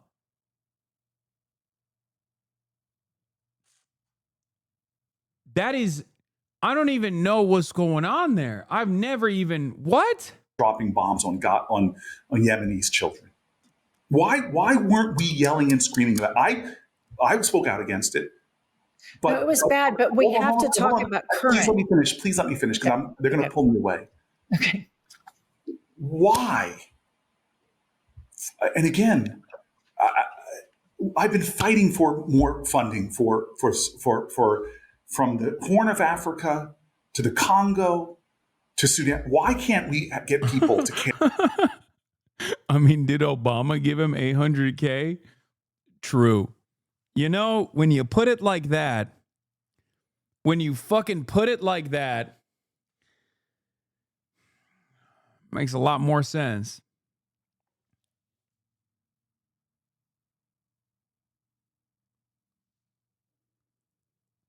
I cannot believe that when called in the question about loyalty to the state of Israel as it's conducting a genocide, Cory Booker said, what about Obama giving money? What about Obama giving money to fucking Saudi Arabia to bomb children in Yemen? Hasan just stops the video when someone says something he thinks is controversial to go, what, why, what, who, what are you talking about, bro? Meanwhile, I mean, that's just, it's like seriously. This is true. That's all I do. You called it. You smacked my ass, chatter. You are a brilliant intellect. I will be DMing you my stream key. Anyway, going back to the point, I cannot explain how fucking insane it is to deflect away to Barack Obama of all people. In this country, enough, where our top podcasts are saying it's wrong that we are implicated in so many things, people dying on the continent of Africa. Why Haiti? Why can't I get top mainstream media people? Dog, the question is, why do you have so much loyalty to Israel, and why won't you cut ties with Israel as it's conducting a genocide? And you're like, well, why can't anybody talk about Haiti? That's crazy, man. That's a crazy fucking deflection. I don't know how does this actually read to people as like a decent approach to this conversation? Especially considering that, like, for a lot of people, I think they also view what Israel's doing as like a white supremacist act of violence anyway. Especially because despite the fact that Israel is very Arab, right? Lots of Arab Jews in Israel. Most Western world Jews are Ashkenazi and therefore white. So for a lot of people in the Western world, they don't even realize that like Israel is also a brown on brown violence technically. And also, a big part of the Israeli violence is the same exact pattern that he's talking about in Haiti or Congo or Sudan. Foreign intervention at the behest of Western imperialism in many circumstances where you keep the native population of black and brown people down and servile and destroy them. So Israel is identical in that regard. What is this? Bro is doing what about for every conflict we do? He's just trying to deflect. What is this? He didn't? What was the question? I can't find him introducing or voting for a bill to block arms sales against Saudi Arabia during Obama's term. Maybe he just kept it to himself. Maybe he was like, yeah, I really hated it, but I didn't tell anybody. I just like kind of kept it to my own damn self. To give a damn about the atrocities there. The International Criminal Court singles out Israel, but not Iran, not Syria, not other. Yeah, he became a Pan-Africanist Maoist at the first mention of Israel, except like I've never met a Pan-Africanist Maoist who wasn't the most anti-Israel person you've ever met. You know? That's a new guy. The new guy. Van Jones? Yeah, Van Jones. Van Jones is like Thomas Sankara, but also pro-Israel. Folks, I don't understand. I'm with you on the ending of the nightmare and the ceasefire. I'm with you on criticizing the Netanyahu administration, which I think is worse than the Trump administration. Oh, but wow. As a guy who is focusing so much of my effort. Wow, I can't believe it. Wow, you hate Trump and you really hate Netanyahu, except you don't hate him enough to like refuse to fucking visit him. And also on top of that, oh, sorry. A little burpy burp came out of my mouth while I was trying to fucking talk here. But you just have consistently defended his genocide, Israel's genocide. And you're doing that right now by deflecting to other instances of American death and destruction around the globe. I can't believe it, dude. I cannot believe it. I can't believe the Obama mission is so wild to me. I've had a podcast in for Welsh implores Cory Booker after he refused to call Netanyahu a war criminal to take the outrage over Gaza seriously. Booker claims he has to go, says the ICC singles out Israel and criticizes podcasters for not focusing more on Africa instead. He's not exactly wrong to note Obama's crimes in Yemen, but it's interesting that this where Booker has reached in his defense of Israel's conduct. Yeah, push him a little bit further. Push him a little bit further, and he's going to start talking about, like, the USSR or some shit. Like, he's going to start talking about how the USSR absolutely did the right thing to quash the counter-revolutionary Hungarian revolution by force. He's just going to start taking more radical positions increasingly. He's just going to keep leveling up. He's like, honestly, a lot of people in China have betrayed Mao by even criticizing the Cultural Revolution. It was actually objectively good, and you should be able to kill as many sparrows as you want to, and that famine isn't that bad. It actually makes people a lot stronger in the aftermath of that famine. Like, just keep building on it all the way until you defend Pol Pot in an effort not to criticize Israel, okay? Yeah. Fucking awesome. The Khmer Rouge were demonstrating real revolutionary potential by assassinating people en masse for the crime of wearing glasses because we hate fucking nerds. Okay? You don't understand. This is a valid approach to revolutionary violence, and you simply don't understand it with your mind. Okay? You just don't get it. He's a communist. Please stop me. Please stop demanding that I talk about Israel. Every time you push me on this, I'm going to get more and more ultra. I'm going to turn into an ultra here, okay? I'm going to make fucking Jason Unruhe blush. He is not an ultra anyway. What the hell are you talking about? I'm just making a joke because he literally fucking talked about Obama's foreign policy against Yemen in a negative tone in an effort not to talk about Israel. Human suffering on the planet Earth, on the biggest humanitarian nightmares, I can't get people with powerful platforms to speak even. Yeah, in this clip, Booker says his efforts are focused on ending all human suffering on planet Earth. Except for Israel, by the way. Except for Israel. Just everyone. Honestly, that is the true pro-Israel position. Only Israel gets to do a genocide. Only Israel gets to do war crimes. Only Israel gets to do an apartheid. Any other war around the world is unjust and must be stopped, so that it is only the most moral nation on the planet that gets to do its most moral genocide. What is this? Remember what he said about AIPAC 6 years ago? In leaked recordings, Cory Booker says he and AIPAC president text message back and forth like teenagers. I mean, that's not shocking, surprising. That's why I think, though, he's hitting this from the maximalist, like the most pro-Israel position you can actually arrive at, which is only Israel gets to do war crimes, genocide, apartheid. Nobody else. Once about the nightmares that are going on. It drives me nuts. And it makes me feel like I have felt when I was representing.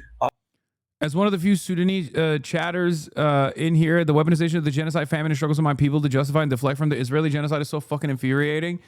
It probably stings even more when you realize that the perpetrator of this inhumanity, this genocide in Sudan, is also allowed to do so because of their unconditional, uncompromising loyalty to the state of Israel and the United States of America. That's what makes us, like, that is insult to injury right there. Because these guys who are fucking pro-Israel also never really talk about Sudan at all, because the main perpetrators there are also pro-Israel. Yeah, 12 million people displaced and horrific famines funded by the UAE, and in common political discourse, we get reduced to an Israeli deflection. It is so infuriating. It is mind-boggling, dude.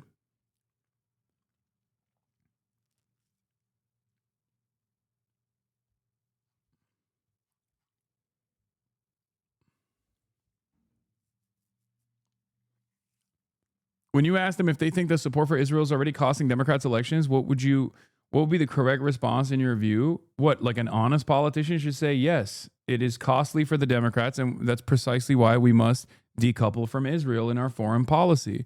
Israel has long been a burden, not just on U.S. foreign policy, but also been a major burden on domestic affairs as well. It is utterly ridiculous to be this married to a apartheid ethno-state that has genocidal ambitions, which it's actually seeing out. Newark, New Jersey, to get people in our country to care enough. Why do I stand out and support people that you and others criticize me for voting for? Because I will never forget when nobody cared about mass incarceration of Black and brown people who stood up for them. Why am I get so angry sometimes about my own party, who seems to be distracted by issues that don't matter, and not to the core of people who cannot afford to pay rent and buy groceries? That's why I've chosen to live where I live.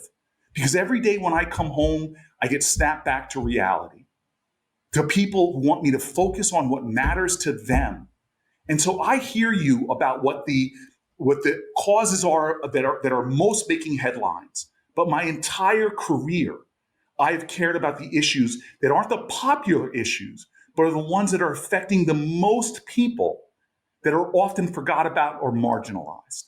And that's what I want to say with urgency. So you and I are going to agree on the big ticket items, but I want to come back on this show. I beg of you and I'll send them to you beforehand. 3 things that we should be talking about that we're not talking about that are affecting millions of either Americans or hundreds of millions of people or tens of millions of people on the planet Earth. Senator, I want to thank you so much for coming on this podcast, because this is the difference between the left and the right. You come on here, we have conversations, we grow, we learn from each other, and it's not like Fox News or the right wings. We disagree and we embrace the disagreement to make a better country. And thank you so much for coming on. We respect all of the work you do, and we're here to fight this fight with you and find compromise and unity where we can. We are unified, the 3 of us, and you all are voices that, again, the tradition of Black radio in America, you all know this. It was people like you all that have platforms that would entertain people, that would inform people, that would engage people, but most of all, would help to heal the hurt, to inspire people to act even when they were starting to feel despair. I believe that hope is the active conviction that despair will never have the last word. And you all are speaking up again and again and again, trying to make sure people know that as dark as things are, as challenging as things are, we still have fight, we still have strength, and we still, like my parents said when they marched, we still believe that we shall overcome. Senator, good luck. Thank you. And please come back on. I've had it, ladies. Need a leftist Black woman correspondent? Sure. Good luck compromising with a brick wall. I mean, look. What's the quote? You can't convince a man whose entire bag relies on him not being convincible. Something like that. I'm fucking it up. It's just like, guys, stop calling him AIPAC Shakur. That's Hakeem Jeffries, okay? Cory Booker is a different person. This is the only real immovable position Cory Booker has. Ironically enough, this is correct.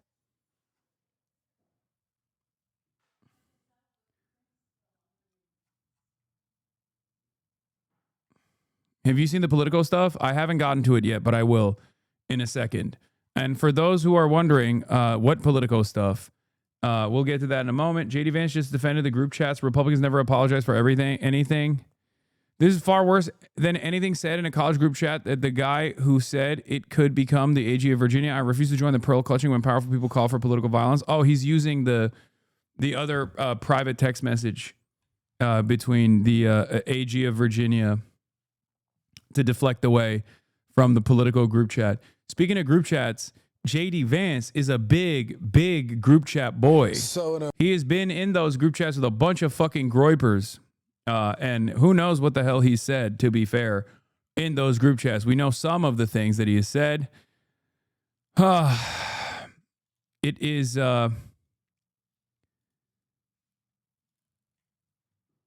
he was in that one? Oh, he was. Okay.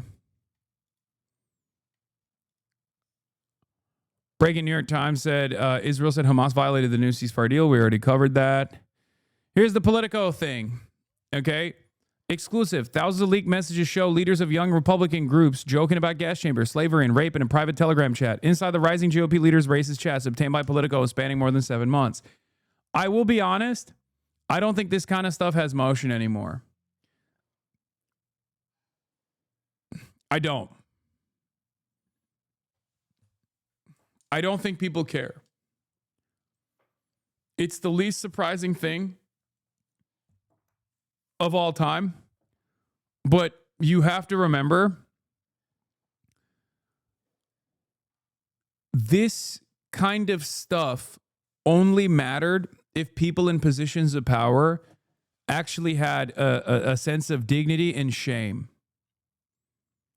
On the Democratic Party side, I think there is still some semblance of dignity and shame. or at least like an aesthetic posture towards dignity and shame, which they often weaponize against their enemies or try to weaponize against the Republicans. It doesn't work, but they try to weaponize against like their left flank, and it does kind of work because the left is the only suckers in the game that are super predisposed to not understanding like the complexities of human beings and will measure you on the virtues of like what you represent in that immediate moment.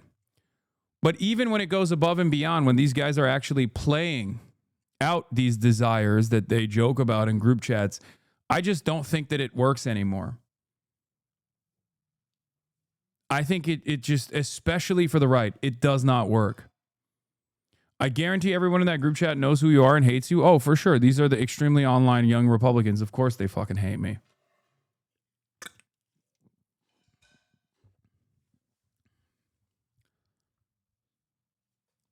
It's just this kind of stuff. Do you want to know why this kind of stuff doesn't matter? Everyone that votes no is going to the gas chamber. When did we bring that site out? You're giving nationals too much credit and expecting the Jew to be honest. You want to know why this kind of stuff doesn't work? Because all of the forces that even remotely acted as though they care about anti-Semitism have in the last 2 years shown their true face, which is that they only care about anti-Semitism accusations as long as they can weaponize that against people who are anti-Israel. Okay?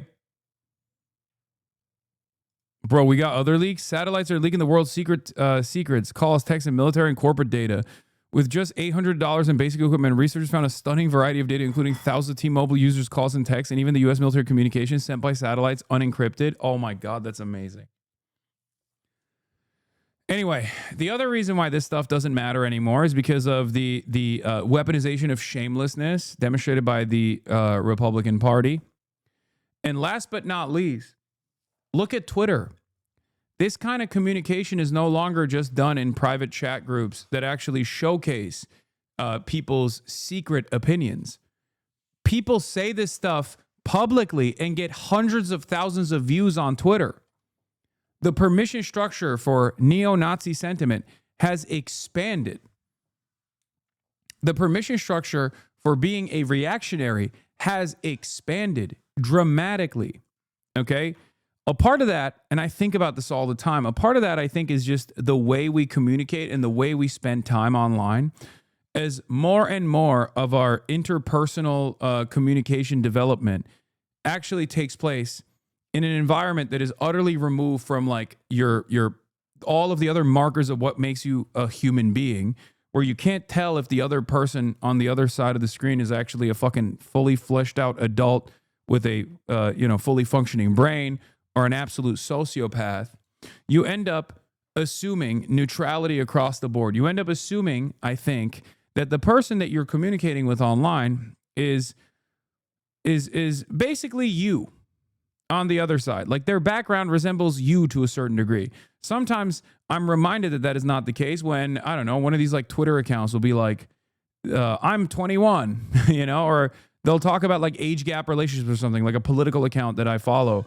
We'll talk about like age gap relationships. It'll be like a 23-year-old and a 20-year-old should never date. And I'm like, oh my God, you're literally a child. Like that's when I remember that like I'm getting information from an actual child. Okay. And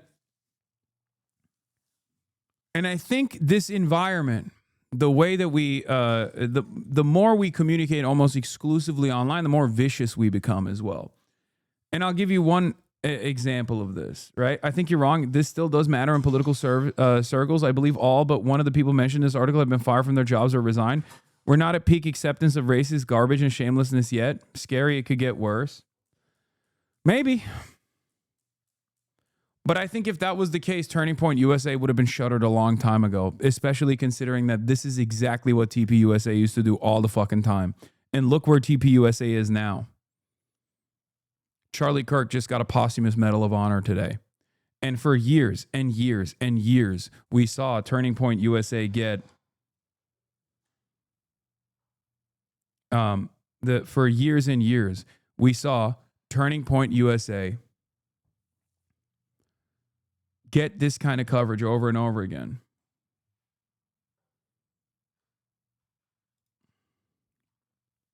And look where it's at now. Yeah, Big Balls remained in government after his racist messages got leaked.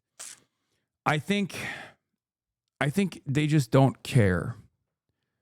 I think people don't care, especially because the administration is openly putting to policy what these opinions actually are behind closed doors.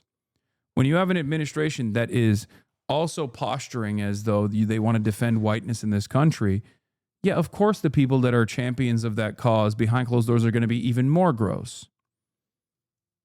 Okay? This is what I mean when I say that the permission structure has expanded so dramatically on the right. On the one hand, you can't have a conversation about like the violent retaliation to the endless amounts of violence that colonial subjects receive without being branded a terrorist. It's completely unacceptable. You can't say that. You can't even say that like Hamas is a national emancipatory group and has no like jihadist or Salafist ambition beyond that without being branded a terrorist. But on the other hand, you could just literally talk about like you can't trust Jews. As long as you're pro-Israel, you can say that. You know, you can say, great, I love Hitler. As long as you're advocating for Hitlerian-style anti-immigrant policy. This is exactly the type of rhetoric that unironically is no longer hidden behind closed doors. I think it's like out in broad daylight. Nah, dog, the Republicans don't care, but the vast majority of people care about this. You have no idea how many white Facebook lib wine moms I have seen share the story. I hope the liberal wine moms will defend us. Okay. Thousands of messages shared in a group chat of young Republicans is revealing some racist thoughts that they even worried about being leaked. Well, those exchanges have been leaked, obtained by Politico, and are part of a Telegram chat among young Republican leaders in the following states: New York, Kansas, Arizona, and Vermont. New York State politics reporter Jason Bieferman is one of the journalists who wrote about this for Politico. Jason, tell us about this story, how it came to you, and what... This is the least shocking revelation for someone like myself. Maybe that's what it is. Because, like, of course they're like that. Politico reported on a group of chat of young Republicans. Does this reflect some bad apples? Some bad apples. These are the future of the Republican Party. This is so vile, it's hard to find the words to put in the context that these are people who are part of one of two major parties that they believe in gas chambers and rape and discrimination based on the color of people's skin. And for me, when I hear stuff like this, I'm like, have you seen the Republican Party's policies? Like, do you know what I mean? Like, when I hear this kind of stuff, I think to myself, like, how is this shocking? Because we are, and I mean this sincerely, we are like 2 election cycles, if election cycles happen at all going forward, we are 2 election cycles away from the president speaking like that. Okay? I'm going to be honest. That's what it feels like to me. Like, because the policies already reflect this desire, this vile attitude that people have.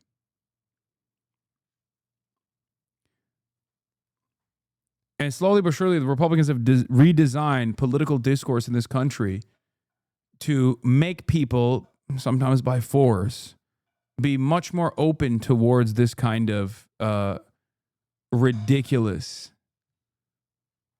fascist, violent policy making. For us, it's a fork found in the kitchen moment, but for people who are less tapped in, it genuinely is upsetting to see. It's also especially insane because people in the older generations, especially older libs, don't see people in Gen Z and Gen Alpha talking like this because they see the younger generation as a hopeful generation that will fix everything. Yeah, for me, it's not even fork found in the kitchen. It's just like this is fork found in the fork factory, because I've known that the young Republican crop is almost entirely grouped up.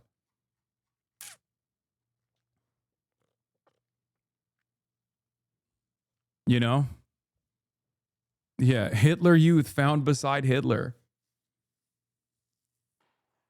Like, for us in this community, for us in this chat, for as tuned in as we are to like the back and forth and the commentary on the right-wing spaces nowadays, does this come even remotely as a surprise to you that a group chat of young Republicans leaked and it reflects the virtues, the values that you see from young Republicans that publicly posture in this way all the goddamn time? For me, I'm like, yeah, of course they're saying this shit.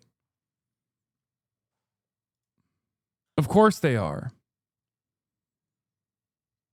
This is what they openly say as well, oftentimes under the guise of anonymous accounts.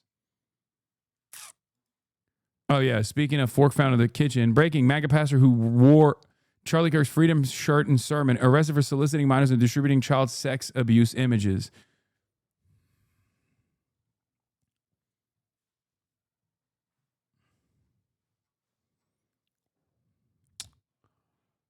Wow.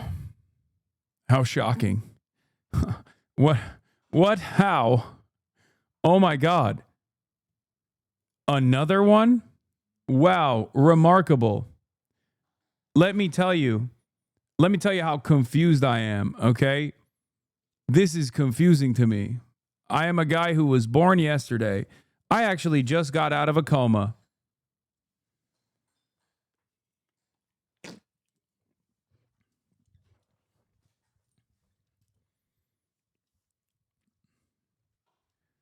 Yeah, Fork Meat Kitchen moment number 750,000.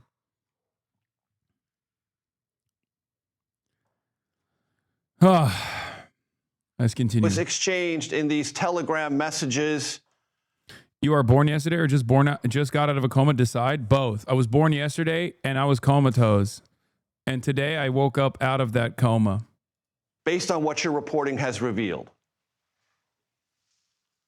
Politico obtained over 7 months of thousands and thousands of messages in a Telegram group chat between, like you said, leaders in the young Republican state organizations in Arizona, New York, Kansas, and Vermont.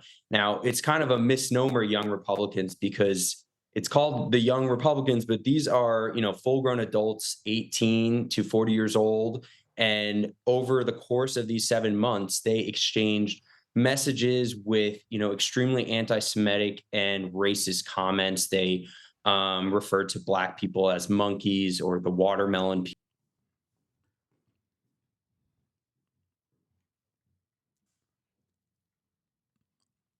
I saw a lot of chatters go 40, Lamau, young Republican. Yes, for the Republican Party, 40 is young. Come on now. Yes, bro. Anyway, I can't make up my mind. I'm the leading chief counsel of the ADL, and I can't make up my mind until I find out what these people's positions are on Israel. Once I figure out if they're pro or anti-Israel, I will really reconsider whether or not I have decided that this is truly anti-Semitic or just a bunch of young guys having fun. People, they called rape epic. They talked about the love of Hitler with factions of their party, or even supporting slavery. This was a chat with members elected to lead their states within a prominent Republican youth political organization that numbers 15,000 people. And they were in a campaign to lead this organization nationally. My colleague and I, my colleague Emily Ngo, we really looked into this and wanted to see, why are they speaking like that to each other? And does this have anything to do with kind of the way that the norms of our political discourse have been changed? Yeah, ADL thought watermelon people referred to Palestinians, so they were like, this is actually A-okay. Because remember, I have heard, that's the new meta. I've heard that from bot accounts, bot accounts that refer to the pro-Palestinian crowd as watermelon people.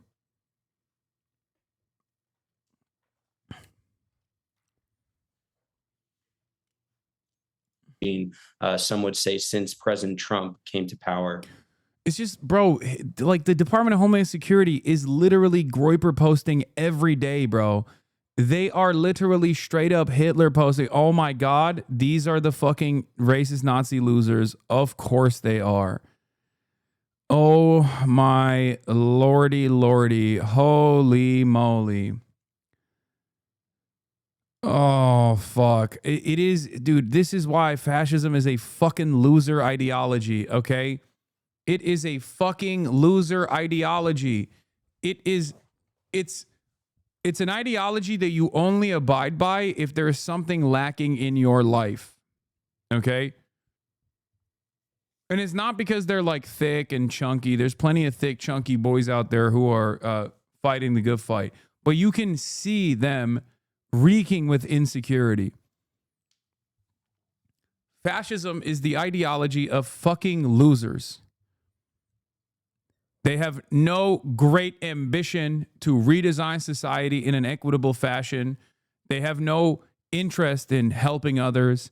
They simply are constantly engaging in battle and in some instances violence to restore a mythological project of person because it's something that they lack internally. They have something that's missing. And that insecurity causes them to fantasize about the entire in-group being this superior, playing a superior role in society. And we have to like reassert dominance in this way. That's what it is.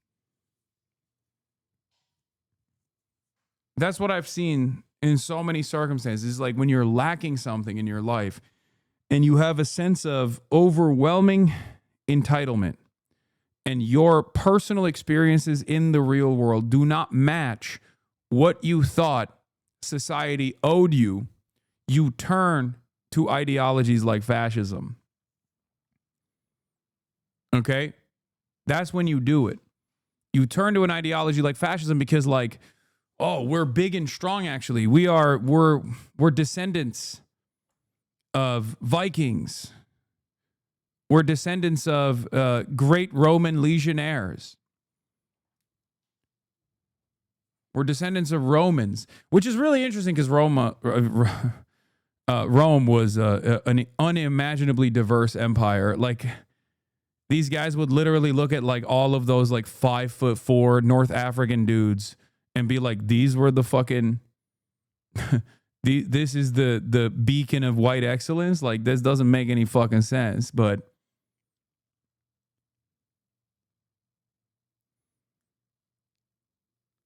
it's just,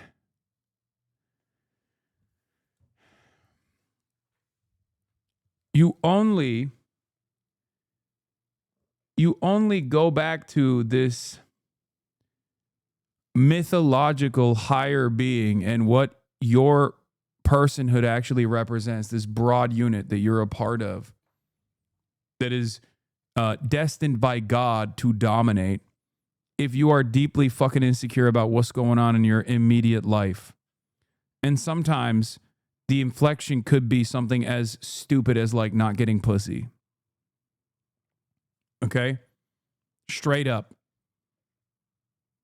Just like other people get laid, I can't. Why not me? I deserve it as well. If only they knew that I was at the top of the racial pecking order.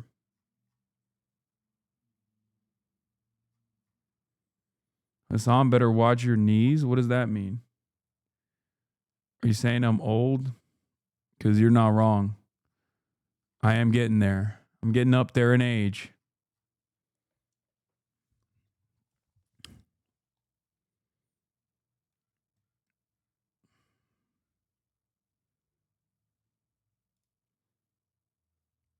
A friend of mine got blackmailed to leak in these chats, a total fucking coward and useless piece of shit. One of the people in here, he attended his wedding with me and still sold him over to the devil, all for some useless YR beef. Young Republican beef. And then the GOP condemned them. Fuck these people. The GOP treated my fire. What? threatened to fire my friend and vice chairman from his AG job because of TikToks I posted about immigration. I wasn't allowed to talk about replacement theory or any mainline immigration stances. They asked me to resign over Trump's green card diploma mill comments. I was blacklisted by Young Republican National and blocked by their accounts because their leader is a BLM sympathizing closet case. Oh, the GOP tried to fire my friend. Everyone in this article is a patriot, and everyone attacking them is a dirty, treacherous, impotent, cowardly bundle of sticks. They all deserve to be destroyed. I like that Evan says, own your beliefs. I think he is, to be fair. To be fair to the fucking neo-Nazi, it seems like he is owning his beliefs. He's saying that the Republicans or the Republican Party broadly is not owning their beliefs. A bundle of sticks, I assume, is the F slur, right? That's what he's like. I guess he isn't owning his beliefs in that regard because he won't say the F slur. Instead, he's just saying bundle of sticks. He is whining about the leak, though, is Evan's point. True. All right, let's get to the fucking article. The article is titled, I Love Hitler. Leaked messages expose young Republicans' racist chat. Leaders of young Republican groups throughout the country worried what would happen if their Telegram chat ever got leaked, but they kept typing anyway. They refer to black people as monkeys and the watermelon people and mused about putting their political opponents in gas chambers. They talked about raping their enemies and driving them to suicide, and a lot of Republicans who they believe support slavery. William Hendricks, the Kansas young Republican vice chair, used the words N-word and variations of a racial slur more than a dozen times in the chat. Bobby Walker, the vice chair of the New York State Young Republicans at the time, referred to rape as epic. Peter Junta, who at the time was chair of the same organization, wrote in a message sent in June that everyone that votes no is going to the gas chamber. Junta was referring to an upcoming vote on whether he should be chair of the Young Republican National Federation, the GOP's 15,000-member political organization for Republicans between 18 and 40 years old. I'm going to create some of the greatest physiological torture methods known to man. We only want true believers, he continued. 2 members of the chat responded. Everyone that votes no is going to the gas chamber. When do we start bullying, dude? We have a solid 3 people who can probably have them want to jump. If they vote for us, why would they be gas? When do we bring that side out? I'm going to create some of the greatest physiological torture methods known to man. We want only true believers. Can we fix the showers? Gas chambers don't fit the Hitler aesthetic. I'm ready to watch people burn now. We got to pretend that we like them. Hey, come on in. Take a nice shower and relax. Boom. They're dead. Gas chambers is a Dutch oven. That's...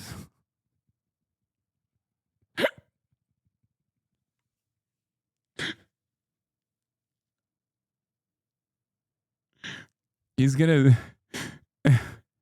gonna fart and put the covers over their heads so hard that the person is gonna be driven to suicide.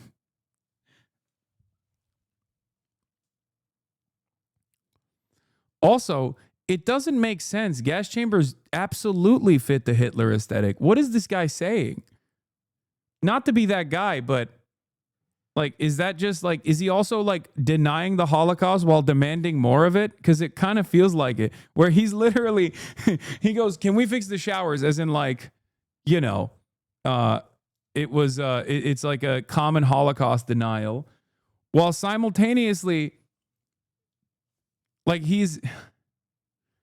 guess he wrote that. Next sentence reveals the statement. Can we fix the showers? Gas chambers who don't fit the Hitler aesthetic. Joe Maligno, who previously identified himself as general counsel for the New York State Young Republicans, wrote back.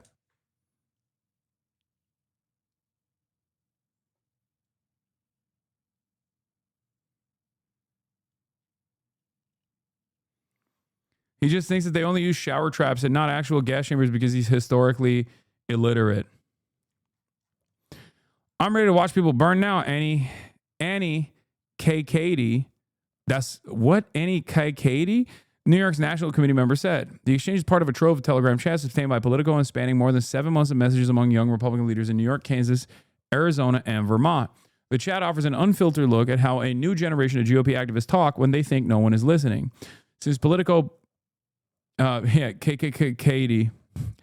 Since Politico began making inquiries, one member of the group chat is no longer employed at their job, and another's job offer was rescinded. Prominent New York Republicans, including Representative Elise Stefanik and State Senate Minority Leader Rob Ort, have denounced the chat. And festering resentments among young Republicans have now turned into public recriminations, including allegations of character assassination and extortion. The 2,900 pages of chats shared among a dozen millennial and Gen Z Republicans between early January and mid-August chronicle their campaign to seize control of the National Young Republican Organization on a hardline pro-Donald Trump platform. Many of the chat members already work inside the government or party politics, and one serves as a state senator. Together, the messages reveal a culture where racist, anti-Semitic, and violent rhetoric circulate freely, and where the Trump-era loosening of political norms has made such talk feel less taboo among those positioning themselves as the party's next leaders. The more the political atmosphere is open and liberating, like it's been with the emergence of Trump and more right-wing GOP even before him, it opens up young people and older people to telling racist jokes, making racist commentaries in private and in public, said Joe Fagan, a Texas A&M sociology professor who has studied racism for the last 60 years. He's like, I've been studying racism for the last 60 years, and let me tell you, okay, shit's gotten so much more open, which is ironic because that's literally what I've been saying. So I guess you don't have to be a fucking professor of racism to recognize this, okay? This man is a professional racist. This man is a doctor of racism, okay? It turns out your boy, your dumb fuck favorite Twitch streamer, also has a doctorate in racism, maybe a PhD.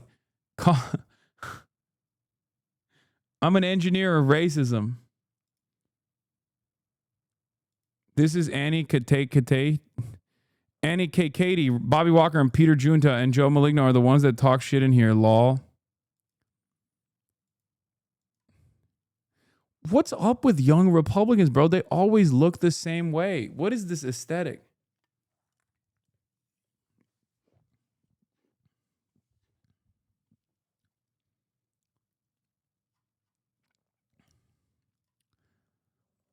Anyway, but yeah, see, look.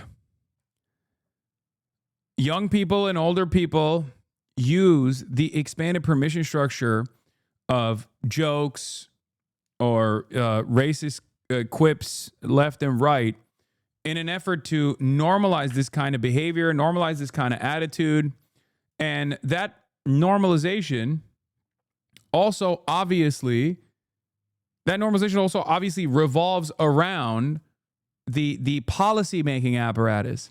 In the past, Republicans used to still have racialized policies. That much is true, right? But nowadays, they also openly say that they're doing this for racial animus.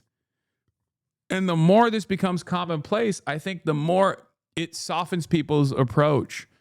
The more it makes people, the more it makes people feel comfortable with this kind of approach. He's also concerned that the words would be applied to public policy. It's chilling, of course, because they will act on these views. Except, unlike Joe Fagan, I am not a professor of racism for the past 60 years. I'm a professor of racism for the past 34 years. Okay? And let me tell you, they've already been applying this stuff. They're just getting more ruthless openly and also communicating the ruthlessness of these policies without trying to even shelter the broader public from the racialized element. There will come a point when I think you no longer actually fear that you no longer actually fear to be called a fascist, and you wear it as a badge of honor. The dynamic of easy racism and casual cruelty played out in open, dark, vivid fashion inside the chats where campaign talk and party gossip blurred into streams of slurs and violent fantasies. The group chat members spoke freely about the pressure to cow to Trump to avoid being called a rhino, the love of Nazis within their party's right wing, and the president's alleged work to suppress documents related to wealthy financier Jeffrey Epstein's child sex crimes. Trump's too busy burning the Epstein files, Alex Dwyer, the chair of the Kansas Young Republicans, wrote in one instance. Dwyer and K. Katie declined to comment. Maligno and Hendricks did not return requests for comment, but some involved in the chat did respond publicly. Junta claimed the release of this chat is part of a highly coordinated year-long character assassination led by Gavin Wax and the New York City Young Republican Club, an allusion to a once obscured internecine war that is now spilled out into the open. These logs were sourced by way of extortion and provided to Politico by the very same people conspiring against me, he said. What's most disheartening is that despite my unwavering support of President Donald Trump since 2016, rogue members of his administration, including Gavin Wax, have participated in this conspiracy to ruin me publicly simply because I challenged them privately. Wax, a staffer in the Trump State Department, formerly led the New York Young Republican Club, a separate city-based group that is at odds with the state organization, the New York State Young Republicans. He declined to comment. Despite his allusions to infighting, Junta still apologized. I am so sorry for those offended by the insensitive and inexcusable language found within the more than 28,000 messages of a private group chat that I created during my campaign to lead the Young Republicans, he said. While I take complete responsibility, I have had no way of verifying the accuracy and am deeply concerned that the message logs in question may have been deceptively doctored. At least one person in the Telegram chat works in the Trump administration, Michael Bartels, who, according to his LinkedIn account, serves as a senior advisor in the Office of General Counsel within the U.S. Small Business Administration. Bartels did not have much to say in the chat, but he didn't offer any pushback against the offensive rhetoric in it either. He declined to comment. He's probably thinking, oh my God, thank God I didn't say shit in there, bro. Oh my Lord. Also, are you fucking Michael Burgles? What are these names, man?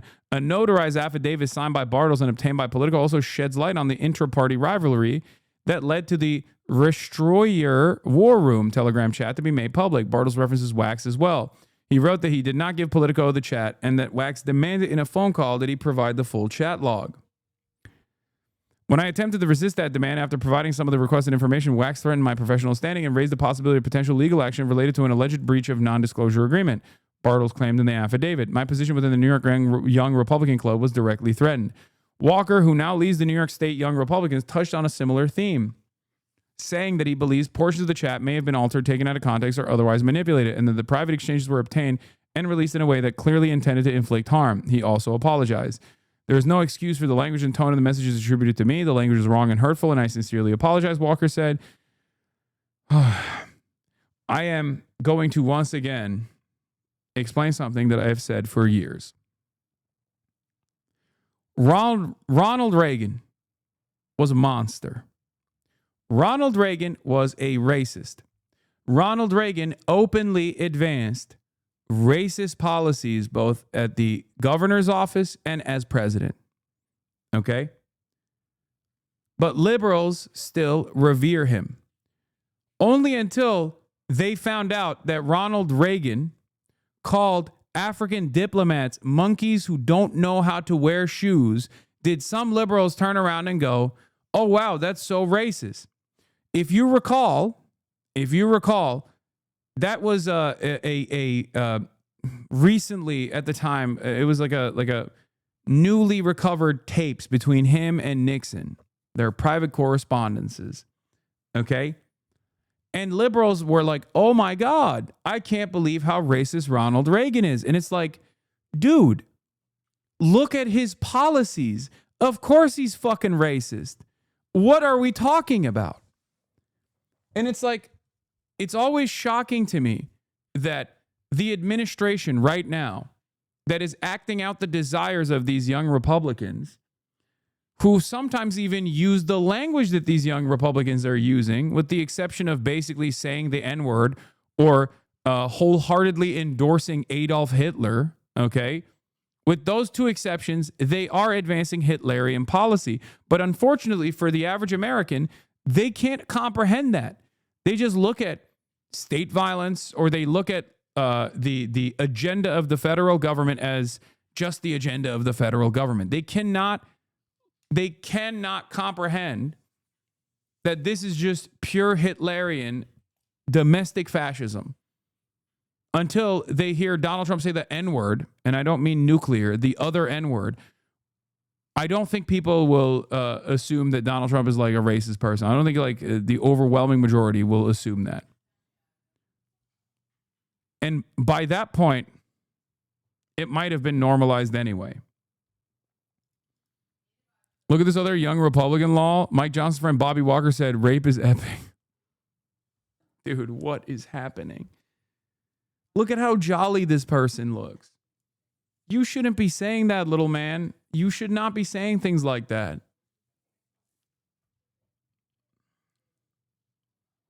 The kid from Up.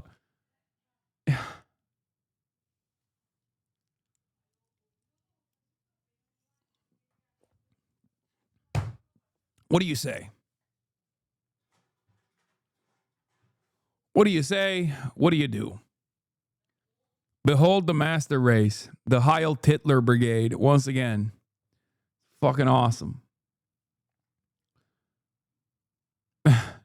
That dude sounds like this when he walks. Bumba dum ba dum ba bumbity bumba dum. Bumba bumba.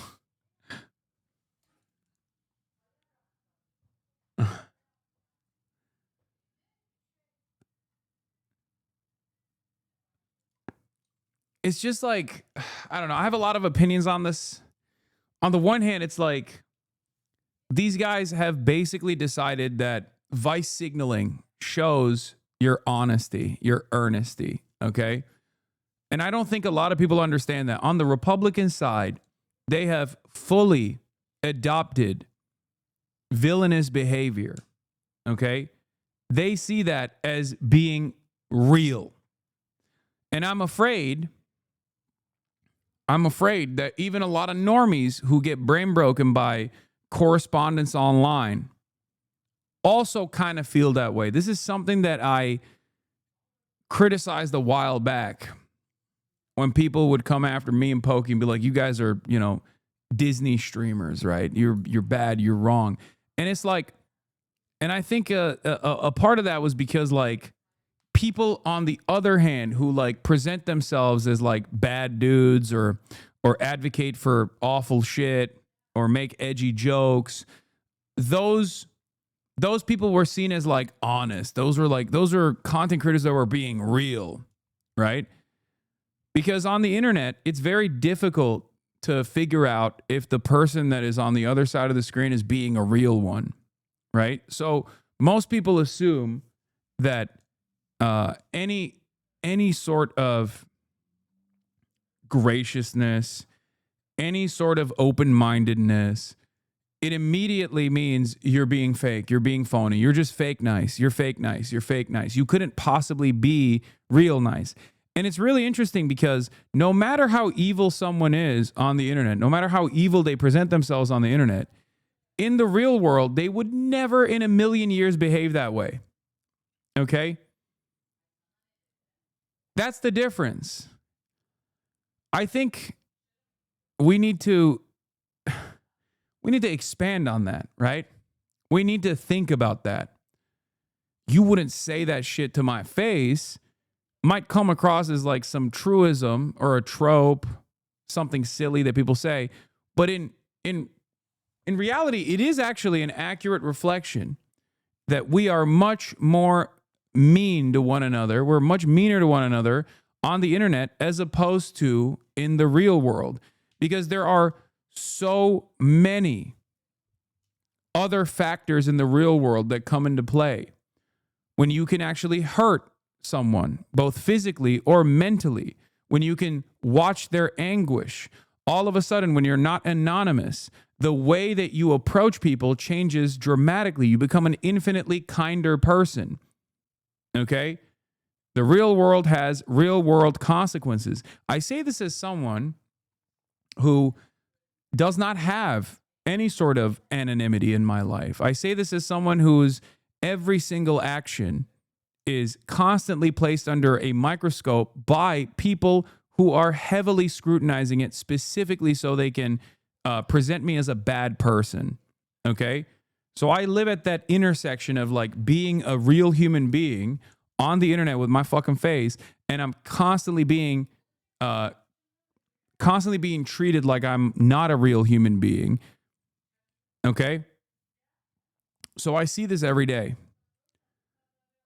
And I think it genuinely stems from the way that online has reshaped interpersonal communications in its entirety. I think that's part of the reason why people feel much more confident expressing these sorts of desires in private group chats, and maybe even feel confident expressing these sorts of desires in the form of white nativist policy and in the ways that they promote it openly on the internet. I guess it's the This is the longest way to say the internet is making us more mean. Okay? Mixed into formal conversation about whipping votes, social media strategy, and logistics, the members of the chat slung around an array of slurs, which Politico is republishing to show how they spoke. Epithets like the F slur, R-worded, and the N-word, soft A, appeared more than 251 times combined. In one instance, Walker, who at the time was a staffer for Ort, talked about how a mutual friend of some in the chat dated this very obese Indian woman for a period of time. Ginta responded that the woman was not Indian. She just didn't bathe often. Samuel Douglas, a state senator from northern Vermont, the head of state's Young Republicans, replied to Ginta. What's crazy about it is what's crazy about this anti-Indian hatred is that for the longest time, this kind of anti-Indian sentiment was fairly limited, I would say, in mainstream discourse, because in comparison to Canada or in comparison to the UK, there's just not a lot of Indian people or Pakistani people in America as a significant minority population. I feel like they learned this shit from the European races. It's everywhere now. It's unstoppable. And it blows my mind because Americans Americans don't really know the P slur, for example, right? I used to talk about that all the time. The P slur, Pakistani shortened to the first 4 letters, is not known in the United States of America as a common slur. And it's really interesting because it's so not known as a common slur that I think George W. Bush once famously said it and didn't realize that he was saying a slur and had to apologize for it. Whereas in Canada or in other places, in other British colonies, where there is a higher density of brown migrants, specifically from places like India and Pakistan, that is a slur that people know. And it's a big no-no.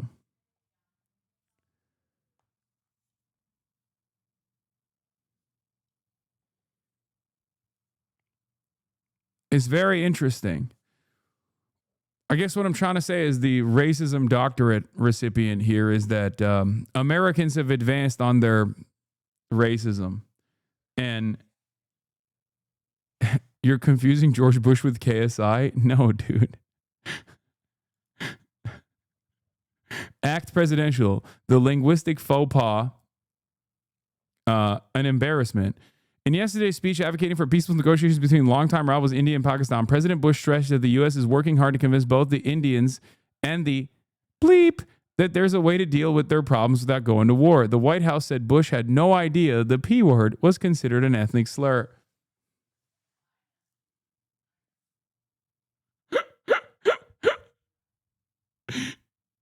Yeah, that's a fucking lie. No, dude. Dude, come on. Why would you believe that? Because I know how fucking stupid George W. Bush is. And I think some of you are too young. That's how his advisors spoke. Maybe.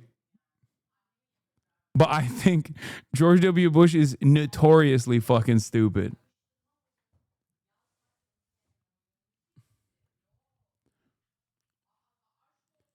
This is probably true. It's unlikely that Bush would want to upset Pakistan, given its importance to the cause of the moment. However, Bush's offhanded, if unwitting insult, the White House's subsequent dismissal of it, and the fact that the whole ordeal was largely ignored by the American media will only worsen the United States' already lousy international sensitivity record. Yeah.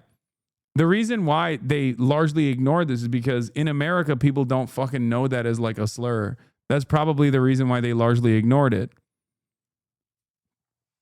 Anyway, the broader point that I was trying to make is that Americans don't know this because Americans don't have or didn't have the advanced racism of other British colonies. Especially against, this doesn't mean that there wasn't anti-Indian hatred, for the record. Make no mistake. Of course there was. But it was making fun of Indians for owning 7-Elevens or something. You know what I mean? It wasn't as advanced as the Euro-style anti-Indian hatred is. I'm Pakistani American, and most other Pakistanis I know didn't even know it was a slur law. Yeah. In America, the most common form of racism I feel like that Indians experience was when people asked them if they're a 9/11 brown person or a 7/11 brown person. Like that was what they would that's what they would say.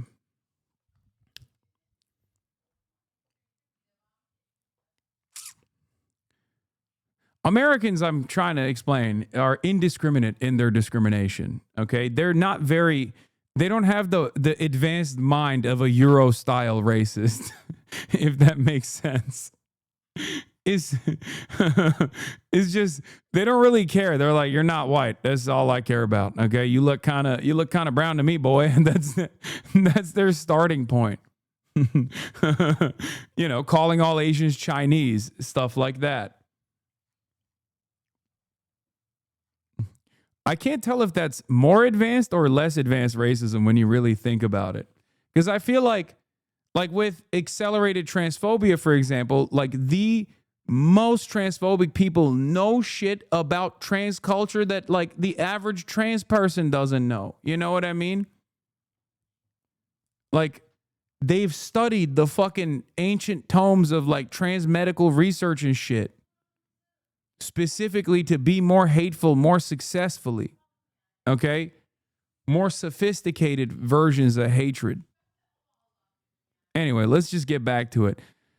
In a separate conversation, Ginta shared that his flight to Charleston, South Carolina landed safely, then offered some advice for his fellow young Republicans. If your pilot is a she and she looks 10 shades darker than someone from Sicily, just end it there. Scream the no-no word. Ginta wrote. Douglas did not respond. Dude, what is up with this shit, bro? These motherfuckers.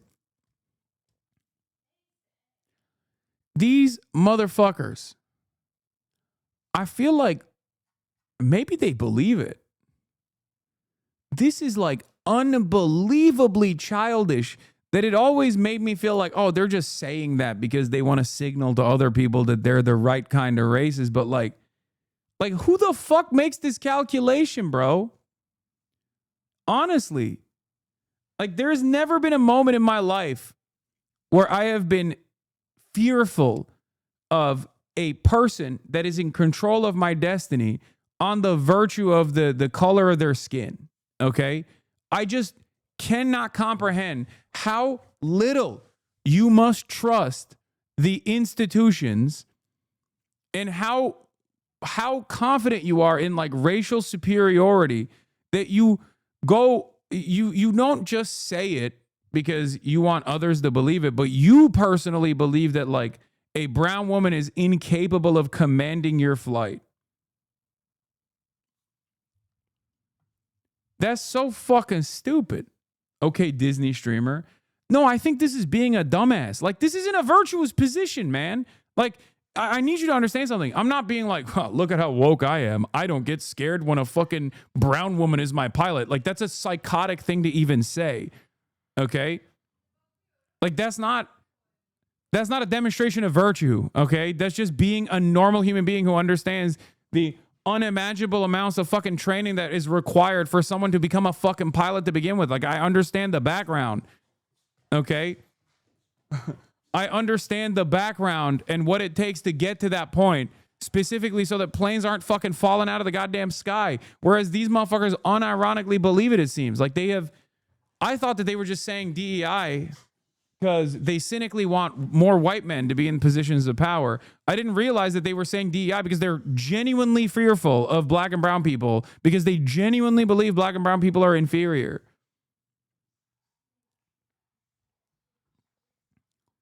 I thought they just kind of cynically said that. Does that not make sense to you? Do you like it's just I feel like this is sorry, not being a fucking dumbass is woke. Yeah, literally. I guess that's where we're at now. Oh my God. You're fucking virtue signaling because you're not the stupidest person I've ever encountered in my entire life. In a statement, Ort called for members of the chat to resign. I was shocked and disgusted to learn about the racist, anti-Semitic, and misogynistic comments attributed to members of the New York State Young Republicans, Ort said. This behavior is indefensible and has no place in our party or anywhere in public life. Really?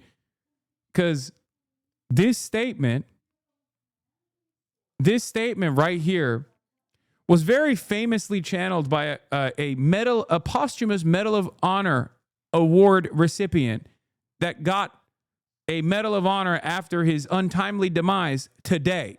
His name was Charlie Kirk. Maybe he didn't say it like this, but he said things, you know, in that same field. Oh, Medal of Freedom, sorry, not Medal of Honor. Yeah, Charles James Kirk, Medal of Freedom recipient. Not Medal of Honor, I apologize.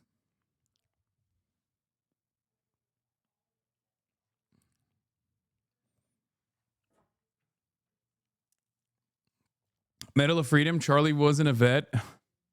Listen. Are we that far removed from giving a non-military member a Medal of Honor for being racist? You know? Especially considering how he passed away, I feel like that's something that the Trump administration could have entertained, I think.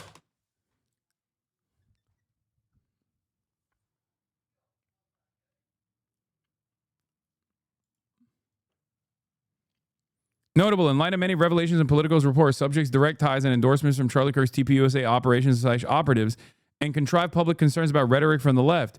Video, Roger Stone, the day before the 2020 election, more below.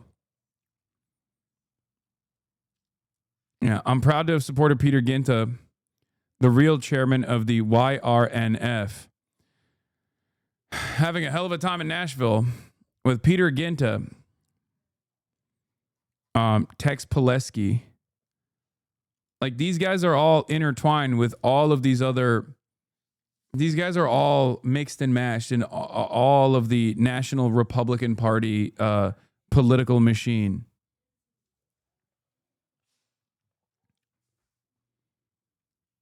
The whole thread ties in. While shocking, this is unsurprising and was foreseen by many who closely follow campus conservatism and the like, and the sort of people recruited and fostered by that whole industry. More below. There are threads, have numerous related receipts. Pictures. Holt's observation from 3 years ago. This is Jared Holt, who used to be at Right Wing Watch. I don't know where he is now. Leader of one of the most powerful GOP youth orgs today returns to Twitter the post, Great Replacement Theory, light to his 1.7 million followers. Oh, 2022. Remember 2022 when woke was still alive, chat? And we would say, oh my God, these guys are saying great replacement stuff. That's scary. That's Nazi rhetoric. Nowadays, that's just fucking policy. This is what I mean. Woke is so dead. Oh my God, woke is so dead.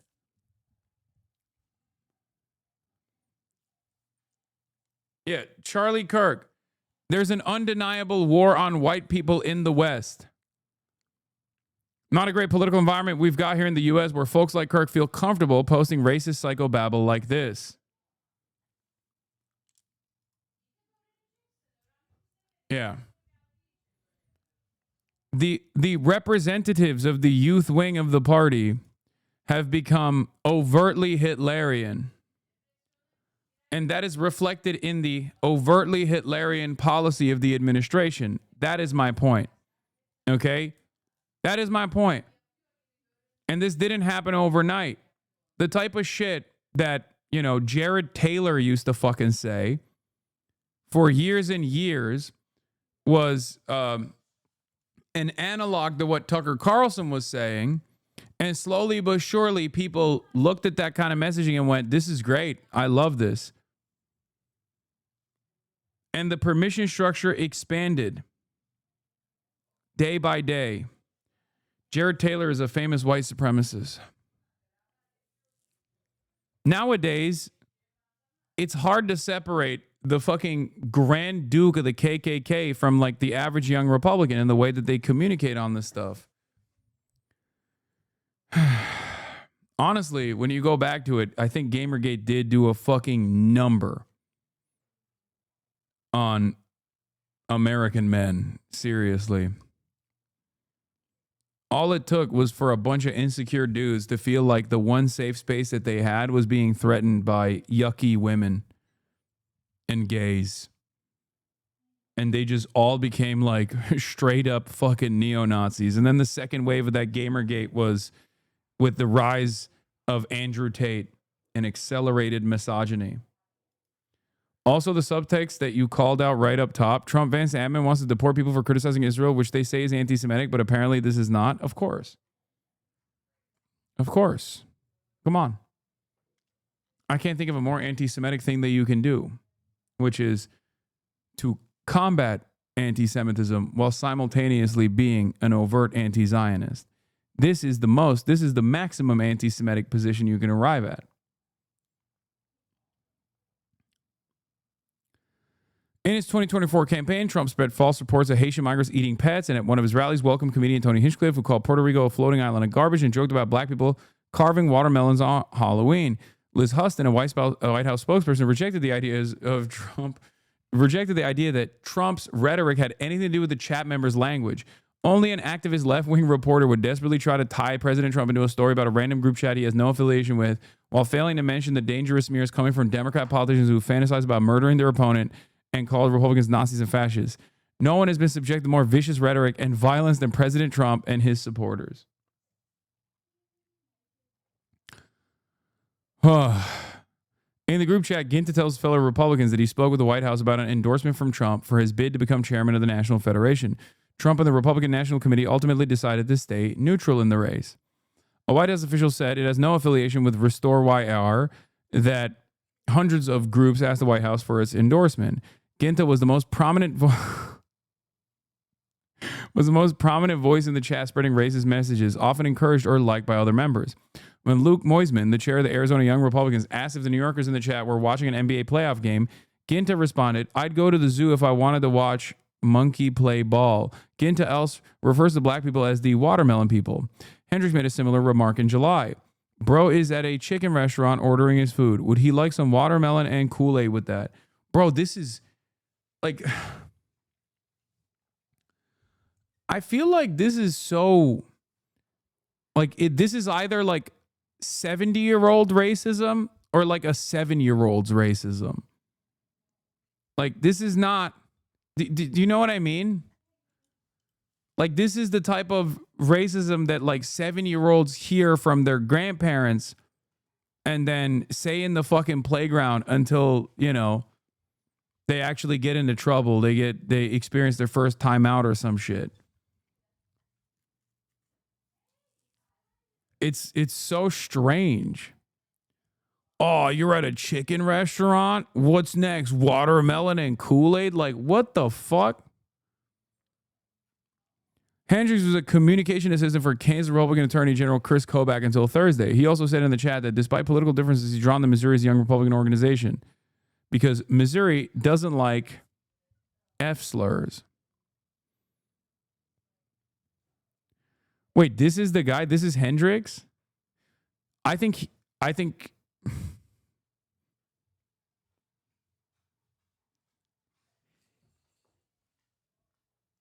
if you're built like a butch lesbian that just got out of the Navy, that is now commandeering the McDonald's as the regional manager, you should be able to say the F slur.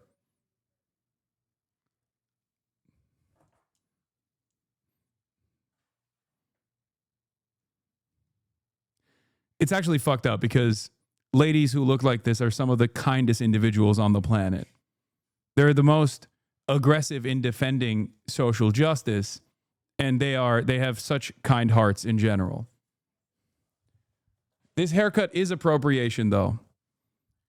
Butch lesbians, fight back. Do not allow this.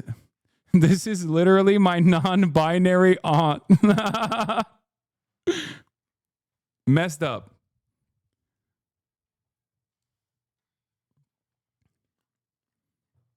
It's messed up. This is the built-in haircut of the most selfless lover who spends their entire lifetime rescuing former dogfighting pit bulls, okay?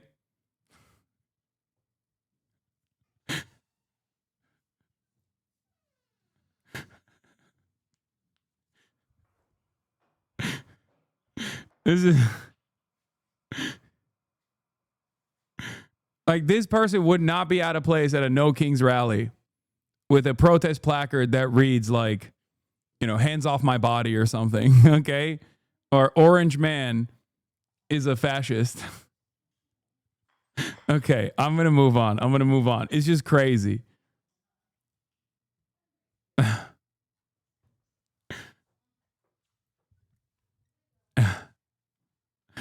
Politico reached out to Denadri Herbert, a spokesman for the Attorney General who serves the Kansas GOP chair, and shared with her excerpts of the chat involving Hendricks. In response, Herbert said, "We are aware of the issues raised in your article and that Hendricks is no longer employed in Kobach's office."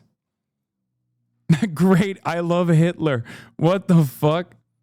Yeah, I had some back and forth with the VC in Michigan. Current chair is a deer in headlights. We have a call on Wednesday. Many agree. He did say my delegates I bring will vote for the most right-wing person. Great. I love Hitler.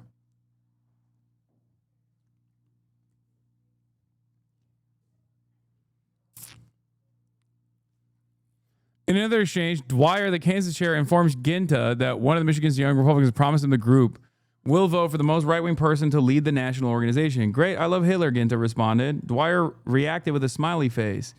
Few minority groups are spared. Ginta, who serves as chief of staff to the New York State Assembly member Mike Riley, ultimately fell 6 points short of winning the chairship to lead the Young Republican National Federation earlier this year. Was it like he was too racist or something? Is that what it is? Like, or was he not racist enough?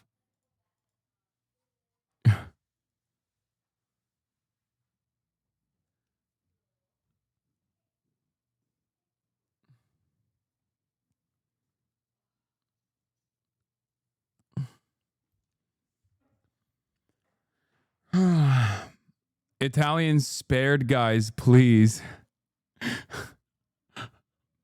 I think half of the dudes saying the shit are Italian.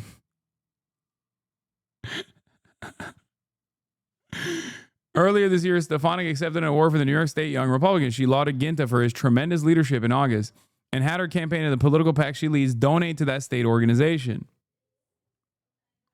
Alex DeGrasse, a senior advisor for Stefanik, said the Congresswoman was absolutely appalled to learn about the alleged comments made by leaders of the New York State Young Republicans and other state YRs in a large national group chat. According to the description provided by Politico, the comments were heinous, anti-Semitic, racist, and unacceptable. He continued, noting Stefanik has never employed anyone in the chat. If the description by Politico was accurate, Congressman Stefanik calls for any New York Young Republicans responsible for these horrific comments in this chat to step down immediately. Stone also condemned the comments in a statement. Do we even believe that prominent national Republicans don't also speak exactly like this? I certainly don't. I believe that they do speak exactly like this. Am I crazy for this assessment?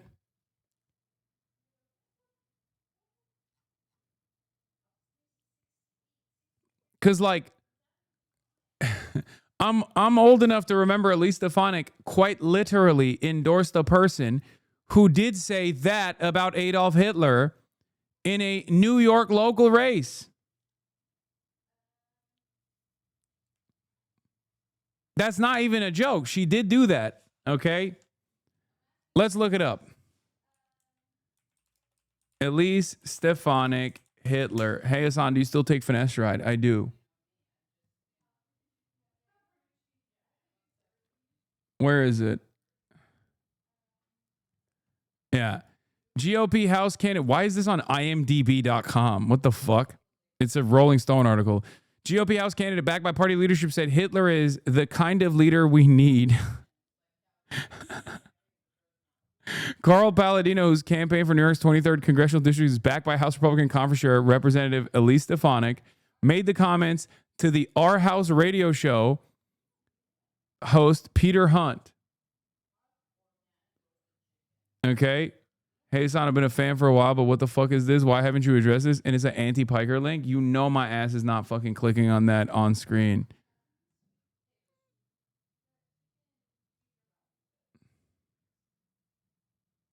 Yeah, bro said that on radio, dude. I remember this about Elise Stefanik because Elise Stefanik has been seen as a champion of the rights of Jews in America, famously, with her blistering critique of numerous presidents of elite institutions of higher learning that weren't sufficiently pro-Israel. And she got a couple people fired as a consequence of her scathing interrogations.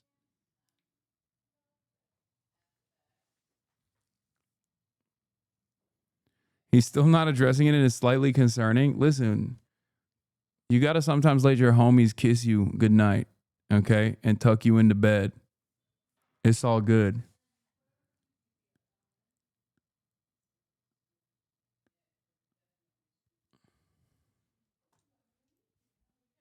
It's not gay, man.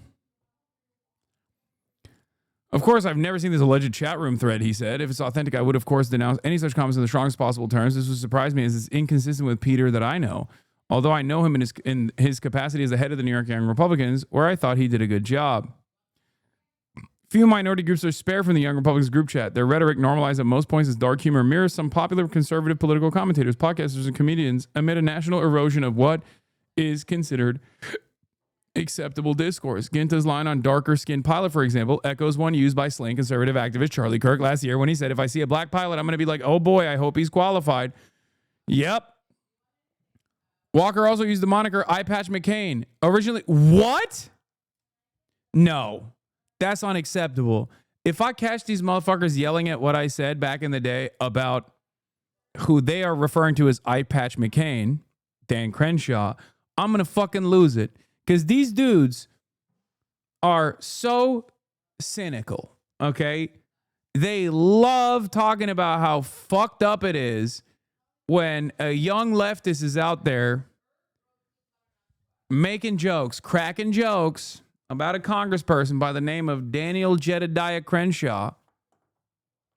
Okay? Yeah, how dare they? He's a hero. I was young when I did those jokes. I'm not young anymore, but I was a young leftist when I made those jokes. I'm an old leftist and I still make jokes like that, but I was young at some point.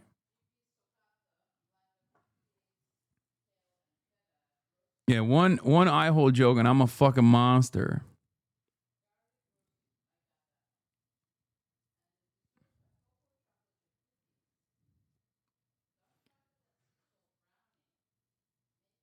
Anyway, Crenshaw lost his eye while serving as a Navy SEAL in Afghanistan. Walker also makes the remark, I prefer my war heroes not captured, a repeat of a similar 2015 line from Donald Trump.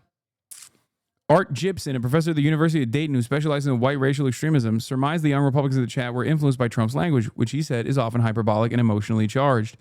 Trump's persistent use of hostile, often inflammatory language that normalizes aggressive discourse in conservative circles can be incredibly influential on young operatives who are still trying to figure out what is that political discourse, Gibson said. White supremacist symbols. Gibson reviewed multiple excerpts of the Young Republicans chat provided by Politico. One was a late July message where Moseman, the chair of the Arizona Young Republicans, mused about how the group could win support for their preferred candidate by linking an opponent to white supremacist groups. But Moseman then realized the plan could backfire. Kansas Young Republicans could end up becoming attracted to that opponent. Oh my God. Oh my God. Come on, dude.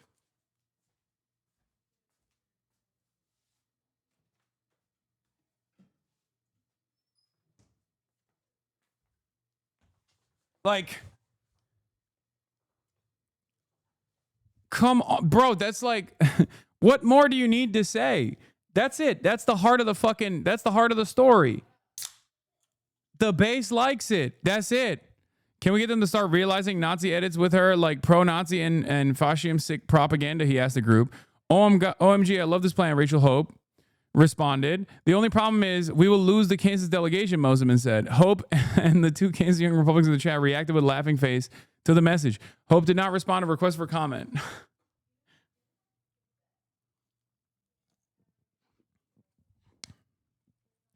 Too woke take, but I think calling Abbott Hot Wheels is bad, just like Eye Patch McCain, but I don't know.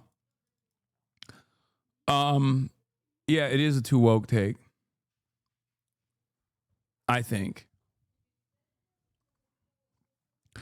Gibson said the Young Republicans conversations reminded him of online discussions between members of neo-Nazi and white supremacist groups. You say it once or twice as a joke, but you say it 251 times, it's no longer a joke, Gibson said. The more we repeat certain ideas, the more real they become to us. Weeks later, someone in the chat saying, staying in a hotel asks members, guess what room we're in? 1488, Dwyer responds. White supremacists use the number 1488 because 14 is the number of words in the white supremacist slogan. We must secure the existence of our people and a future for white children, and H is the 8th letter in the alphabet, and 88 is often used as shorthand for Heil Hitler. In another conversation in February, Ginta talks approvingly about the Orange County Teenage Republican Organization in New York, which appears to be part of a network of national teenage Republicans, and how he was pleased with his young members' ideological bent. They support slavery and all that shit. Mega based, he said. The term based in internet culture. I love the way that like boomers try to explain to other boomers what like internet commentary is, like internet language is. But it is pretty funny where they're like, they support slavery and all that shit. They're mega based. Yeah, man. That's a really good national campaign. Like, I think this is the type of shit that like even boomers would be disgusted by. You know what I mean? Like, that's crazy. We're not like in, I don't know, 1894. You know what I mean? Like, this is not like this is stuff that's been well established in American history at this point. Bro, what is anyone disgusted by at this point? Where is the bottom? I mean, this is not the bottom. Because remember, there's like esoteric neo-Nazi groups online that go even beyond this stuff.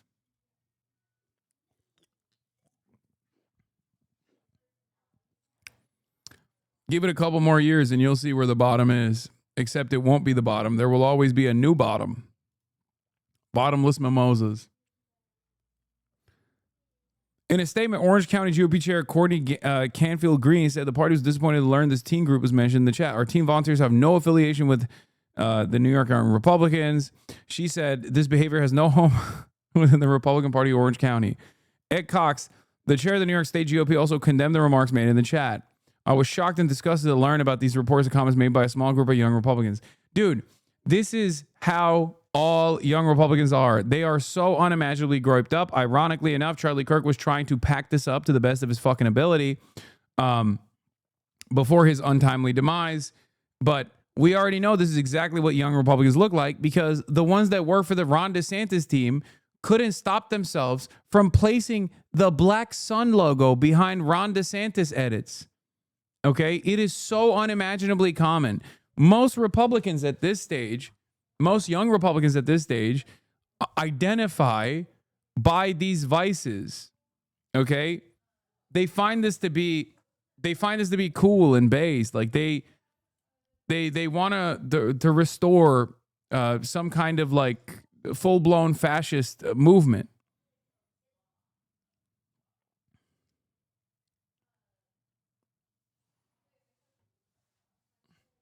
Untimely? Come on, man.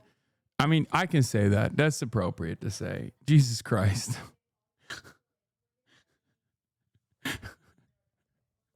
Come on, man. He was 31. He was literally like, that's ridiculous. Chill. Okay. Anyway. Members of the Telegram chat speak about their personal lives too. Extensive discussions about everyday lives include one exchange about how devoutly Catholic some chat members are and how often they attend church. Many of the slurs, epithets, and violent language used in the chat often appear to be intended as jokes. Mosman was derided by members of the chat as a B word and the S word. Stay in the closet F word. Walker of New York also jested in July, though he is the group's main target for the same epithet. The group used slurs against Asians too. My people built the train tracks with the Chinese, Walker says at one point, referring to his Italian ancestors. Let his people go, Maligno responds. Keep the C words, though. In another instance, Mosman tells the group that the Spanish came to America and had sex with every single woman. Sex is gay, Dwyer writes. Sex, it was rape, Moseman replies. Epic, Walker says.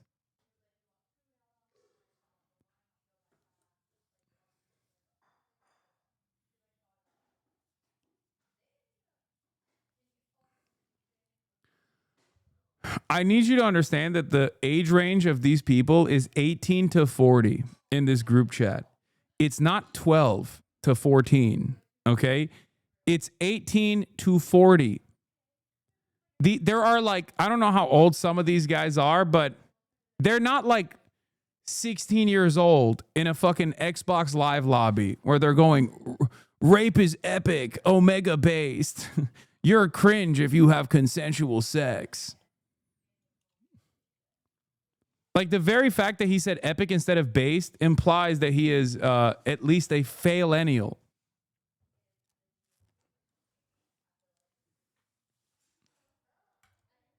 Just understand that. This dude is a 9gag memester.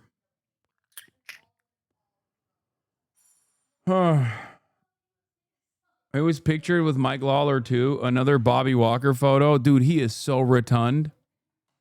Oh my God, he looks like Kyle Rittenhouse bass boosted. I just realized all of these young Republicans turn into Kyle Rittenhouse. Matt Walsh coming to defend this as edgy. Virginia Attorney General candidate fantasizes about murdering children, and no Democrat at any level call for him to resign or denounce him in any serious way. Meanwhile, a few college kids make edgy group jokes in a group chat, and conservatives are tripping over themselves to denounce it and disavow and call for fines and resignations. Absolutely pathetic. If you still playing by the rules the left sets, but doesn't even follow themselves, you're hopeless, completely hopeless. They called rape epic, and this proud Christian's response is to engage in whataboutism. I don't know, man. I feel a lot like this kind of shit. This kind of shit only works if the opposition party goes, you know what, you're right. Yeah, it's edgy locker room talk when it's Republicans, and it's hateful terrorist rhetoric when it's the left. And the hateful terrorist rhetoric from the left is sometimes just saying that Trump's policies are fascist. Like that's just an objective reflection of contemporary events matching up with historic patterns of fascist ideology, fascist movements. Okay? That's not terroristic threats that must be stamped out. It's just the truth. And I say this as someone who does sometimes go above and beyond with my rhetoric, okay? Sometimes. Not all the time, but sometimes. Yeah, the real F slur is fascist. Anyway. There's more explicit malice in some phrases too, especially when they turn their ire on opponents outside the chat, such as leader of the rival Grow YR Slate, Hayden Paget. Who defeated Ginta and was reelected chairman of the Young Republican National Federation this summer. So you mean Hayden... Sorry.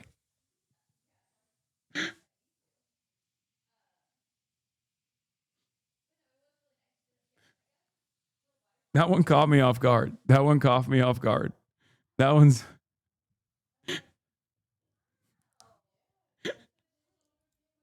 I'm not laughing. That's fucked up. Hayden Efsler wrote the resolution himself. Ginta asked the group about the National Young Republicans chair in late May.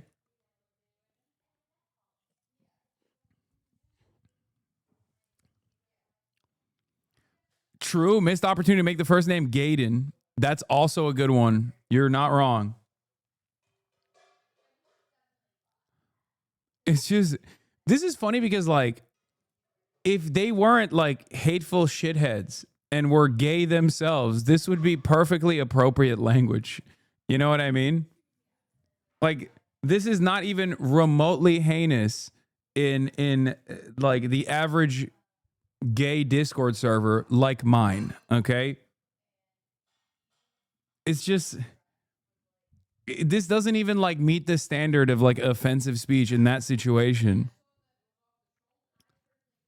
But of course, it's the energy behind it and the context that makes it fucked up when you really consider it.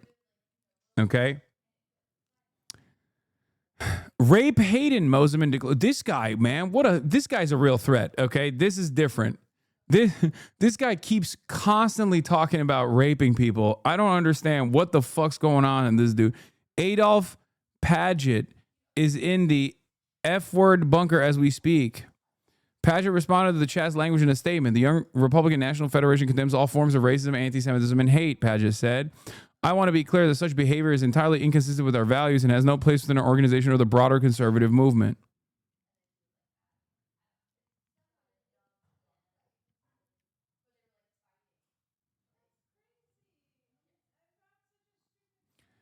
Ginta also had expletive-laden criticism of the young Republicans in the states that were supporting or leaning towards Paget's faction.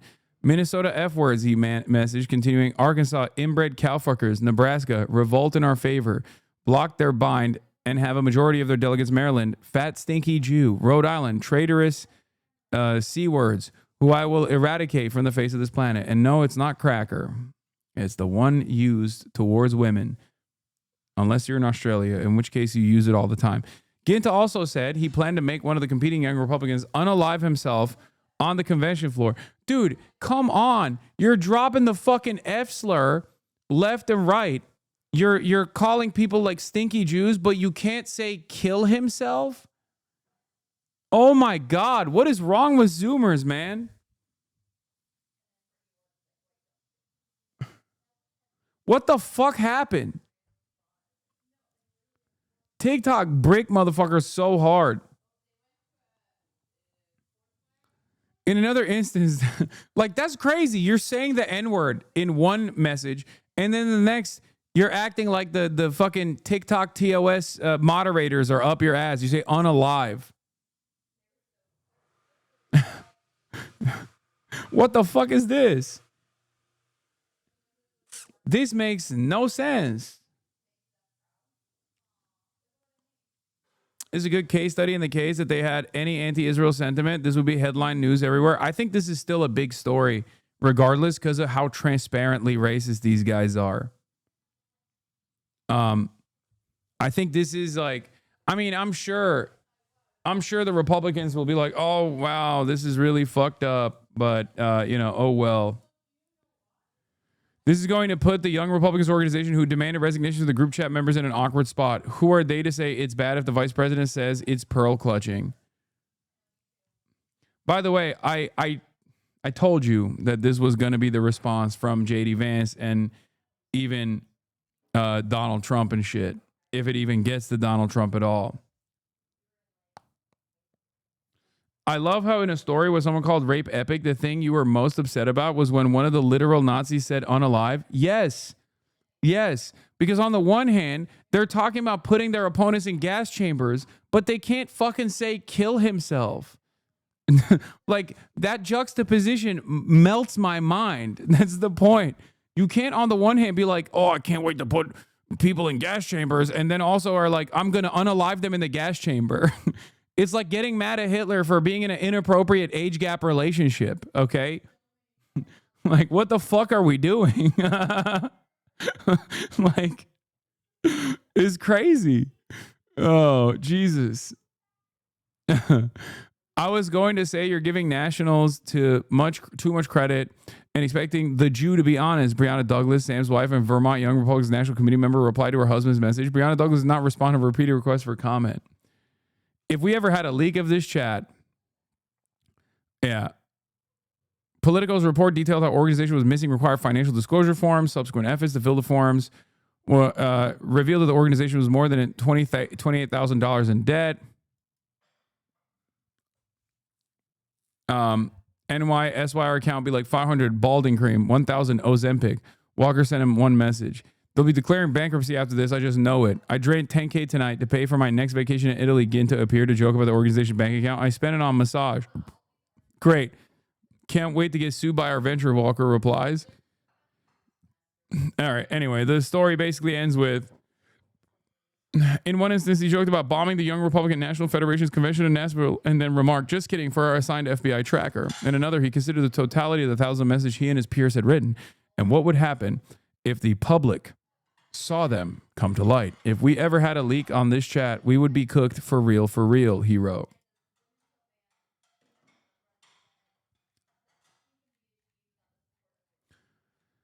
Yeah, I mean, do I think that this will... Yeah, it turns out they're wrong. The VP defends it. Yeah, I'm not surprised by that. I think in this day and age, we've gotten to a point where this kind of like shameless, transparent, overt white supremacist, fascist rhetoric is seen as a benefit by those who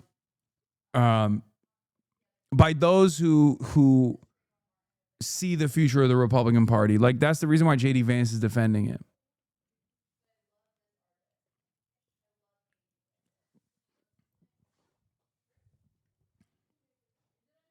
And the Nazi base is mad at the leaker.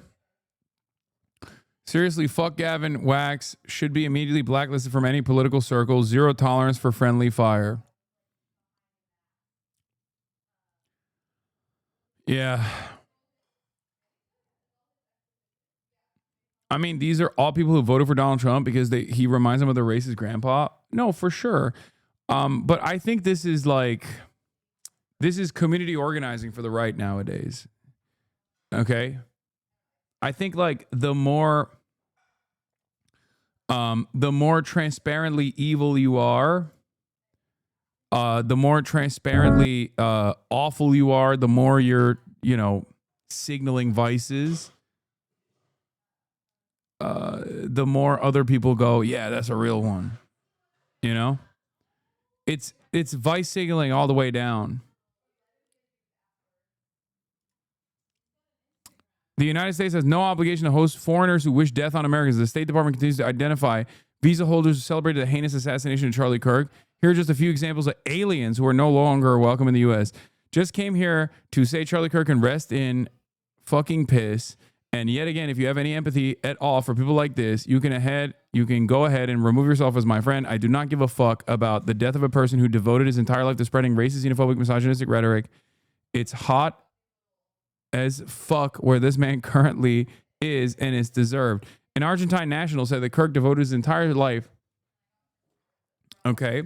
A South African national mocked Americans grieving the loss of Kirk, saying they're hurt that the racist rally ended in attempted martyrdom and alleging he was used to astroturf a movement of white nationalist trailer trash. Visa revoked.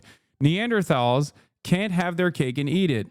This evening, they went openly anti-black racist, and now they're hurt that the racist rally ended in attempted martyrdom. Charlie Kirk won't be remembered as a hero. He was used to astroturf a movement of white nationalist racist trash.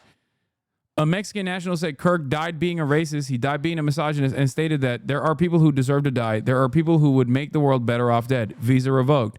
A Brazilian national charged that Charlie Kirk was a reason for a Nazi rally where they marched in homage to him and that Kirk died too late. Visa revoked. Wait, first of all, Charlie Kirk was the reason for a Nazi rally. That's true. A German national celebrated Kirk's death and attempted to justify his murder, writing, "When fascists die, Democrats don't complain. When Faschisten sterben, jammern Demokraten nicht." A Paraguayan national charged that Charlie Kirk was a son of a bitch and he died by his own rules. Visa revoked. POTUS and Secretary Rubio will defend our borders, our culture, and our citizens by enforcing our immigration laws. Aliens who take advantage of America's hospitality while celebrating the assassination of our citizens will be removed. This is so fucking ridiculous, dude. This is the free speech presidency, okay? This is supposed to be the administration that places a lot of emphasis on free speech, okay? Charlie Kirk himself used to always say free speech is not about, free speech is there's no such thing as hate speech in this country. There's bad speech, there's gross speech, but we don't have a hate speech provision for a reason because that's all covered under free speech. And now the administration is using his death to advance some of the most ridiculous erosions of the First Amendment. Every single one of these statements are constitutionally protected. Remember, a lower court already ruled that the administration actively going after documented migrants for their constitutionally protected First Amendment rights, where they have demonstrated or where they have written op-eds against Israel, is not valid for visa removal or is not valid to reconsider their legal status in this country. Okay? It is utterly ridiculous and, dare I say, possibly unconstitutional to do this. Now, for these guys, I don't even know if they want to fucking stay in this dumbass country, right? But having said that, it is still fucking illegal. What is this? Oh my God, Taylor Swift has a Nazi controversy? No way Taylor Swift has a SS necklace with 8 bolts? Oh my God. That's crazy. Is this a joke? Be for real.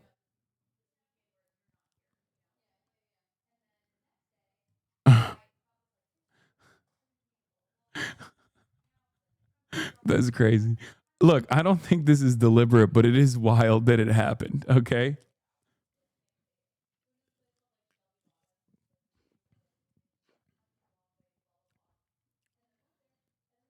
That's crazy. Taylor SS Swift. 8 bolts and the star has 8 points? Yeah, 8-8. Heil Hitler. That's a real, yeah, there's a real Northern Lion moment right there.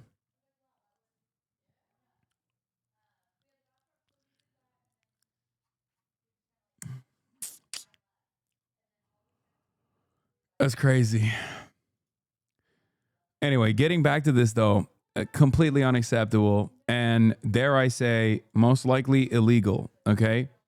There are constitutional protections against this sort of thing. This is unacceptable.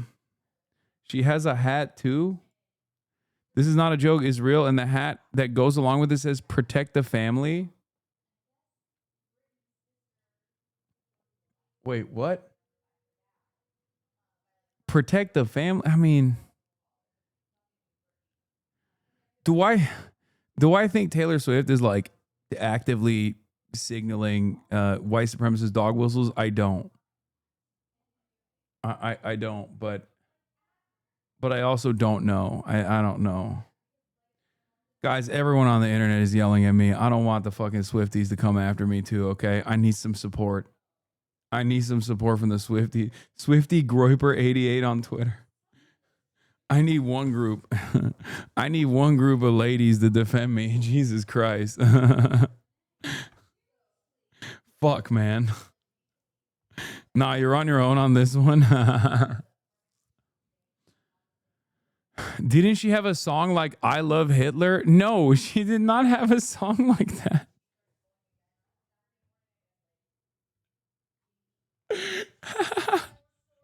Are you thinking of Kanye West?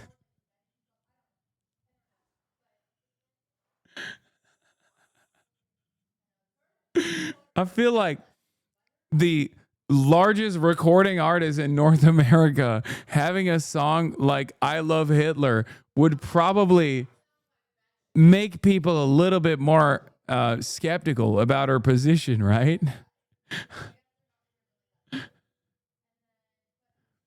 She punched people on the way to vote for Hitler. That's true. I went back in time to vote for Hitler. I punched every woman on my way to vote for Hitler. Someone saw that and unironically thought that was a real lyric. If there's anyone that actually said, I went back in time in a time machine to vote for Hitler and punched every woman, it's Laura Trump. Okay? And on that note, let's watch. Laura Trump will be performing her critically reviewed single to close the TPUSA halftime Super Bowl show. Without your bravery, we're all out of luck. No, this can't be denied. You gotta be special. If you don't appreciate this song, we will deport you, okay? You will get denaturalized. Do you understand? If you don't listen to Laura Trump and I see real tears coming down your eyes, okay, on the side of your fucking face, I'm telling you right now, you're Hamas, you're actually a radical socialist, and you are going to be denaturalized and also deported. Do you understand? To put your last and everybody first. Who's she talking to? Another win for the deaf. Oh, what a horrible time to have ears.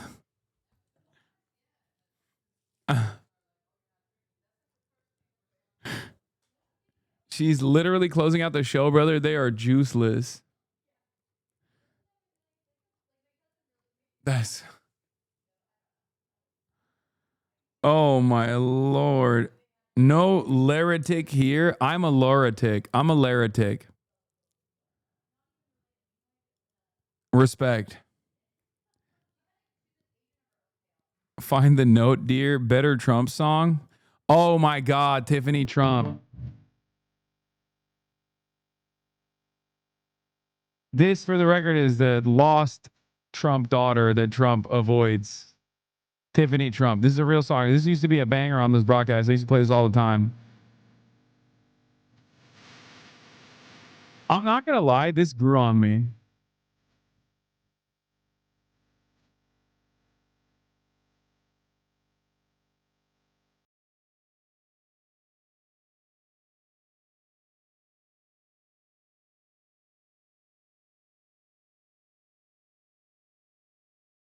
This is like...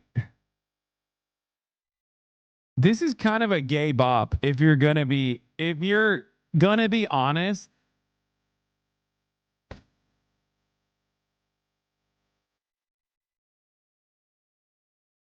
Like, the problem with this song is that it's like a little too ahead of his time. Like, oh, if Grimes was the one, she was pregnant with Addison here, and JoJo thinks she invented gay pop.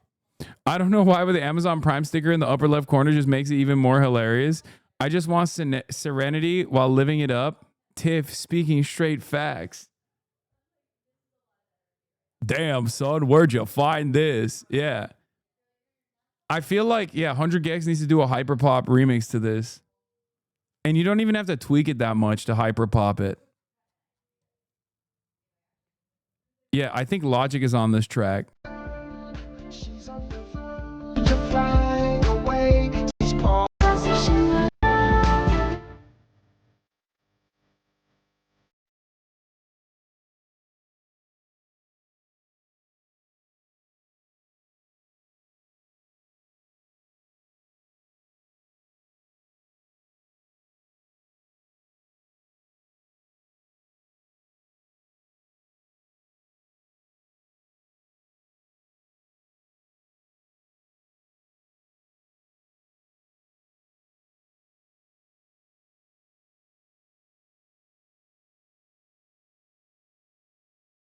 What is the background? Look, what is he saying? What the fuck? What is happening, bro? Yeah, they put this out again in July 19, 2016, but I'm pretty sure this song is far older than that.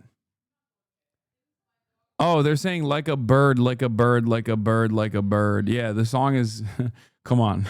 They stopped making shit like this in the early 2010s, I think. This song goes hard on coke. This song is so spiritually stuck in like 2007 at most.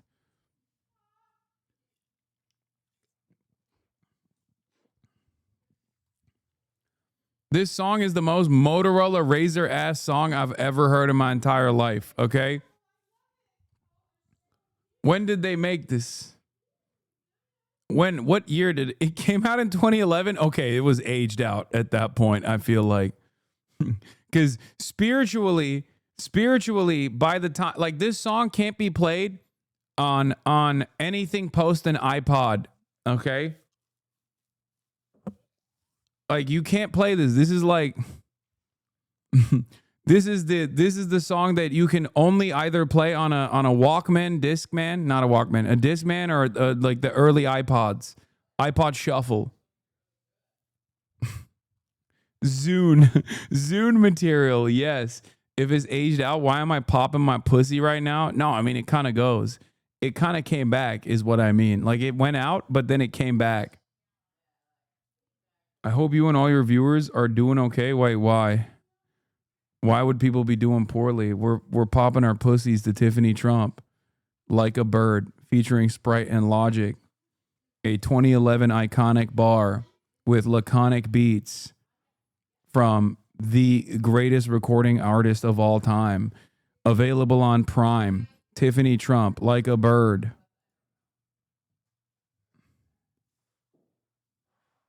Excuse me.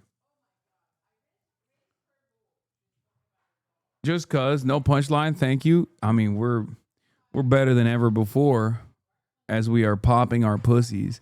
Is it a hot take to say she's the hottest Trump? I disagree with you. I do think that Ivanka is the hottest. Not the rapper Logic? Nope, the rapper Logic, man, for real. For real, dude. For real, for real. Oh, by the way, we're entering the third week of the government shutdown, but I'm a little too tired to continue going at this point. Okay, so that's all I got for now.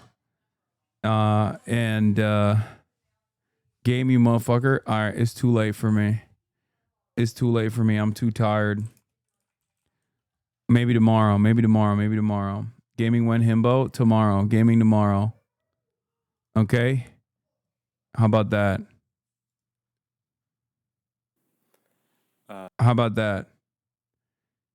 L streamer, L part-time streamer. Yeah, you already know. I've been tired as fuck lately, dude. I don't know why, because I get a lot of sleep, but I don't know what it is.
Broken the whole time.